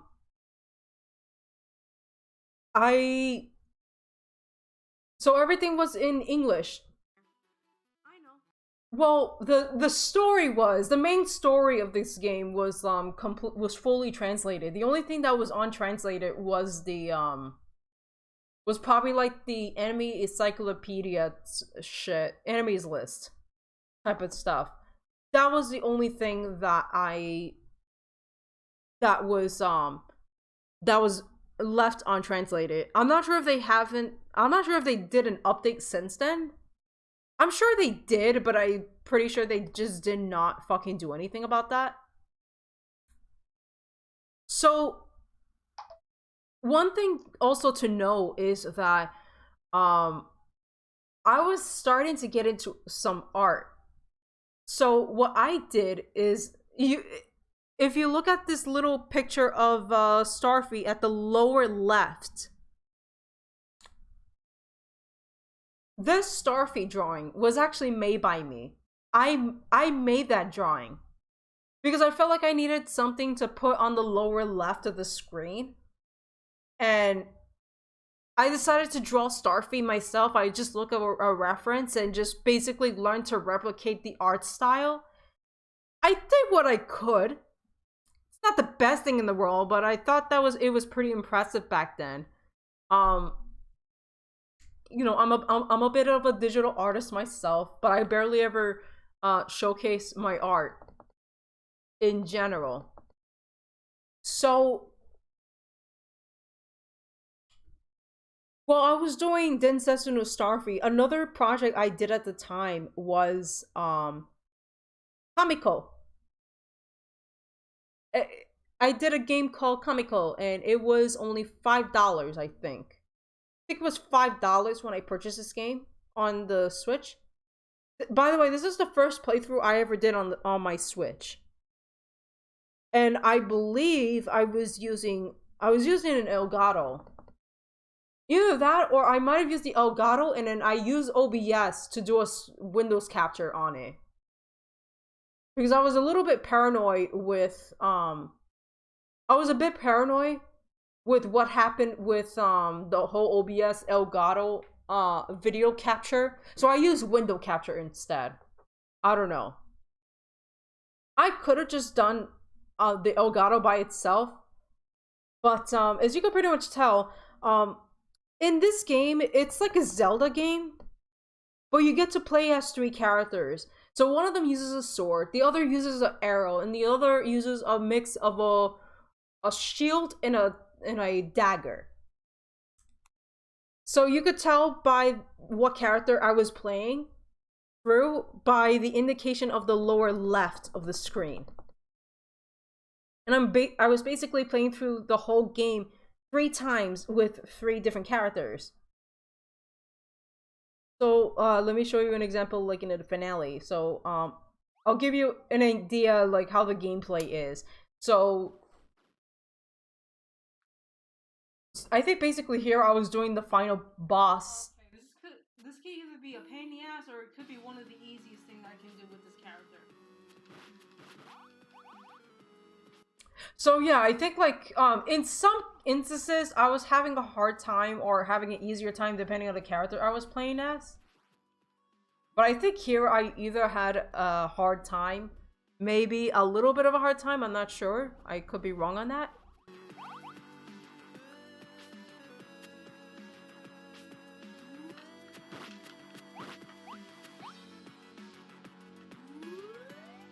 Oh yeah, I don't remember.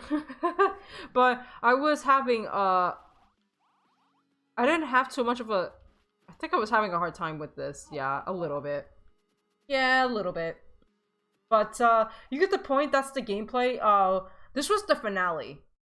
This was the finale I did with this game. I think. Did I do the finale for this? Oh, this is not the finale. Oh, shit. Oh, I had to go up a little more, I think. Oh, yeah, the finale's right there. But you get the point of how the gameplay is for Kamiko. It's made by the same people that did Deltarune. No, not Deltarune. Phalune. Phalune. I don't know why the fuck I said Deltarune for some fucking reason. Why did I think about Undertale? Fuck. So another game I did was I did WarioWare Touched. I did WarioWare Touch, and that was another game I basically did. Hello everybody on YouTube and welcome back to some more WarioWare Touch. So oh my god. This was a really bad fucking touchscreen setup. I don't know why I didn't move. I should have moved the touchscreen on the right. On the right side. What the fuck? ah, damn, when you make a robot that is like way too smart for you. Shit. Oh, by the way, it's fucking difficult to play this game on an emulator. Since it requires a touchscreen, it's not the best thing, but it was all I could do. I do have this game on the Wii U Virtual Console, and it is definitely something I might want to like do a redo playthrough someday. Since my Wii U still works, by the way, my Wii U still works. So I've been turning on my Wii U on a few occasions, just to make sure that it stays on, and not just so that the motherboard does not fuck up. Just cause I'm not fucking using it. That's fucking ridiculous. So I at this point I've completely finished Starfy, the first Starfy game, in the first in Warrior Lane Touch. Another game that I remember very fondly was Danshin the Giant. One of the things that I remember with this is that first of all, I love the fucking thumbnail I've made with this. I feel like this is actually one of my most proudest thumbnails I've did earlier on with that. So Danshin is a game, it's a god simulator. You play as this fucking giant yellow guy, and you basically try to appease the people that are like worshiping you. You're basically God. You're a god, and you're basically like you have the power to raise the terrain, to raise or drop down terrain, and you're basically trying to build up. You're trying to help people create a civilization, and you're trying to have them once they start to make more people, repopulation, more buildings, you have to help them with you gotta help them with the favors, like trying to drop down the terrain, or maybe you have to raise up the terrain, and maybe you have to occasionally you have, and at some point you have to get them flowers. You have to get this very special flower to help, so that it helps them create a monument. But this is definitely one of the first few simulation games, I guess, where, as far as from what I experienced, I'm not saying it as an adjectively or anything of like that. I think it's just more like from based on my experience. Oh, someone made a video about Dungeon and Giant. I'll probably watch that later. I don't know. Oh shit. So, yeah, that's the whole point with Dungeon and Giant. The way I structured this video is I did one in-game day per part, which explains why these videos were around the 30-40 minute mark. That was the norm for this playthrough. The norm of it being around the 30-40 minute mark, because of how long the in-game days were. And this went on for 16 parts. I did this for 16 parts. Obviously, in the final episode, I believe we were trying to help the... Well, first of all, I had to fucking help these people decide to basically build the Tower of Babel. Don't have their monuments anymore, at least. Some of them are literally destroyed. Actually, I have to fucking go up.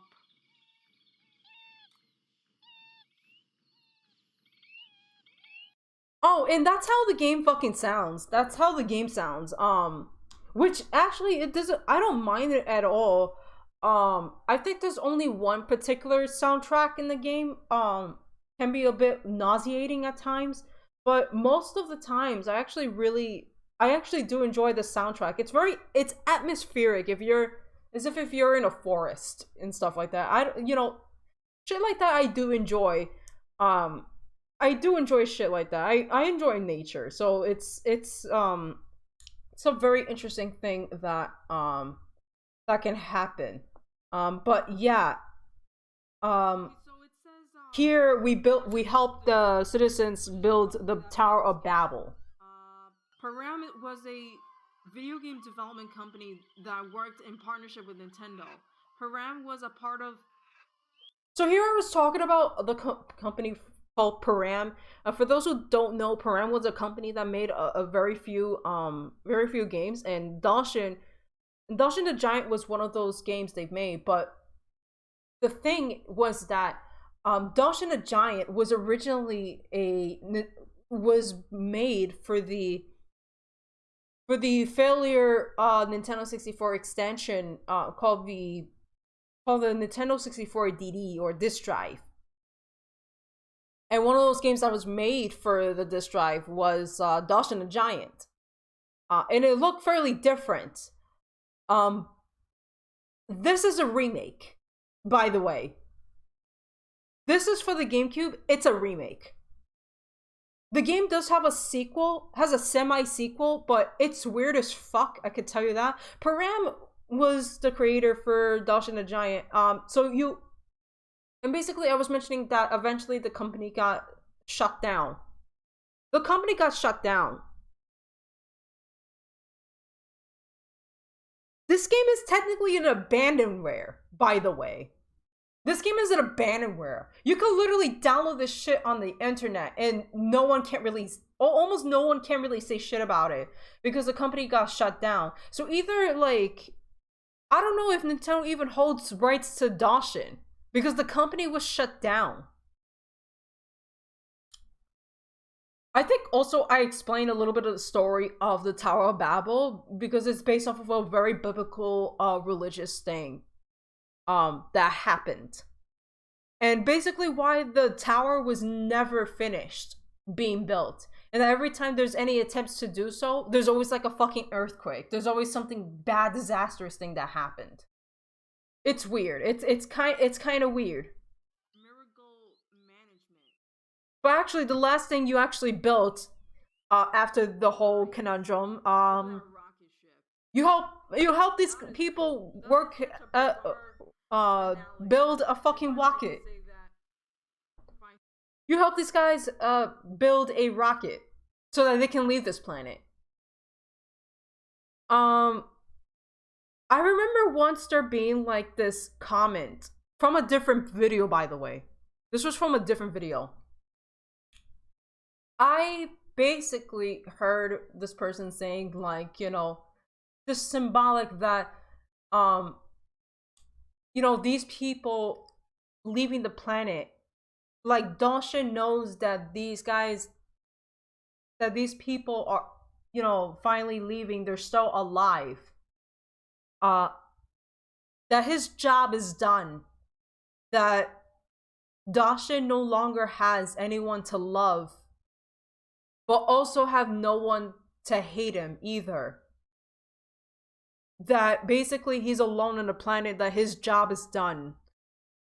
Some interesting thing that symbolic philosophy from this. This is not a family friendly. Oof. I'm not doing a reaction video. I swear. I'm not doing a reaction video.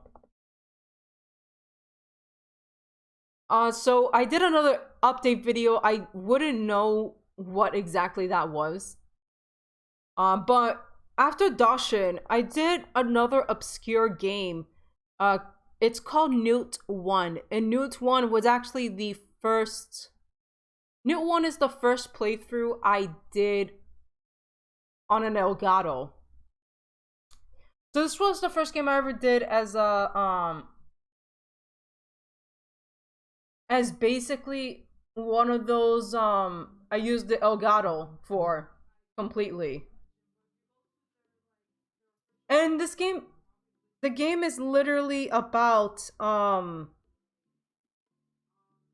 you basically, the world went colorless. You gotta like go to platforms and try to recolor everything, basically. They call it a non-violent platformer. And there's an interesting story behind, with the development and whatnot. Like, it's inspired by Super Mario 64 and like Katamari Damacy.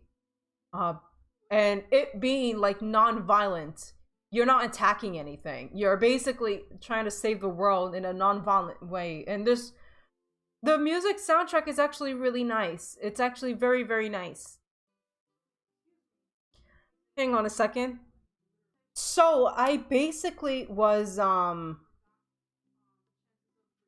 I was just basically playing through this game. I don't think I finished every single stage. I completed the story, but I never finished the post game content. Was something that I've never finished because I was having a hard time with that one extra stage. So this was something that I really liked. It's a very simple platformer, but I really like it. It's very artistic. Very just very nice, basically. Very, very cozy, and why not? And again, the music soundtrack was actually really, really nice. Um so while I was doing that, I was also doing Kuruin, and that was done on an emulator. It was fairly short. It was pretty short.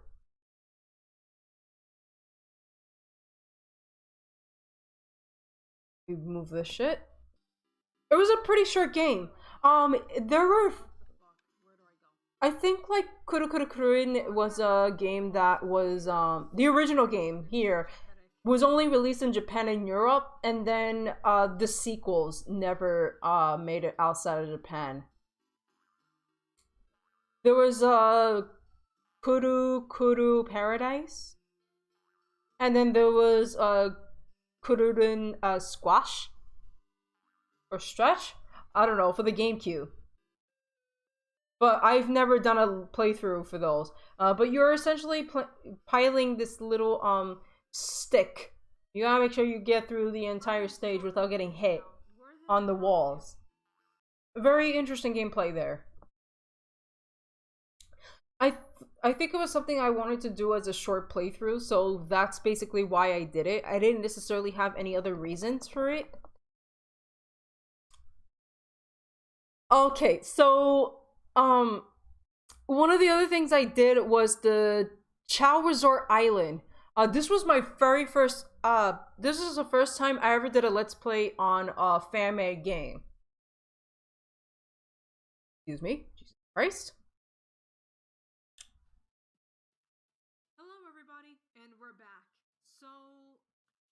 So it's basically me trying to take care of taking care of these little critters and whatnot.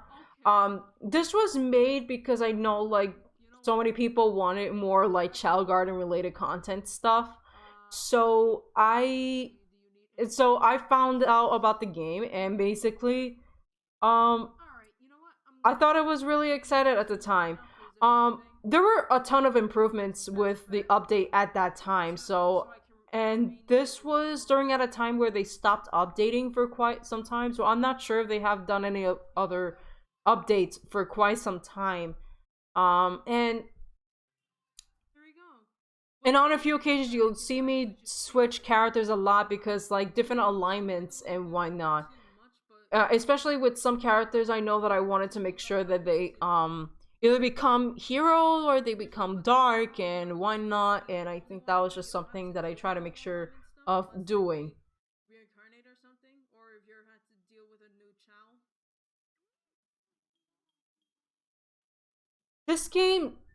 This playthrough lasted for 27 episodes. Because I think eventually I was starting to run out of things to do in the game. So I think in the final episode, actually, in the final episode, I was like goodbye. I was like doing a farewell, and why not? I've attempted to do another Super Mario 64 Let's Play, and I never finished it. I made this video in particular. I made this video in particular to address that I was having a hard time with playing this game, and I felt like certain things just wasn't holding up for me with this game in general. Well, first of all, I fucking hate the camera sometimes, but one thing I do remember when making this video, to basically saying that either I'm going on a hiatus with this playthrough or I'm canceling it altogether or something like that. I got this comment from someone by the name of Donut Zebra, and I thought that was a really sweet thing that, you know, he was telling me that, you know, he understand where I was coming from and why not. But at the same time, he was really enjoying playing this. He really enjoyed watching me play and watch me struggle and whatnot.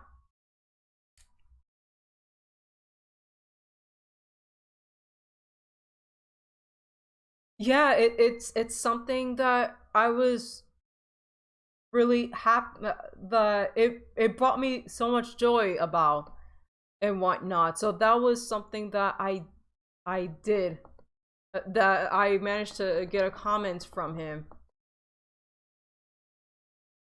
Mad Rad Dad.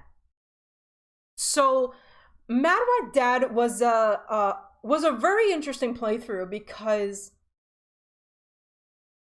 one of the things I definitely remembered with this game was that I wanted to make sure that I played the game where I would have zero input lag, because it's a side scroller rhythm game slash a side scrolling platformer, and you're basically timing everything. You have to time your inputs perfectly to get like good.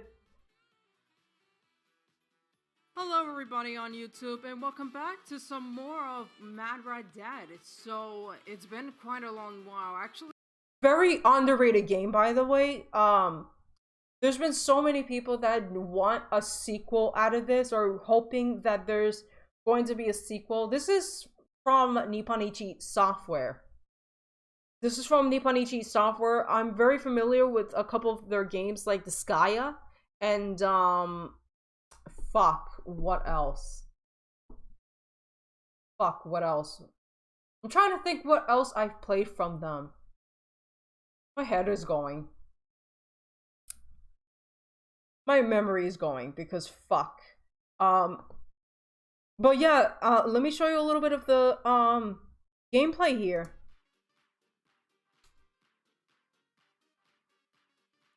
So as you can pretty much tell here, it's a rhythm platformer.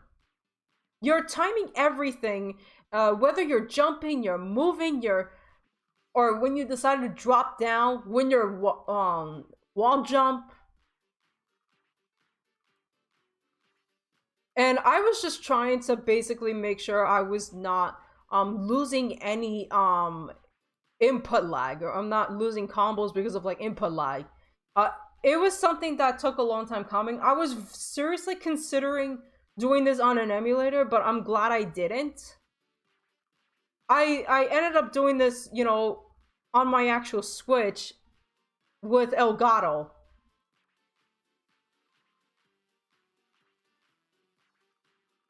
Which also, by the way, the music track is fucking fantastic, by the way. Fuck. So yeah, there's that. There's that.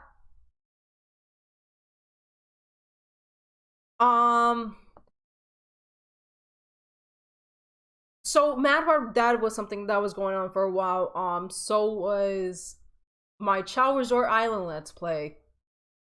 Another game I did was Miitopia. Now you're probably asking, what the fuck, bitch? You did Miitopia. Fuck you. And all I have to say is, bitch, there's a Switch version. So actually, before I did Miitopia, I did a preview shorts to basically showcase to people like, Hey guys, I'm doing Metopia again. Doing a preview to showcase what the playthrough is gonna be like, something like that. How's it going, everybody? I'm gonna show you the entirety of this video. Doing a brand new Let's Play happening on the channel, and that is Metopia for the Nintendo Switch. A few moments later. Shit. Behold, a simple traveler. Hey, that's me. That's me. This child has me at my wit's end. Oh, an adventure. Please excuse me. Did you say you were going to just do something to your child? I don't know. Did you say you were going to whip your child's ass or something? That's because I'm pretty sure that's what it's heavily implied. Would you like a little help? No!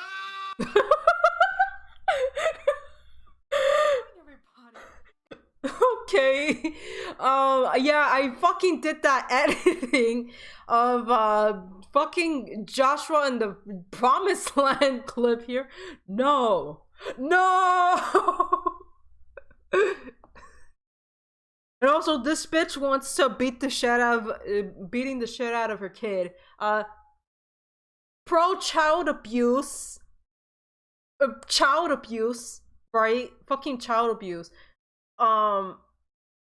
So this was definitely that I did some really funny shit with that. I was really enjoying making that little preview short thing. I thought it was gonna be this was supposed to be part of like being my YouTube short, but I didn't know how to basically turn it into a YouTube short. So like it's there. I did another video like that. I did another video segmented with that, but regardless, this began my playthrough for Metopia, and holy shit, fucking 602, 155, like for some time there was a consistent and like really high amount of like views and shit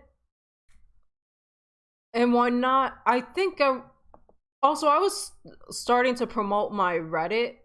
I was starting to promote my videos on Reddit, so that was also something that I did. With that, I'm gonna, obviously showcase a little bit of Metopia, like.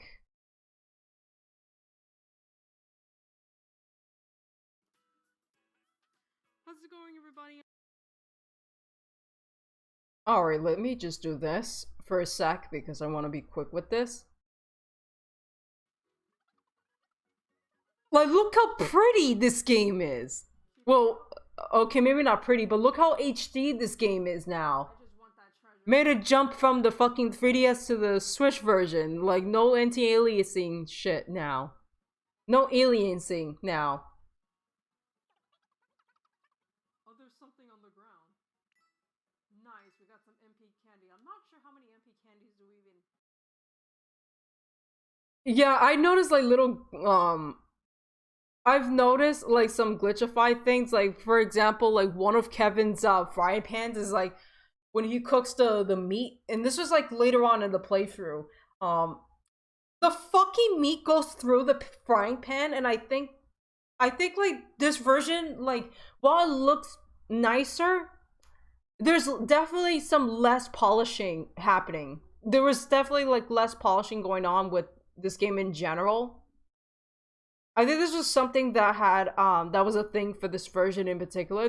This was released for the Switch, and this was the remake was done by Grezzo, the same developers that did the remakes for the Zelda games on the 3DS. They also did Donkey Kong Country Returns 3D. They also did Star Fox 64 3D. They definitely also did the 3DS version of Luigi's Mansion.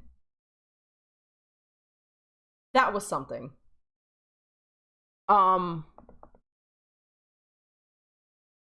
So Metopia was a thing that happened for some time, but eventually Mad Rat Dead was finished, and my Chow Resort Island was another thing that was finished. There was also Kirby Squeeze Squad. I made the thumbnail myself there, and then I did Kirby Squeeze Squad. I also did another Metopia short. Apparently. I was thinking, if everyone ate some calming fruit, I bet we'd get rid of all the fear and worry in the world. What's brought this on all of a sudden? I'm just saying, if we do find this calming fruit, I did the voice changing settings in my editor. and then we can take over the world as its benevolent overlords.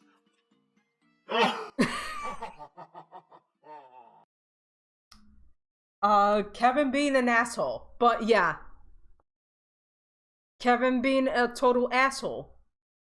Likes to scare Jero, I'm guessing. But yes, another game I did a Let's Play on was Kirby Squeeze Squad.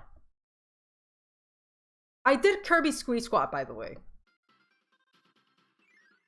So I did I definitely improved upon with my OBS setup for this game, because I did both the top and bottom screen. I put the bottom screen here, and I found some random galaxy background image in the back, and then the game's logo, and then I put my avatar.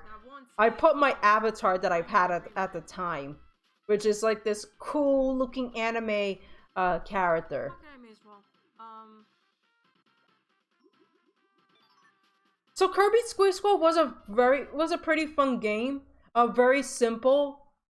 That I've done. I knew this was gonna be another quick playthrough, but I was like, yeah, fuck it. Let's play this fun Kirby game. Let's play some fun Kirby game. So going up, eventually I did the bonus video for Mad Rad Dad, because this was based off of the DLC songs which, by the way, like, Nippon Ichi Software took forever to fucking localize to have available in America. They had the DLC songs for free in the Japanese version long before the Americans had it. It was such a pain in the ass to wait for it. But yeah, it was basically to showcase the DLC songs that you could play on the stage. So I made this very short playthrough for Tori 3D. In case you don't know, Tori 3D was a game that was literally made in a short span of time by one guy, basically. He has a couple sequels, but Tori 3D was the first thing, and this was trending at the time. This game was trending at the time for it being played like Sonic the Hedgehog, like you clear through the stage as fast as you can. And it was only for $1. It's only $1. This is Tori 3D, so which I do recommend you guys try out and buy. You know, it's only a fucking $1. let's play on for some time, and then I think. And it has some weird undertones. It does have some creepy undertones, but it's not super distracting. But you know, it is what it is. It's a very nice game to play. It only lasted me for 2 parts in that playthrough, and yeah, I took my own pace with getting through the stages, and in some stages I died a lot, like a lot.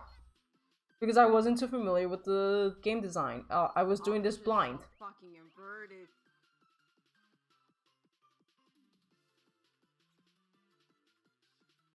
Yeah, it's a game you play as this cute little baby chick with white wearing some Yeezys and pink backpack and sunglasses.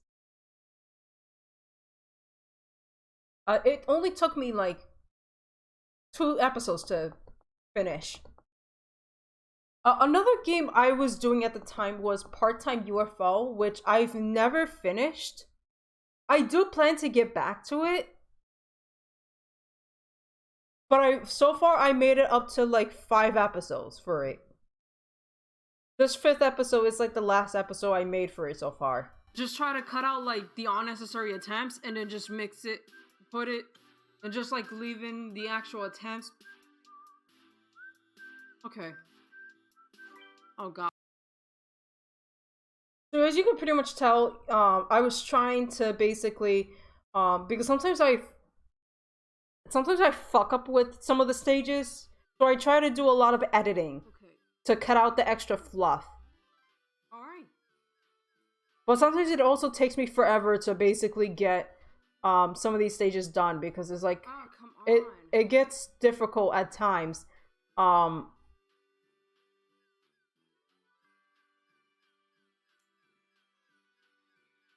Okay, I'm gonna have to do this then. It's a pretty interesting game too, because this was originally released for for mobile phones, and then eventually the game was released for the Switch, and that was the version I was using.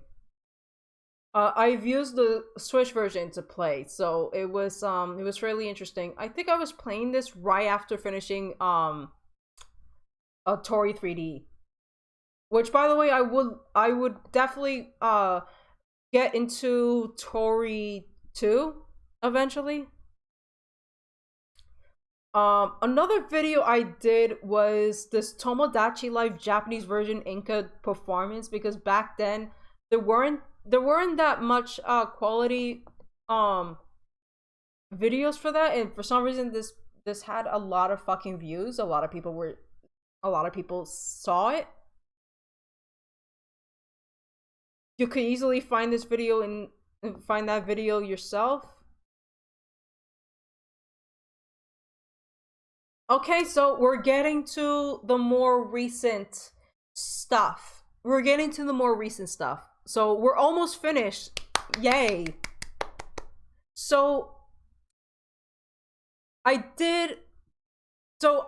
this update, I was talking about a lot of things.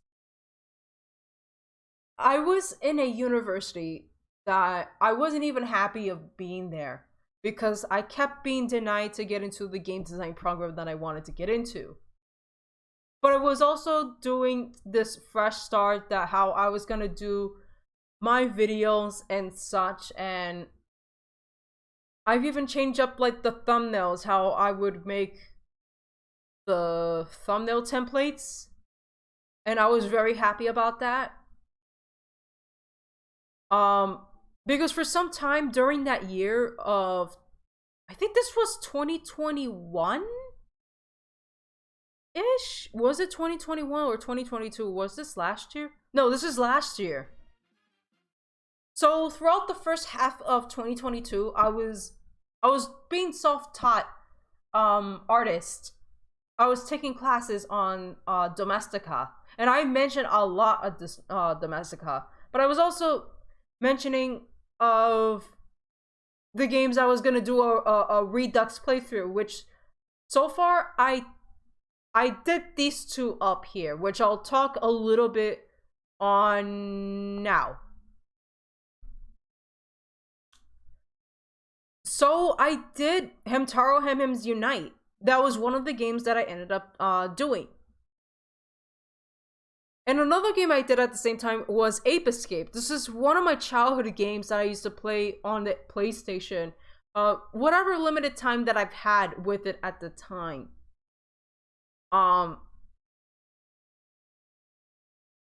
So you could tell that I changed up like how I set up the you could tell how much better quality this game was. I was playing on another emulator. I was not using VBA. I was using an entirely different emulator altogether, because it ran much better for the Game Boy Color.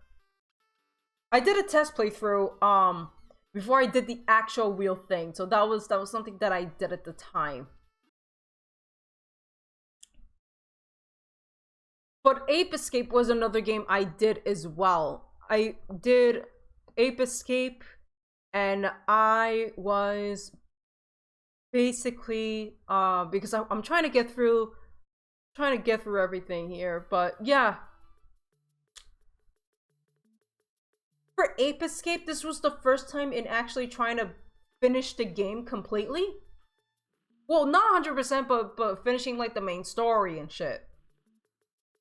And capturing all the monkeys, basically. This was the first time that I was able to do that. This playthrough actually made me be able to do that. Ooh. And that's how I get the other one. The game is actually really, really fun in general. I remember that the very first session I did this game, I fucked up the audio. The audio did not exist. The audio was so fucked that I had to start the first session all over again. And I was so pissed off. Because the game audio was too loud and you barely hear my commentary. And it was so frustrating because I really enjoyed that very first the very first session, and I had to redo all that again. But I still enjoy my time with the game in general, and I was genuinely surprised with a lot of things. There was a point where I got really pissed off on. I'm not sure what video it was, but I was stuck in one particular level in a particular area for so long, and I was having a hard time with that. But yeah, these playthroughs were going on at the time. And at this point, we were going around my 10-year anniversary. And as my way to celebrate my 10-year anniversary, I decided to basically showcase my 3DS collection because I made a video my 3DS collection. This is because when I started my YouTube channel, the Nintendo 3DS was happening around the same year. So it's almost kind of like, even when the 3DS had a rough start, it eventually grew to be one of the most successful handhelds that Nintendo ever made. I had a rough start with my YouTube channel, and eventually my channel was growing as well. I'm still a fairly small channel, don't get me wrong. I'm still a very small channel. I don't have over 1,000 subscribers. I don't have 10,000. I don't have 50,000 or 100,000 or 1,000,000. My channel is small, and I've been experimenting with a lot of games. I've been playing through a lot of games, and of my usual video scheduling, and wanted to make something. This was one of, if not the most highly edited video I have ever made. So I've took so much images of my VTuber, avatar, my virtual avatar that I made through Vroid Studios. I designed my own character. I gave my character like this ponytail and the glasses, the eyes, and I just used basic clothing, and I just made myself basically. I made it to where I just have the character do different animation or slideshow. I would say slideshow. It's not just your ordinary collection video. I wanted to also talk a little bit of like my personal history. Yes. So as you can pretty much tell, I would do like different slideshow poses for my avatar, and I would.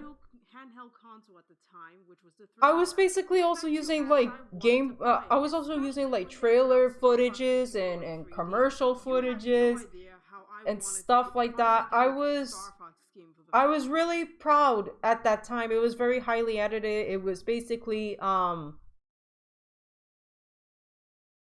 it was just a lot of things that I basically done. I was showcasing all the 3DS games I had, which I think I have maybe over 100 games now. This includes for both physical and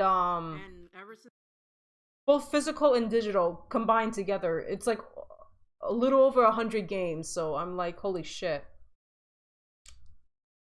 But yeah, that was basically you know, it was just me showcasing a bunch of my games that I've had at the time, that I have now actually. Let's play on at one point, but this was canceled due.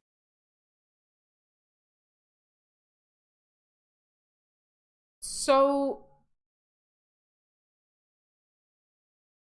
yeah, so a lot of some of the same playthroughs I've done for quite some time. It takes a long while for me to start something new, because the way I was going about these playthroughs is that I would upload them only on Mondays, Wednesdays, and Fridays. One video at a time for each series. And we're getting to the present, kinda. We're getting to the present. So this is actually one of the biggest things, one of the last things I want to showcase. Alright, salutations everybody. I'm your neighborhood friend Aku here. So this video in particular was made in make it part of a collaboration with my friend John the Gaming Master, guys. He was doing his TGMG Direct, and basically he was giving everyone the opportunity to showcase to put their 2-minute video showcasing, like doing like 2 to 3 minute video to showcase like your to shamelessly promote your own shit, your projects or your channel or whatever it is. I was doing a mixed combination of these sort of things, and I was doing heavily editing with this. This took me maybe around 3 days to get this finished. And I was experimenting like how everything was gonna play out, and you know, basically. So I did these three. I have not done Luigi's Mansion 3, which I do plan on doing fairly soon, if I ever get the opportunity to basically like be free again. It's definitely something I would love to do for Halloween, because like, oh, spooky ghost and shit. And then obviously I ended off with 2 big project trailers, which I make a plan to do Child World Extended this year. I don't know when, but I'm hoping to do it. I'm hoping to do it next month. Don't count on it, because I'm trying to, like, obviously I'm gonna be free, but I'm hoping like I'm not gonna be set aside activities and shit that I'm planning to do. But another one I did, it was a trailer for me doing Pokemon XG Next Gen, which actually this is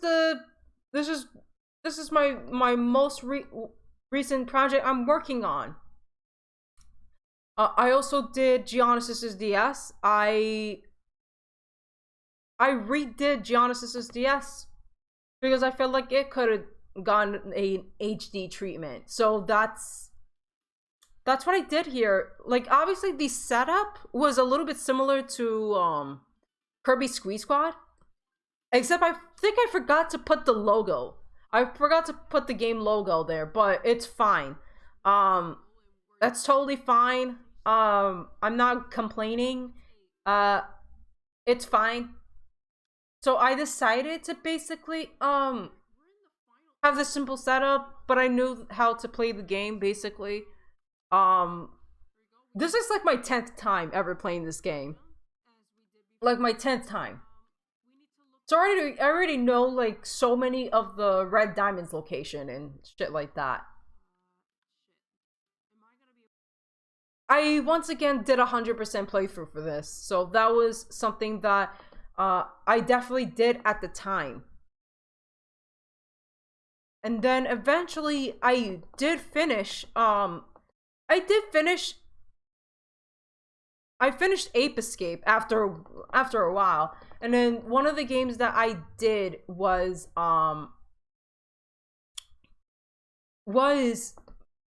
Momodora.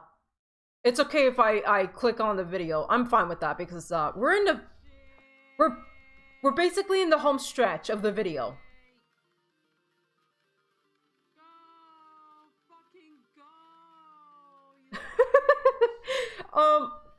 So Momodora is a game that consists of so far 4 games.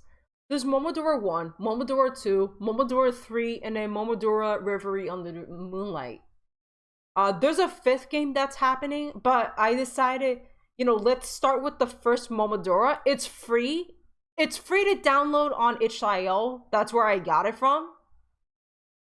I've made plans to do Momodora 2, but I keep forgetting to get started with that at some point. But, school is getting in the way. School is getting in the way. But, I've died several times. It's not an easy thing to play, especially, the final boss is not an easy thing. But the game itself is fairly short. I actually completed this game in one sitting. I finished this playthrough in one sitting. The session, at least.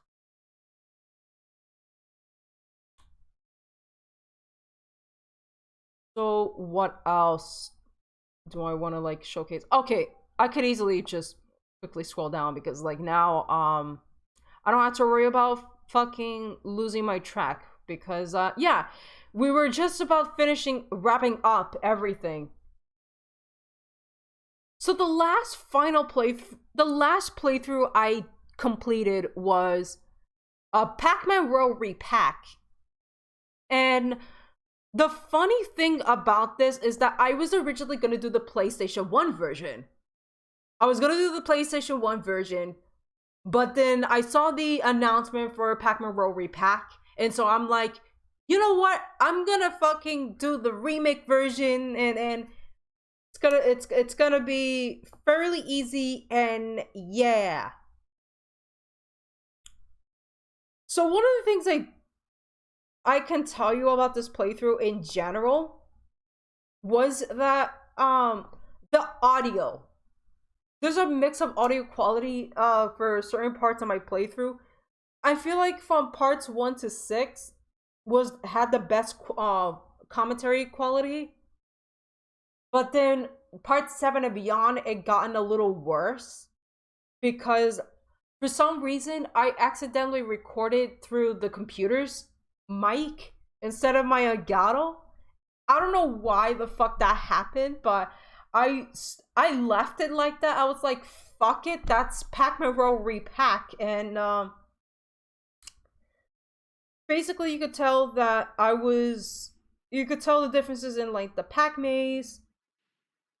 This Pac maze here.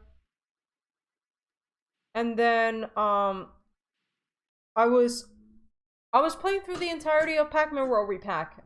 Playing through the entirety of trying to collect whatever I can. Which obviously I didn't get every single I don't always get the Pac-Man letters in this playthrough, but I'm definitely trying to get 100% in my own time, actually. So it contains Mrs. Pac-Man, Galaxian Galaxy. It took me a bit, but I managed to eventually finish this game. So yeah, that's kind of it. I think the last thing I can showcase now is this video. So this video was made in collaboration with several other of my friends. So I came up with this idea because my friend John's his YouTube channel was gonna turn 10 years old, and he's been the one that led this family that we've had.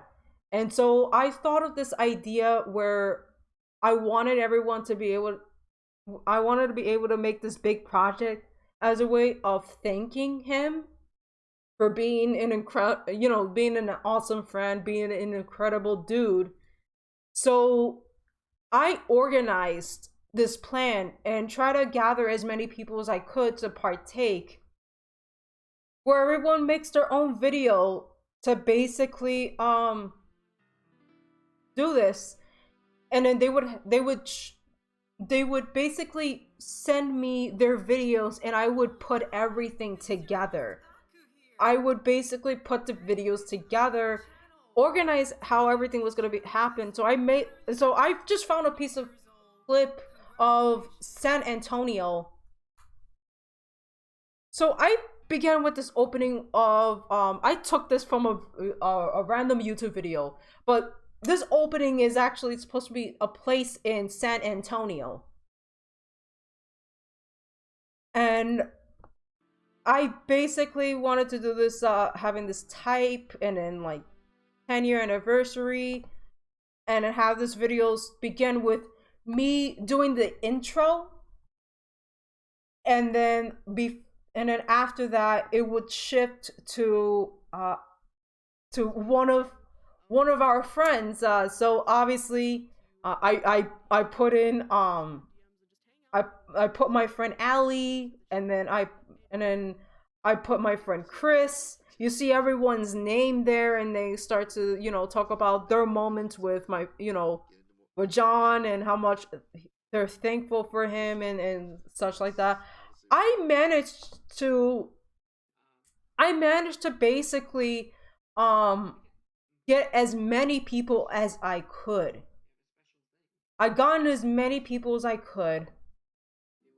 And this was such an incredible project. This took a long time for me to get it finished, but I was so happy to finally get it done before the day of his 10-year anniversary. I even did one myself. Mine was a little last minute, but I was really waiting for everyone to do their part so that they can send the videos to me, and then I would add everything together. But before I began putting everything together, I decided to basically do my own portion of the videos expressing how I'm thankful. Obviously I put myself last because I wanted everyone's voice to be heard first. So that was literally something that I did. So some peeps would have their own music in their, they would have their own music background in their stuff. Not everyone did, but some people did. Not everyone. This included myself. I put some game music in the background. I did like history from Sonic Gems collection from there. Yeah, that was like the biggest project, and after that, that's it. That's pretty much it. I've continued to try to, right now, Pokemon XG Next Gen is still the only project I'm doing at this moment in time. I still have plans to upload more videos. I know this says 997 videos, but I'm pretty sure this video is going to be my 1000th video. I guarantee you. This will be my 1000th video, and yeah, I think that's pretty much it. How much time did I fucking do? Holy shit! It's over 2 hours. Holy fuck. Wow. I think what I did is over 5 hours. I'm pretty fucking sure I did. But I wanted to be more reflective with this video in particular, and I think I was being as reflective as I could about my content, about everything I went through, and about literally the things that I've done in the past over 10 years. So this was something that I am incredibly glad that I did. I didn't think I would be able to reach 10,000, and I didn't think I would do YouTube for this long, and I hope to keep going no matter what's been happening in my life. I like YouTube as a hobby, and I think, if I'm not working, if I'm not in school working, I think it's important to have a life outside of work or outside of school. I'm most likely doing this sort of thing. It sounds silly, but it's something that calms me and helps me cope with a lot of like troubles I sometimes get in this world. And hopefully you guys continue to follow along with this ride, and for whatever how much I can, until maybe I physically can no more, maybe until I lose my fucking hands or you lose my fucking arms. Let's hope that doesn't happen, but it is what it is. Thank you guys for watching, and hopefully you keep following me into this journey, and I will see you guys. Bye.